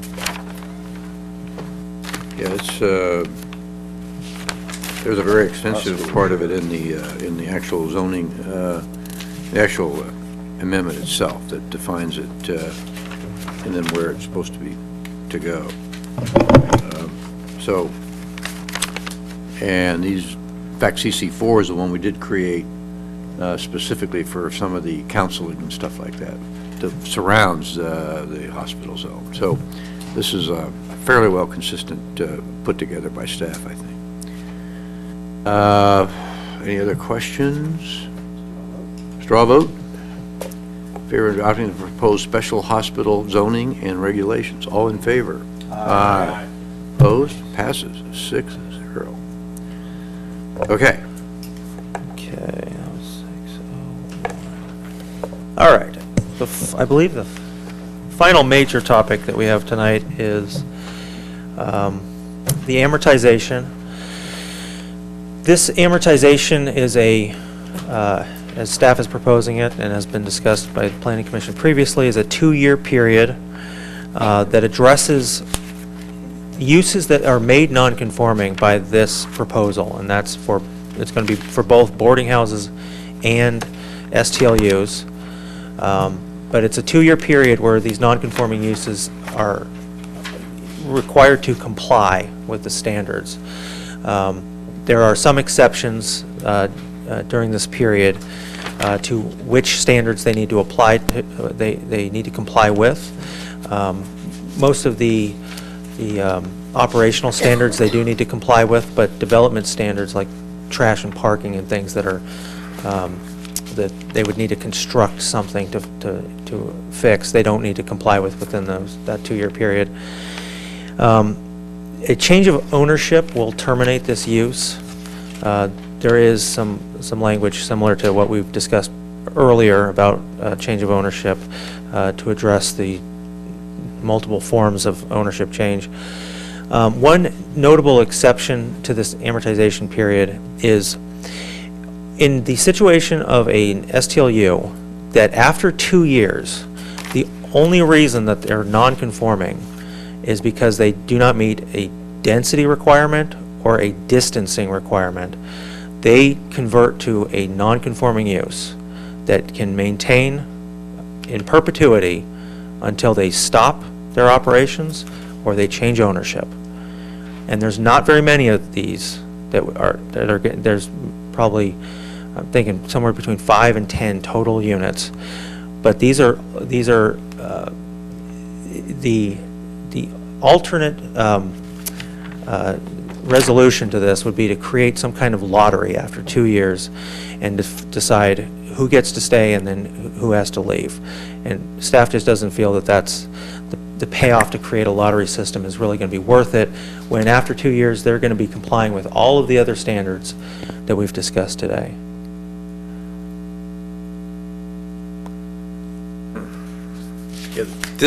When you actually read the ordinance, there's about 3 or 4 conditions you've laid out that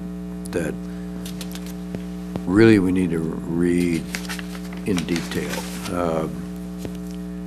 Because there's some that I'm really uncomfortable with, because it also applies to non-conforming boarding houses. And you have some boilerplate statement in there, in addition to STLUs, boarding houses, and I guess home shares, but you make like page 20, for an owner of the ordinance, way back in the back, gentlemen.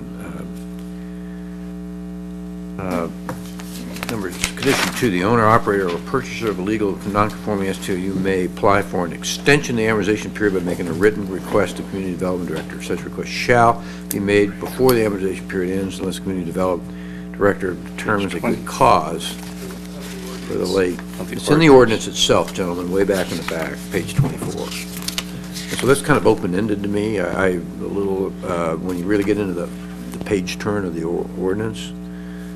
And then the next standard here, number 3, the owner-operator of a legal non-conforming STU may apply for a waiver of certain operating conditions during the amortization period by making a written request to the Community Development Director accompanied by evidence demonstrating that enforcement of the standard or standards creates an exceptional hardship. And we really, the operating standards subject to possible waiver are limited to those found in subsections 1728, 292C3, minimum rental length, and actually 13, occupancy and parking. And so, it seems to me this is, can you explain that, why these were worded that way? These have come, I get the sense of a loophole here. Well, let's start with number 2. This deals with the 2-year amortization period. So this is basically saying that if somebody who has a legal non-conforming STLU sells it a month after these standards potentially become adopted, that they still have a vested interest in their STLU. There's still an expectation of value based on their STLU, and the new owner that purchases it, we're just saying that they can apply for an extension of the amortization period to apply to their ownership, but that doesn't mean that they're grandfathered forever. It means that they can use the property as an STLU for the remainder of the 2-year period. I just don't read that. This is what's going to, this is the part of the ordinance that goes into law. This is, Yeah, that's where that's why I eventually really want to do a page turn on the ordinance. Then it's getting late here, but. Yeah, well, it's just saying that they can apply for an extension of the amortization period, meaning that, and I understand where you're coming from. We might be able to look at cleaning this up, but the intent is not to create an amortization period that's longer than 2 years from the date of adoption. It's to allow a new owner to continue the non-conforming use for that 2-year period. This just doesn't say that. That's where. Well, what does this specifically apply to? Does this apply to vacation rentals currently in R1 zones? It would apply to any that are non-conforming Because you said 5 to 10. I don't know what you meant by that. You said there were very few. No, that's in the 5th item. And actually, that was just home shares. So that might not even. Members in the audience here, this is part of the distance detailed staff brief we have. That may not It's even not on the slides. apply. No, this is the first section we're looking at is just non-conforming STLUs. Okay, you're right, it wouldn't apply now because the distance is in. Yeah, so the last part doesn't apply. What we're talking about, this is a situation where a month after the adoption of an ordinance that makes a non-conforming STLU, if somebody sells their property, the new owner can maintain the non-conforming use during the amortization period, the 2 years. I think the second item says change of ownership will terminate a use. Yeah. And we're making an exception to that. Yeah, no. It's too complicated. Yeah, no. I thought we were just, the amortization clause was going to be for the non-conforming STLUs, that there would be an amortization period for 2 years, and after the adoption, and at the end of 2 years, the use would cease. That's still the case. See, but section 3 here, number 3 doesn't say that, or number 5. Well, this is, number 3 is just talking about that, again, during the amortization period, the owner of the STLU can apply for a waiver of having to meet certain operational standards. So, I'm sorry, so within the 2-year, number 2 says within the 2-year period, someone can say, I don't want to be conforming for the remainder of that 2-year period, or beyond the 2-year period? No, it's during that 2-year period. Well, but they don't have to conform until the end of the 2-year period, right? Exactly. Hey, Mel, So I why think do we need that? We need you to chime in here. Number 2, my understanding is it's a standard clause that comes with most amortization sections, and it gives the city some protection because in some instances there might be a potential, every amortization is looked at on a case-by-case basis. So a particular, owner might have put a special condition or something where his facility can only be used as an STLU. And there's a huge investment there, so there could be a lawsuit brought against the city. If we were to amortize it, we might have to compensate the owner. So this allows us the ability to negotiate in certain instances. And that was my understanding in number 2. Number 5 is directly to deal with some very special cases related to the situation where we have more than 5 units in a particular multifamily residential area, and the new rule says you can't have more than 5 in a building. So if, say, there's 8, then we would be put in the situation of deciding which 3 would have to go. So in those cases, we're just saying, okay, you know what, in that case, because there's only 3 of them in town, in those cases, we can let them just become non-conforming and they can just change with ownership or a regular update based on a non-conforming ordinance. Beyond the 2 years? For that instance, yes, in number 5, rather than getting the city into a lottery system or something else like that. So, Number 5 reads, all STUs and home shares that are non-conforming at the end of the amortization period for no reason other than they do not meet the requirements specified in subsection 1728-292E2, zone density or minimum distancing of this title, may remain a non-conforming use in compliance with general standards for non-conforming uses specified in B and D through this section. But any change of ownership is described that will immediately require that these be terminated. So they can apply for this, I guess, is that right? it doesn't, This needs to be in English. I don't, what this, I understood what you said, but this doesn't seem to reflect what you said, but maybe because it's written by... We have a slight revision to that to make it a little bit more readable. Jim, for the density exception, the peerable area currently has about 12%, and you're proposing to raise it to 20%. So where that wouldn't be the issue. We're just talking about, the rule says in the new code that you can't have more than 5 STLUs in a building, in any one building. Oh, that density. And there's a few of them, and there's only 3 in town. 2 of them are in the Pier Bowl. And in that case, they have more than 5, so they have, let's say they have 8. There'd be 3 that have to go with the new ordinance in 2 years, and what we're saying, rather than trying to decide which of those 3 have to go out of the 8 in the building, okay. So we just let them just kind of, revert back under the regular non-conforming ordinance, and then they, just happen through attrition. Okay. And then we had a straw vote on that. So you're saying if the city council decided to adopt that portion to allow the owner-occupied multi-unit building to be used as STLU, then that would apply. Now, this has to do with STLUs that have more than 5 units in the allowable area, the visitor serving zone. So in the Pier Bowl, we have a building now in the Pier Bowl that has 8 STLUs. The new rule says you can't have 8. You can only have 5 in a building. So that means that building has 3 too many.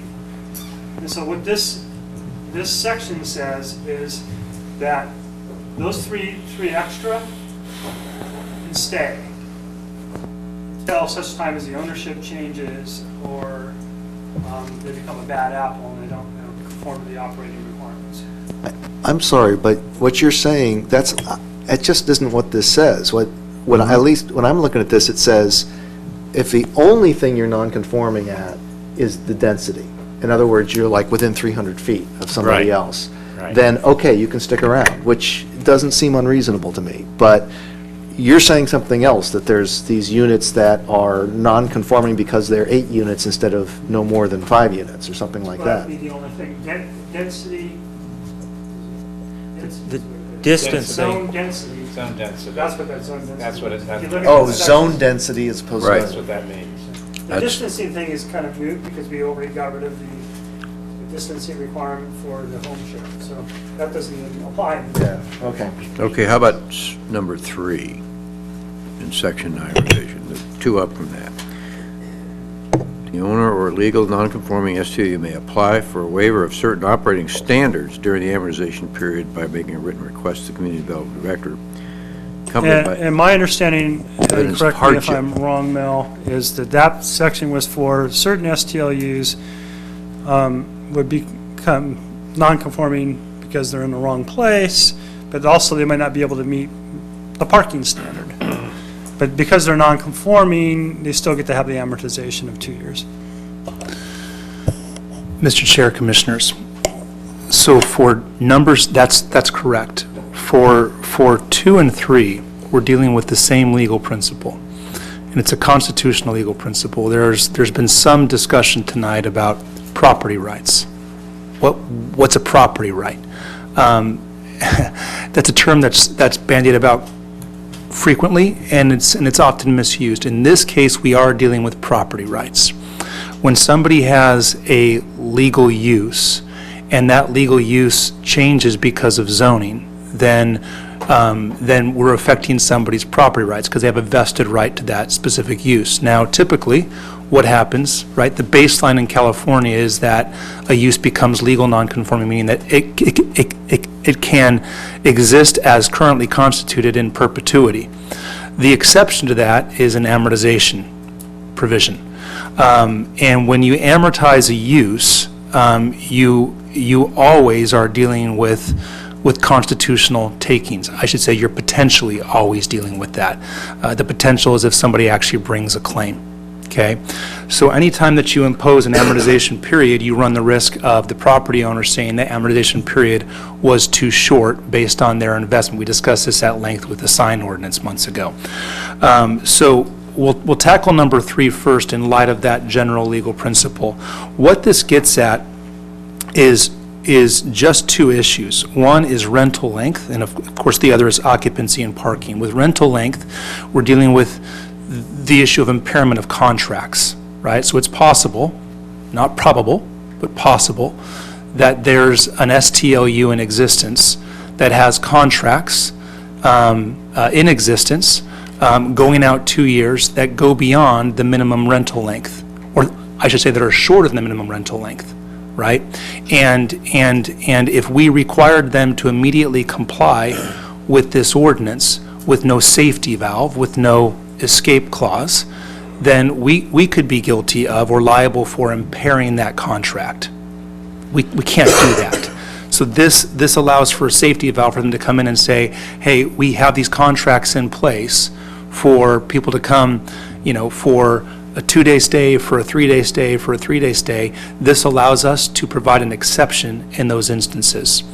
As far as the parking goes, this would allow for if a property owner came in and said, we just finished a $200,000 gold encrusted driveway that has led to dozens of contracts and they're worth X amount of dollars, this is a crazy hypothetical to make a point, right? We'd like to have an exception to the amortization rules for this period.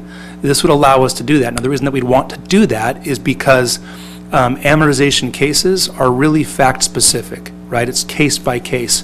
So creating objective, specific standards for amortization is difficult, if not impossible. It's case by case. So this is a safety valve to allow staff to analyze when somebody comes in and claims that the standards as applied to their property are onerous. It allows staff to give that exception, okay? So that's why number 3 is in place. Now, number 2 is much broader, right? And as Jim has noted, that provides a global safety valve for any STLU, any non-conforming STLU.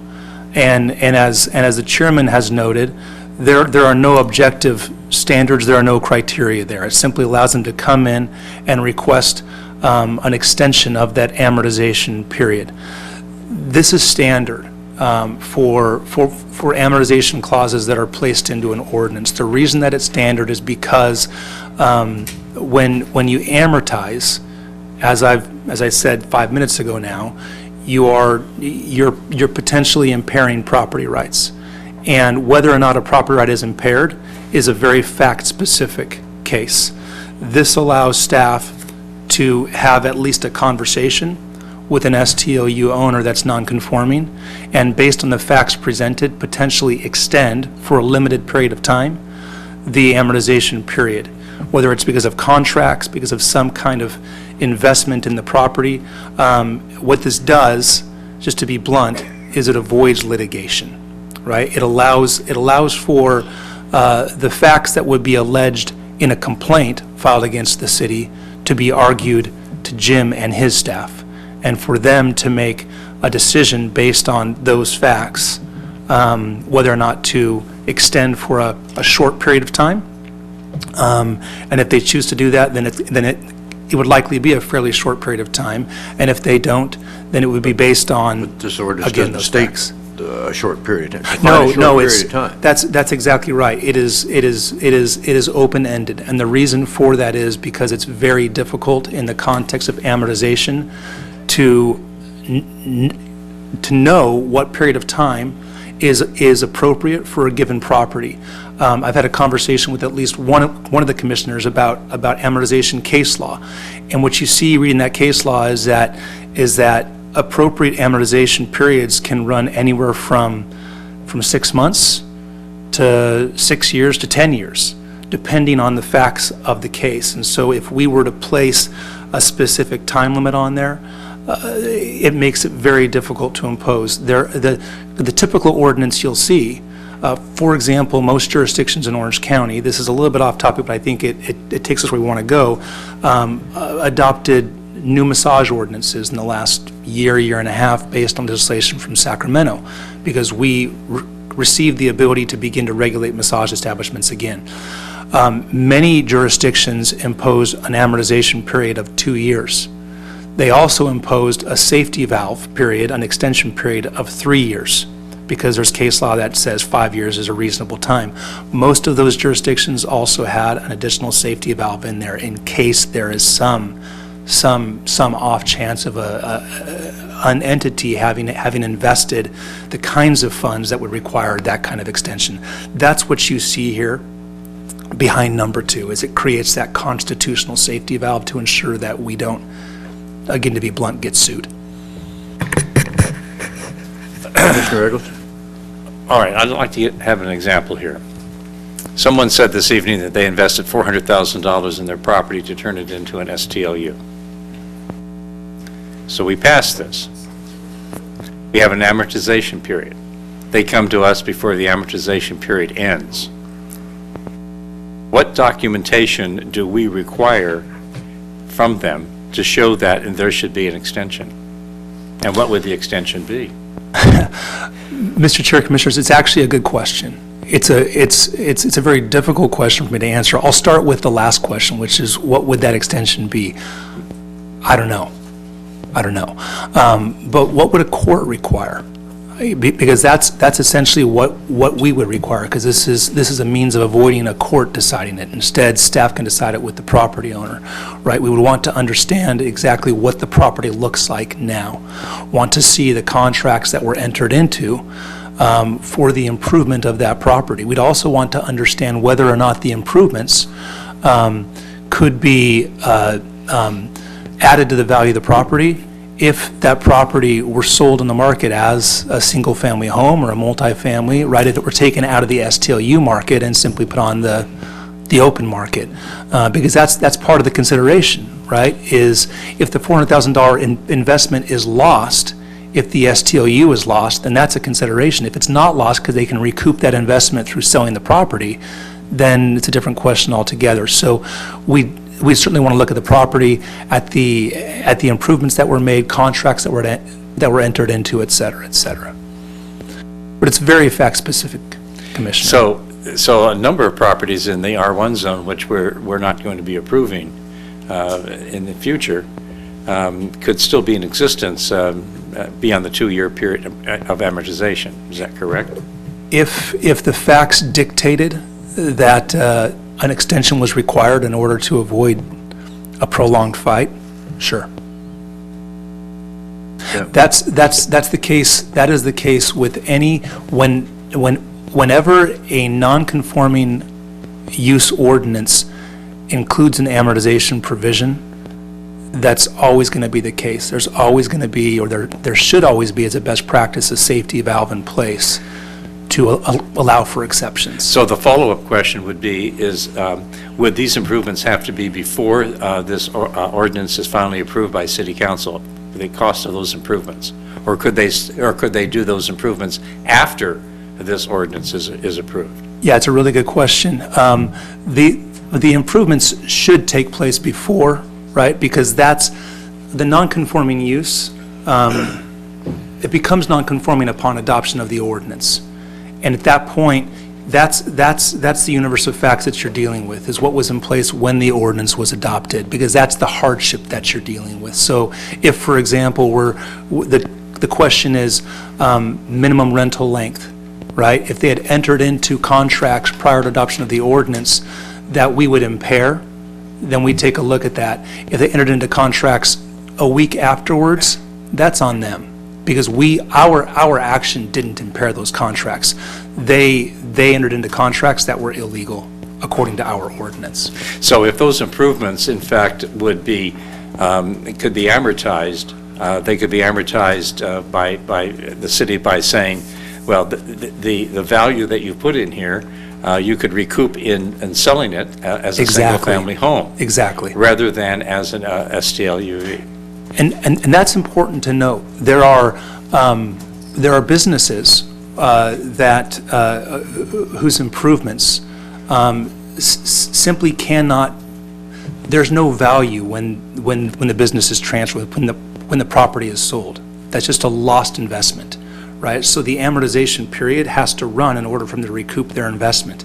With STLUs, you would assume that many of the improvements being made to the home, the investment could be recouped upon sale of the home out of the STLU market. So really, the safety valve, the constitutional safety valve in here as applied, may not be as intense as it appears. It's drafted in order to allow for the give and take that may be necessary in the event there is an outlier. Then another follow-up question is, if someone says, well, I have a hardship because this is my retirement, what happens then? We're dealing with a line of cases that deal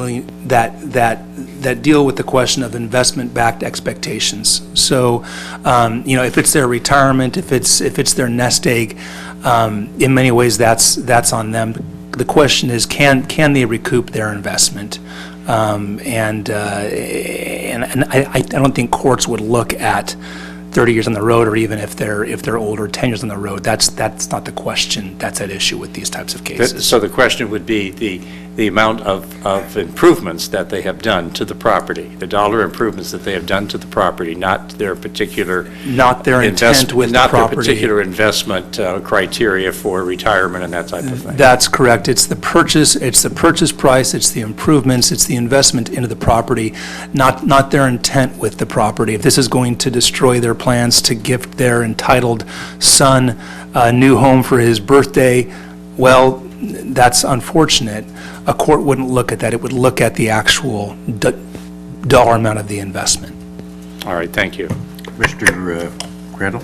Oh, realized I left that on. I have to agree. I think Mal did a good job of explaining it. There is no such thing as a STLU. That's a business plan.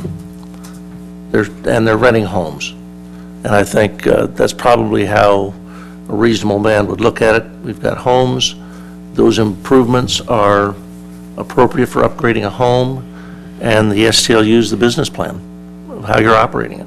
That's it. Commissioner Smith. So we finally realized there's a lot of money behind this, and there's an advantage in having this. With all of that said, and you're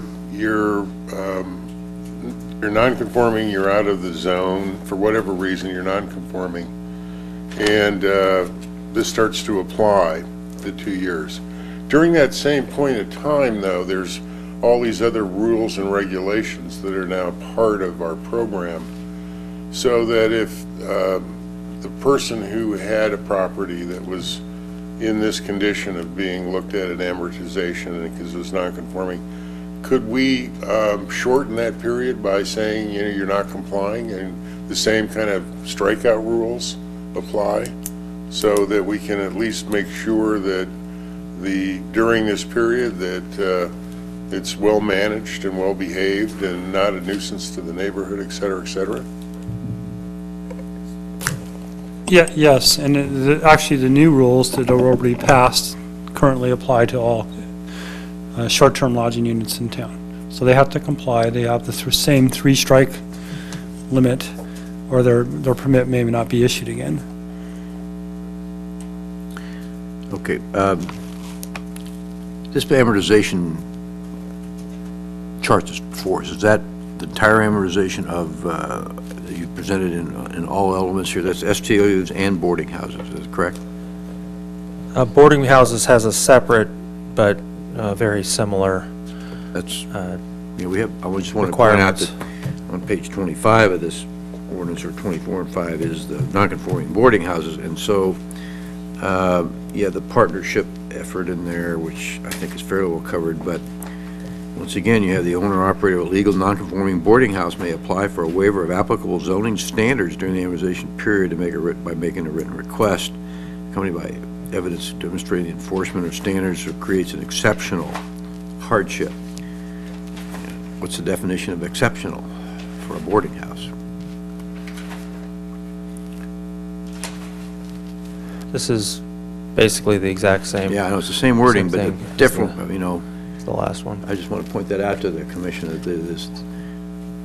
they've crafted these, and they're standard across both uses, STOUs and boarding houses, that the purchaser of legal non-conforming boarding house may apply for an extension period by making a written request to the community development director, sitting in the front row here, and such request will be made before the amortization ends unless the community development director determines a good cause should be shown for a late submission. So, once again, Mr. Assistant City Attorney, all this, the same rationale applies to this as just previously discussed for STLU. Yeah, it's the same rationale.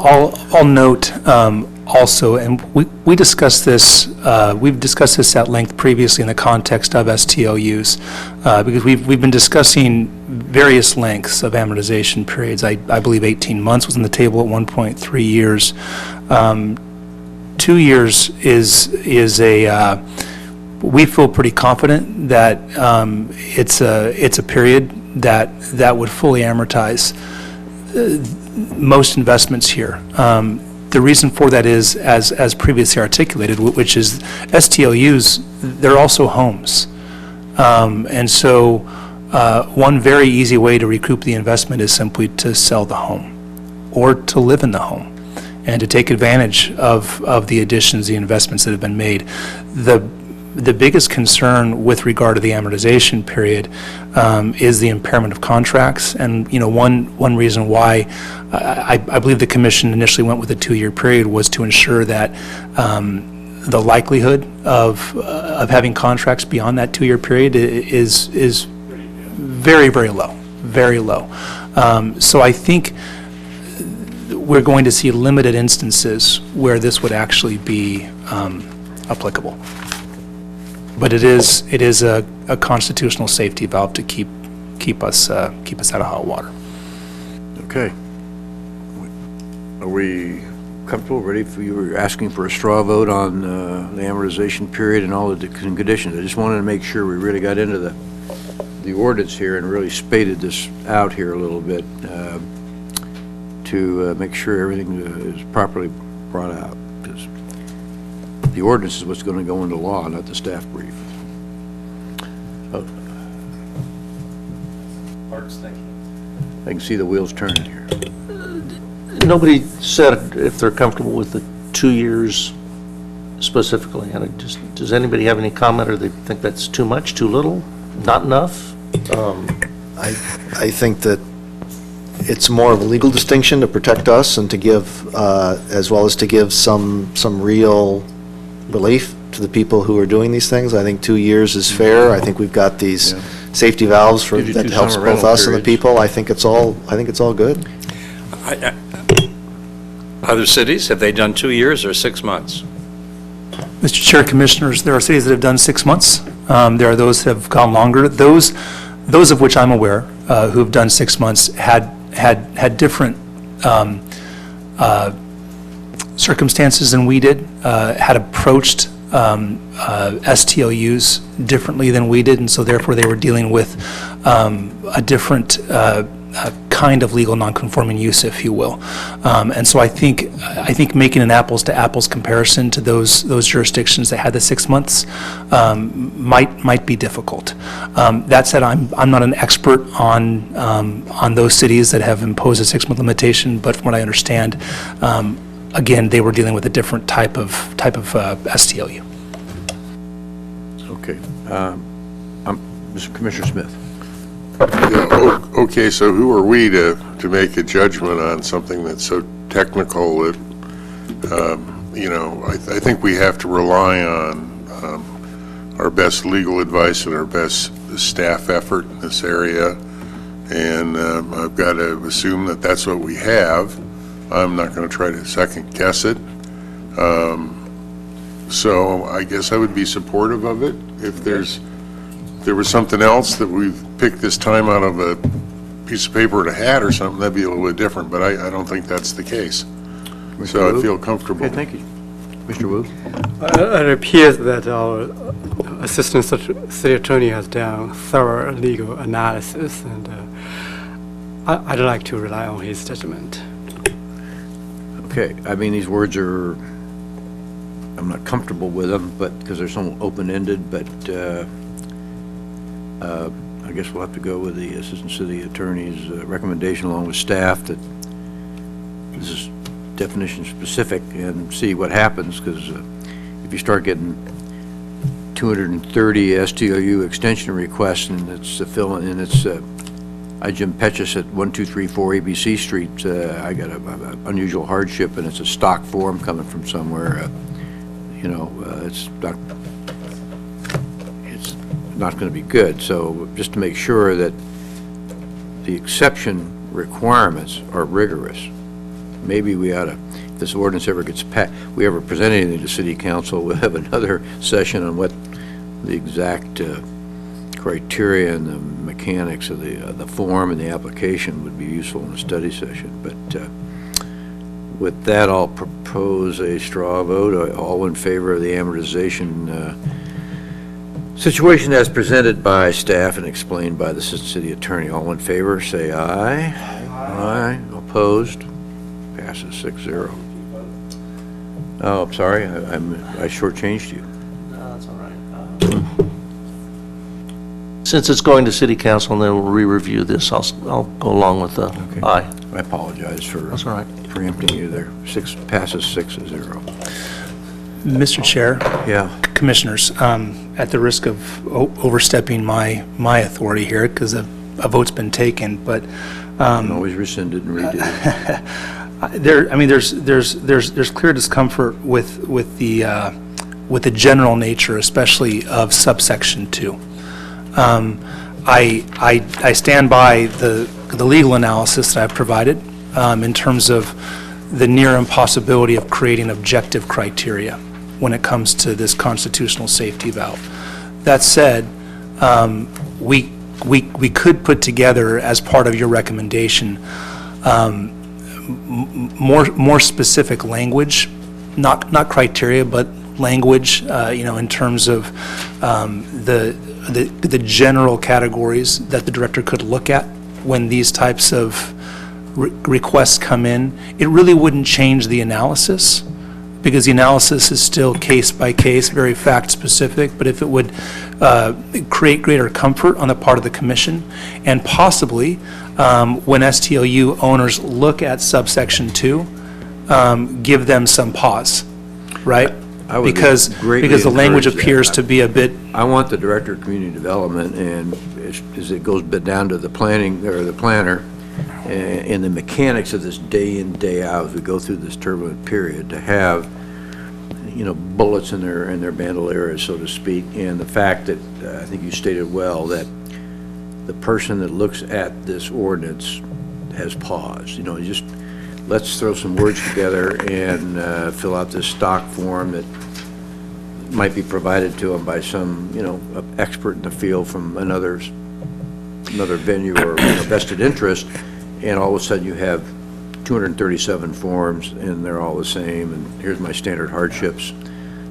And so that we have this fleshed out that, okay, you the applicant have to really Go through the hoops.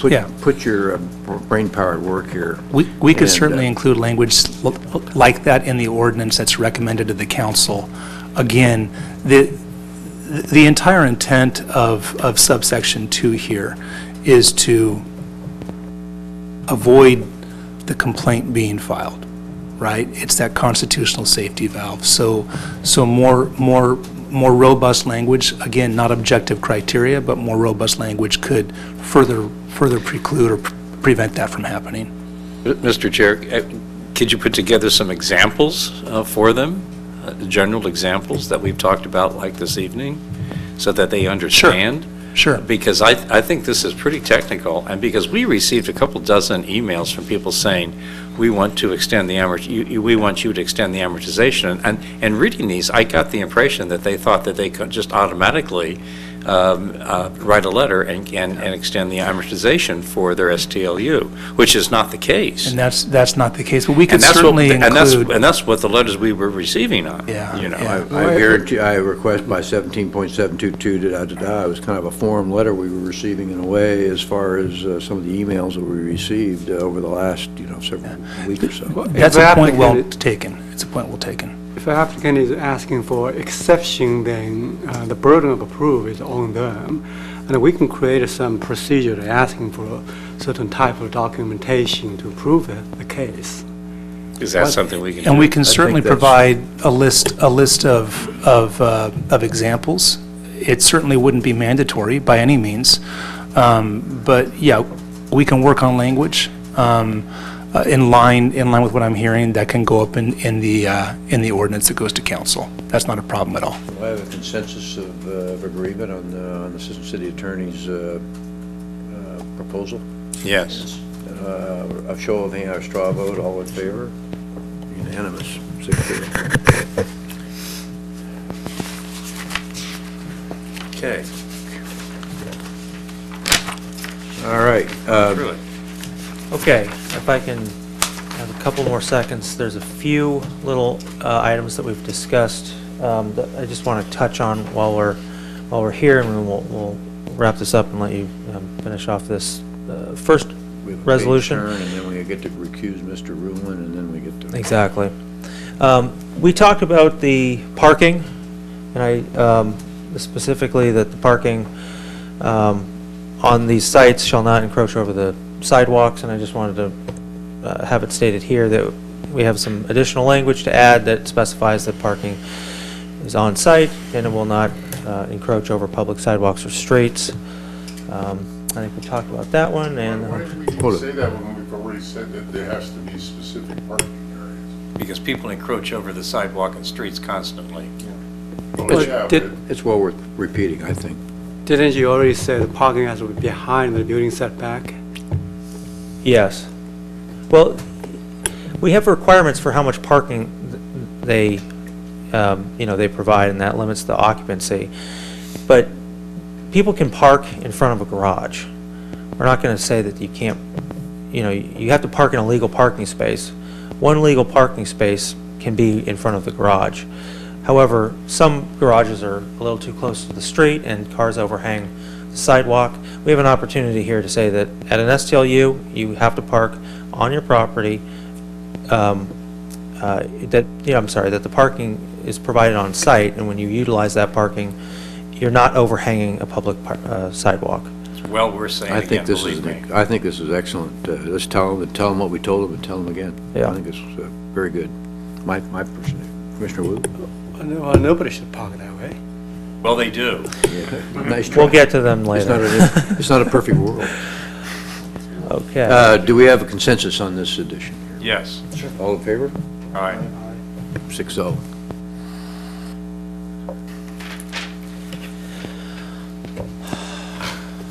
All right. So at this point, I would... Go back to the slide. Go back to That was a... Go back. That was a straw vote just on this additional language. Straw vote on this proposed staff in addition to section 4C13 for the parking. And we had a consensus that 6-0 that we encourage this and support putting it into the ordinance. Thank you. It's good. We've been at this a long time. You're getting tired, Eileen. Yeah. Call a timeout anytime, please. Okay. All right. We got a long way to go. Well, yeah, now, Curtain hats here.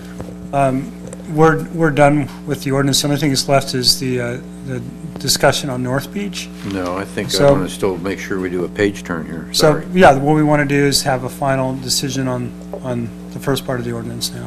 If you guys want to do a page turn, then it's up to you. What do you want on what do you mean a decision on the first part of the ordinance? Well, just the first resolution. So if you want to go through the ordinance, that's up to the planning commission. I want to go through the ordinance. I told everybody we're going to go through the ordinance. Okay? It's Exhibit 1. Search page 10, I think, of the Exhibit 1, right? So, just so you know, we're going to be amending the ordinance based on all your straw votes. Right. So, for instance, with the home share section, it's going to be removed. Okay. Yeah. Okay. So- Page 10 or 11, Exhibit 1, starting in section, 17A. Any comments at all by any commissioners? Well, it starts with Exhibit 1. The actual ordinance starts, the resolution, attachment 1, and okay. I don't, first 2 or 3 questions are all the links to the general land use policies. I don't see there's any comment there. Are you in attachment 1? Yes. And then going through attachment 1. Exhibit 1. Well, that's different than And then attachment 1. attachment 1, I don't see there's Attachment 1, Exhibit 1. any problems with. And then you get the actual parts of the ordinance. So there's Exhibit a typo one. on attachment And that is, on the third whereas, commission to consider specific zoning standards and regulations that would the same kinds of. Where the hell are you? He's on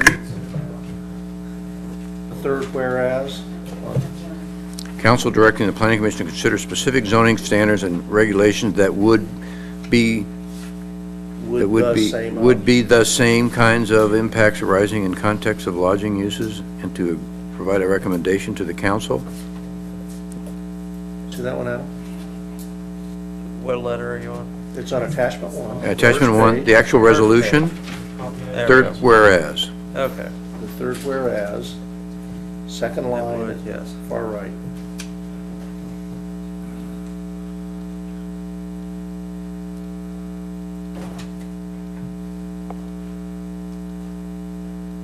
Yeah, I see that.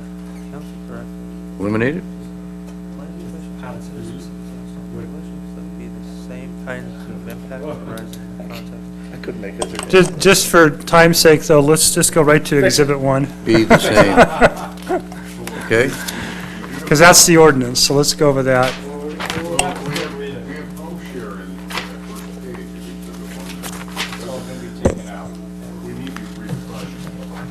No, We're going to We're gonna- remove they're all gonna take that references out. to home shares. Okay.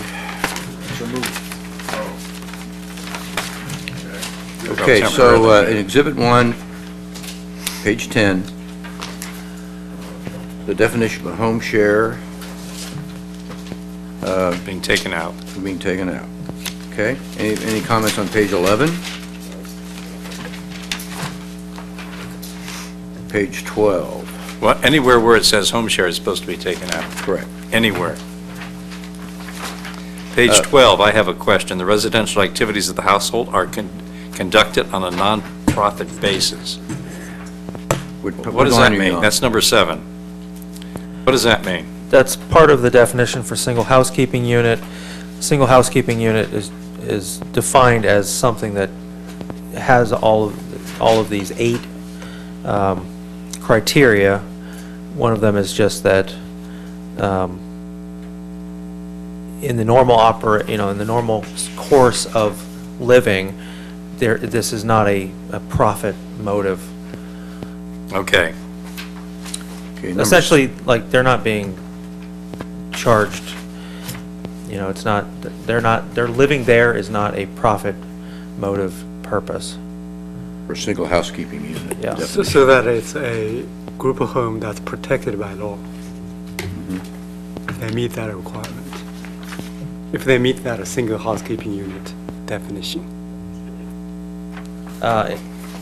They potentially could meet that one. I mean, you're saying that boarding houses or group homes would not meet that, or they would? No, I'm trying to understand what you said. The definition of the single housekeeping unit is to make sure the certain type of group homes. This isn't, I wouldn't define single housekeeping unit as trying to specifically preclude a group home. No, not to exclude, but to accommodate them, if they meet this definition. If they meet these standards, they would be defined as a housekeeping unit, a single housekeeping unit. Okay. I had a question on number 8. Well, I suggested where they do not have separate entrances, separate food storage facilities, such as separate refrigerators, in the language of or separate food, so I'd say and include but not limited to separate food storage facilities such as separate refrigerators or food preparation areas or equipment. Where in the hell is he? Number 8, same page, just below what you were just talking about. Page 12. Page 12, just underneath, the line underneath what you discussed. Okay, all right. Okay, good, okay. Anybody comfortable with that? I didn't be on that. Anybody have any problem with that wording? No. Okay. The next thing, specialty hospital, do you have it pretty well? They do not have separate entrances and include but are not limited to separate food storage facilities such as separate refrigerators or food preparation areas or equipment. Okay. The next thing, specialty hospital means any facility, place, or building which is maintained and operated exclusively to provide 24-hour paid inpatient services to be specialized treatment and recovery of chronic health, and I want to add, and or mental health conditions. Even though chronic health kind of applies it, I want to put the word mental in there so it's clearly defined for any of those issues like just came to town. We're getting into medical terms. Yep. Well, to the attorney to chime in on that. I chimed it with the We're city okay with planner. that. Okay. It's just a. It's I think covered it's an by chronic, expansion but of I'd what's really like already to put said. mental in there so it's clearly stated in the ordinance, so there's no wiggle room. We've got people coming to town right now that are saying they have a permit, so we want mental health licensed people to go to the same area too. I just want to make it clearly stated. I think that's pretty important. Yes, ma'am? Did you make a change to number 8? We did. Do you have it? I have it. I wrote it down if you want. You want to have it, Eileen? We'll give it to you. Okay, you're going to get it. They do not have separate entrances and in place of or, and included include but not limited to separate food storage facilities such as separate refrigerators or food preparation areas or equipment. Not limited to separate food storage facilities. Separate, such as separate refrigerators or food preparation areas or equipment. Or food preparation Or equipment. areas. Thank you. Next paragraph, third line. This is treatment and recovery of chronic health. I have that one. Okay, good. Any other comments on page 12? Page 13? I think we've pretty well covered that. 14, we're getting into... Well, I'm sorry, in 13, at the bottom, number K, just to reiterate, maybe I don't have to do this, but the attorney is going to... He's going to have the stuff on the trust. On the trust, okay. Very good point. Because all the things we've talked about before Right. need to be changed and included in what we're talking about now. Is that correct? That's correct. Okay. Section 3 goes away. Yes? Yep. Yep. More news at 11. You go to page 17, right? Yep. Any comments on 17? All this Yeah. partnership withdraw and remaining partners require, everybody's comfortable with that? I do under C2, rentals per unit, the maximum number of STLUs allowed within any single dwelling unit is 1. Mm-hmm. Okay. Okay. Okay. Page 18. Insurance. Aha. All insurance, all STL owners shall obtain and maintain property insurance that covers the commercial lodging unit use of the site. Proof of insurance shall be provided to the city, strike out upon request. They're going to just deliver it. To the community development director or his or her designee. I think the property insurance should be more specific to say liability insurance, Pardon me? commercial liability insurance. I was always trying to get insurance that was applicable to vacation rentals because most of the major insurance companies do not cover vacation rentals. There are just a few select companies that actually cover vacation rentals. I don't know if we're able to require that or not. Are we, Mr. Absolutely. Mr. Deputy City Attorney? You need a business license, you need insurance for the business, right? That's correct. For the intended use. If it's required, sure. Yes, that's correct. So how are we going to word that? That it should be specifically for vacation rentals, STLUs? Mm-hmm. All owners shall obtain and maintain vacation rental property insurance that covers the commercial lodging use of the site. Come on, everybody listening to what I said. Hello, hello. I got it. Okay. So it's vacation rental insurance or STLU. Mm-hmm. Rented for stays less than 5, didn't we? Both recommendations are going 3 and the 5. Yeah.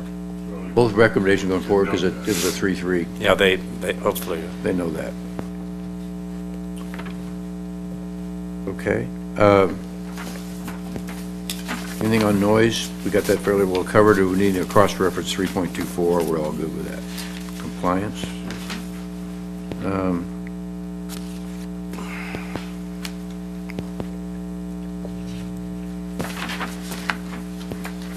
I don't see anything on here about trash.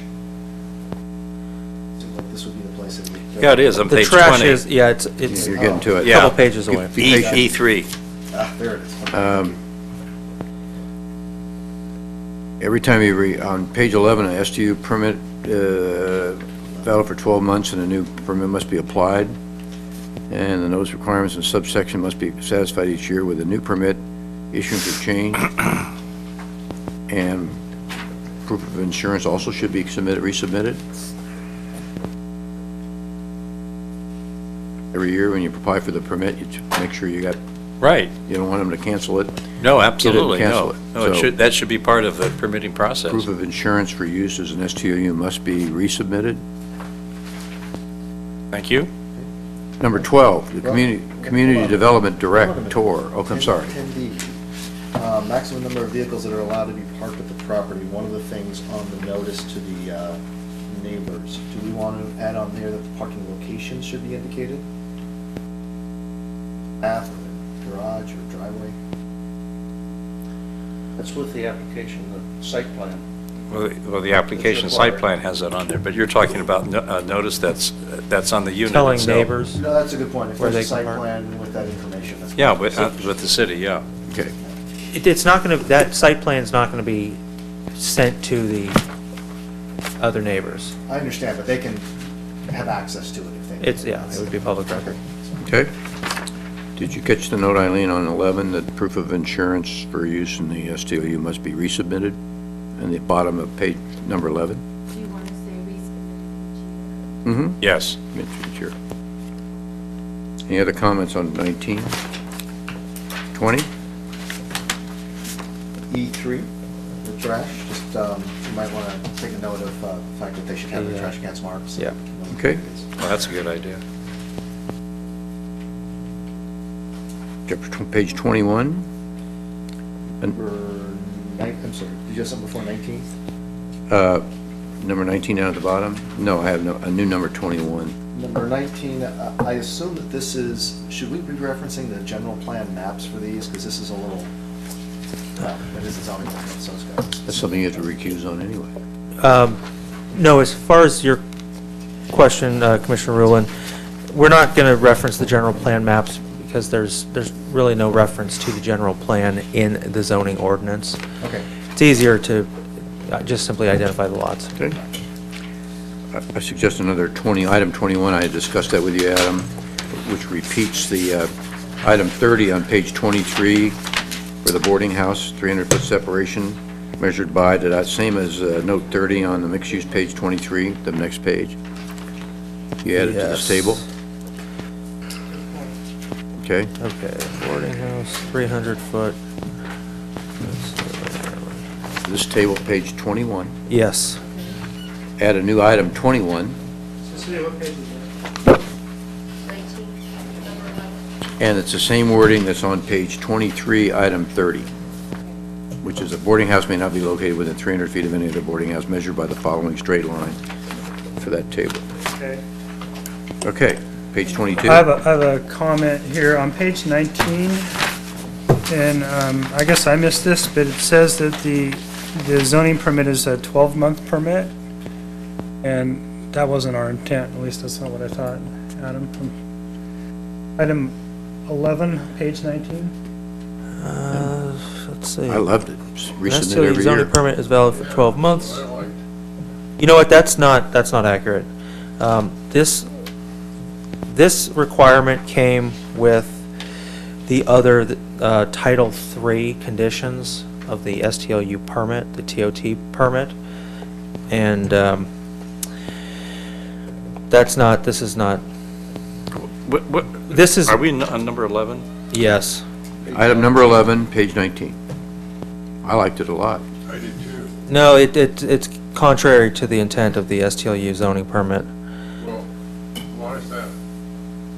Because it's a perpetual permit that does not expire every year. This was a condition of the STLU permit that was part of the TOT section of the code, what the council adopted. And so we're taking those conditions out and we're putting them in here.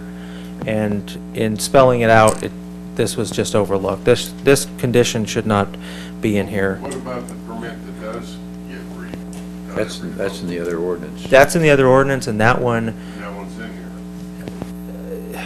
here. It's still its own permit in its own section of the code, and it does require an annual renewal. If you want, we can take your suggestion for the insurance requirements, and we can include that into the package that we give to the city council. So we can take your insurance resubmittal, resubmitting the insurance every year. Well, you can just add that to number 4, where it Or- talks about insurance. We can do that as well. You're But you want to strike number 11. Yes. I thought Cecilia wanted to go through these every year. Okay. Good catch. All right. Page 22, 23 is good. On page 21, we need to add a footnote. He caught that. We've already got that. Oh, I'm sorry. I think I missed didn't it, have sorry. it too.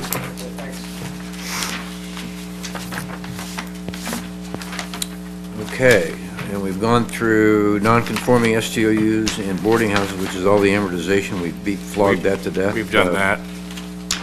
And Section have a 10 great we did. discussion with city council on that, please. I know they're watching. Make them feel comfortable, or make Mr. Smith make sure they make comfortable on this, because it's awful open-ended, but the robust additions, I anxiously await to read when it goes before. I will read them. Now, will we have the opportunity as planning commissioners to have an opportunity to read what goes to city council before it goes to city council? In When it case gets posted, we you have can. questions? I mean, there's a lot of moving parts here that we've gone through this evening. Not unless we continue it. We're not continuing it. If it goes, it goes. Nice try.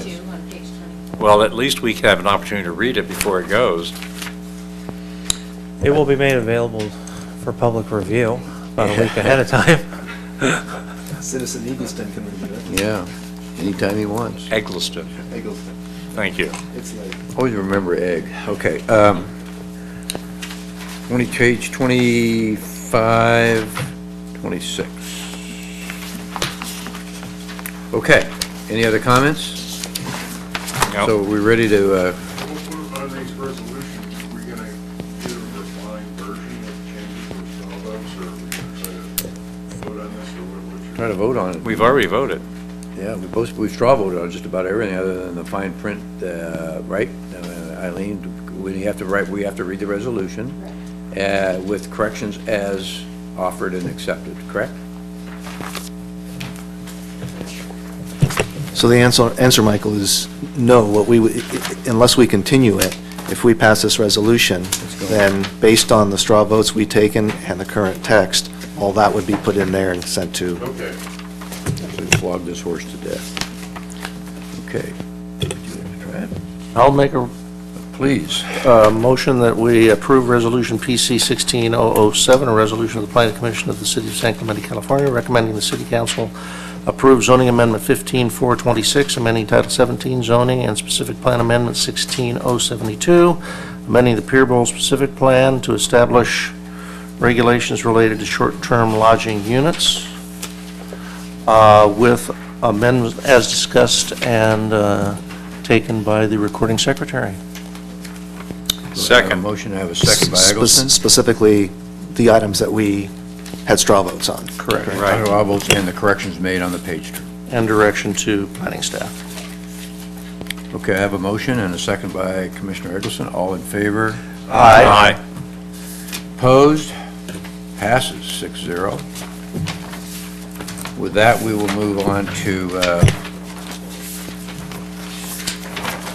the final resolution, number PC 16011, attachment 2. And, Mr. Chair, I live within 500 feet of the proposed zoning changes, so I will be recusing for the rest of the evening. Okay. No, you don't get to go home. You can go in there. Before the midnight. You go in there. You can cover anything on the dark sky ordinances that's been.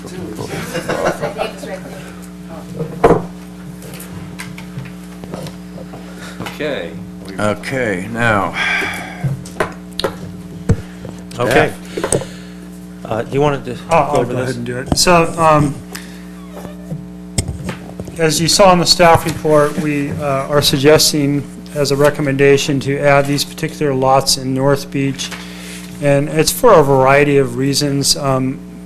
Mostly, it's included in the architectural overlay. It's oriented toward the entertainment area, the Holy Hanson Beach Club, and the casino within North Beach. It would also be contained in anything we would include in consideration of a historic district. It's an integral part of this particular area. Finally, it's also kind of topographically separated from the residential behind. So for all those reasons, it seemed like a natural extension of the North Beach area and should be included within the visitor serving areas that we've defined. Makes sense. Any other questions of staff on this? Comment? Just that next time we talk about a general plan amendment, would we consider making that visitor serving area? Yeah, we could. Would that clean things We up could at that expand it. I don't point? actually think, that because of the, I'll have to look at the general plan, yeah. It may or may not be needed, I'm not absolutely certain, but if it makes more sense to clean it up next time we go through that, we would add Have that. Mr. Wright look at it. His usual detailed style. We'll add that to his list. Okay, is there any other questions of staff on this? Mr. Smith? Are, on those particular lots, are there any single-family homes? I don't I think so. don't think so, yeah, they're mostly duplexes and triplexes. Yeah, we approved a couple that are on, the last one just finished construction down the second lot, last lot down there, I think. We went through that a couple years ago. Mm-hmm. Pardon. Commissioner Eggleston, you have a question? No, I was going to read the resolution. Well, I think I have to open it up for public comment. Oh, okay. I'll open it up for public comment. Is there anyone that wish to speak on this issue?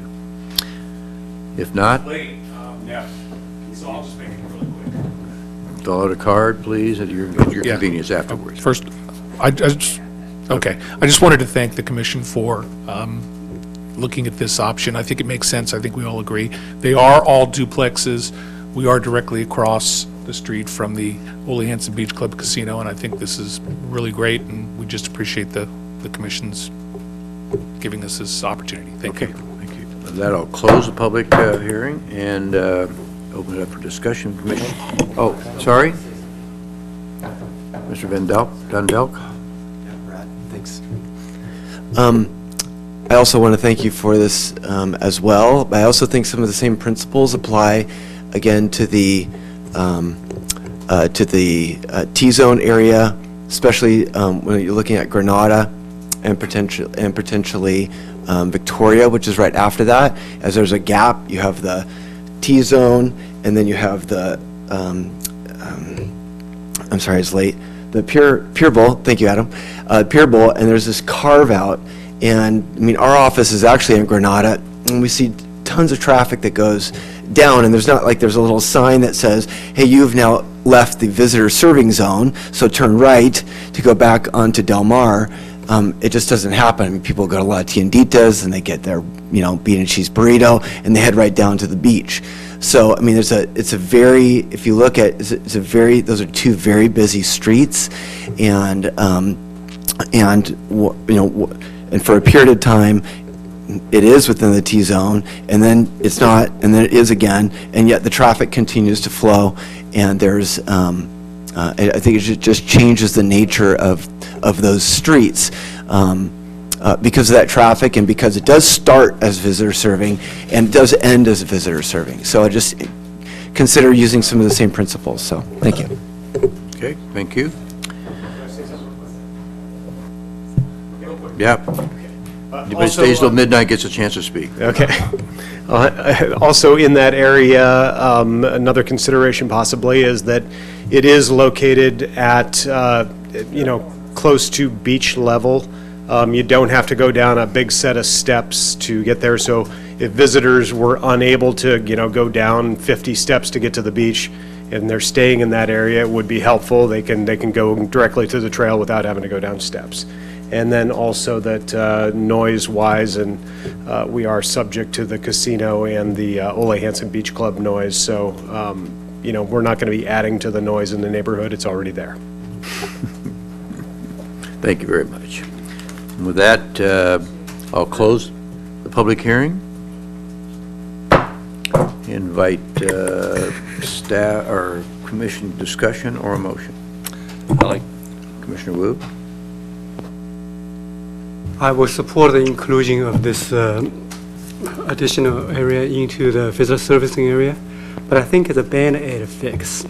There are more areas deserve careful evaluation to be included in the expanded zone, or we can, the best way is probably we create an overlay using the general plan visitor servicing area as a guideline and principle, and study those various areas. I'll give you a few examples. There's a slew of single-family home, maybe it's medium density, sandwiched by MU5 and the municipal golf course. Not possible to be included.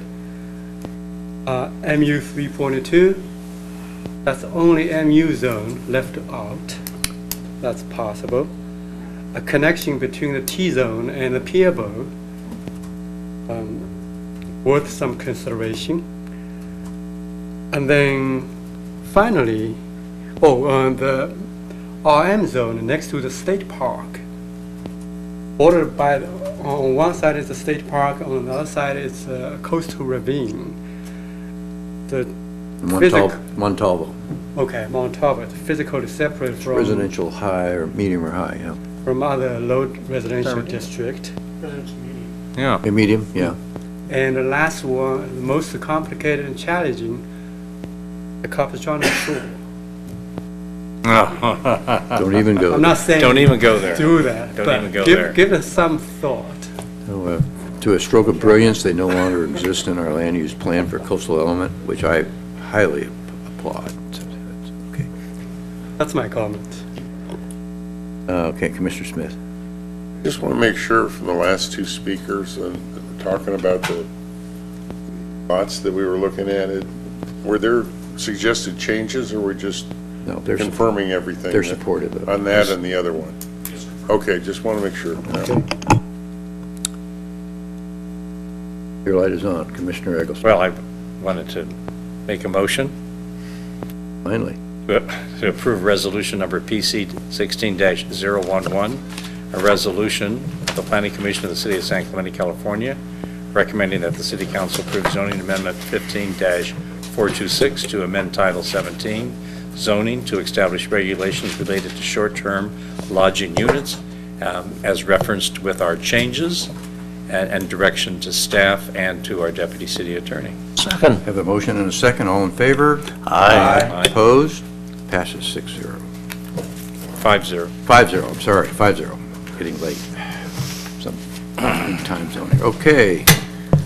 Moving on, we have no new business on our section tonight. However, on old business, I would like to bring up potential for a future agendization. Received an email from City Council on Reservoir Number 1. We had an issue where we had Planning Commission direction given about 2 years ago for Birdie Park and also Reservoir Number 1. The City Council person who contacted me suggested we bring it to the Planning Commission again, along with other considerations from staff. We're encouraging this, that we agendize in the near future to look at the tree trimming minutes and the staff efforts around Reservoir Number 1 and agendize that.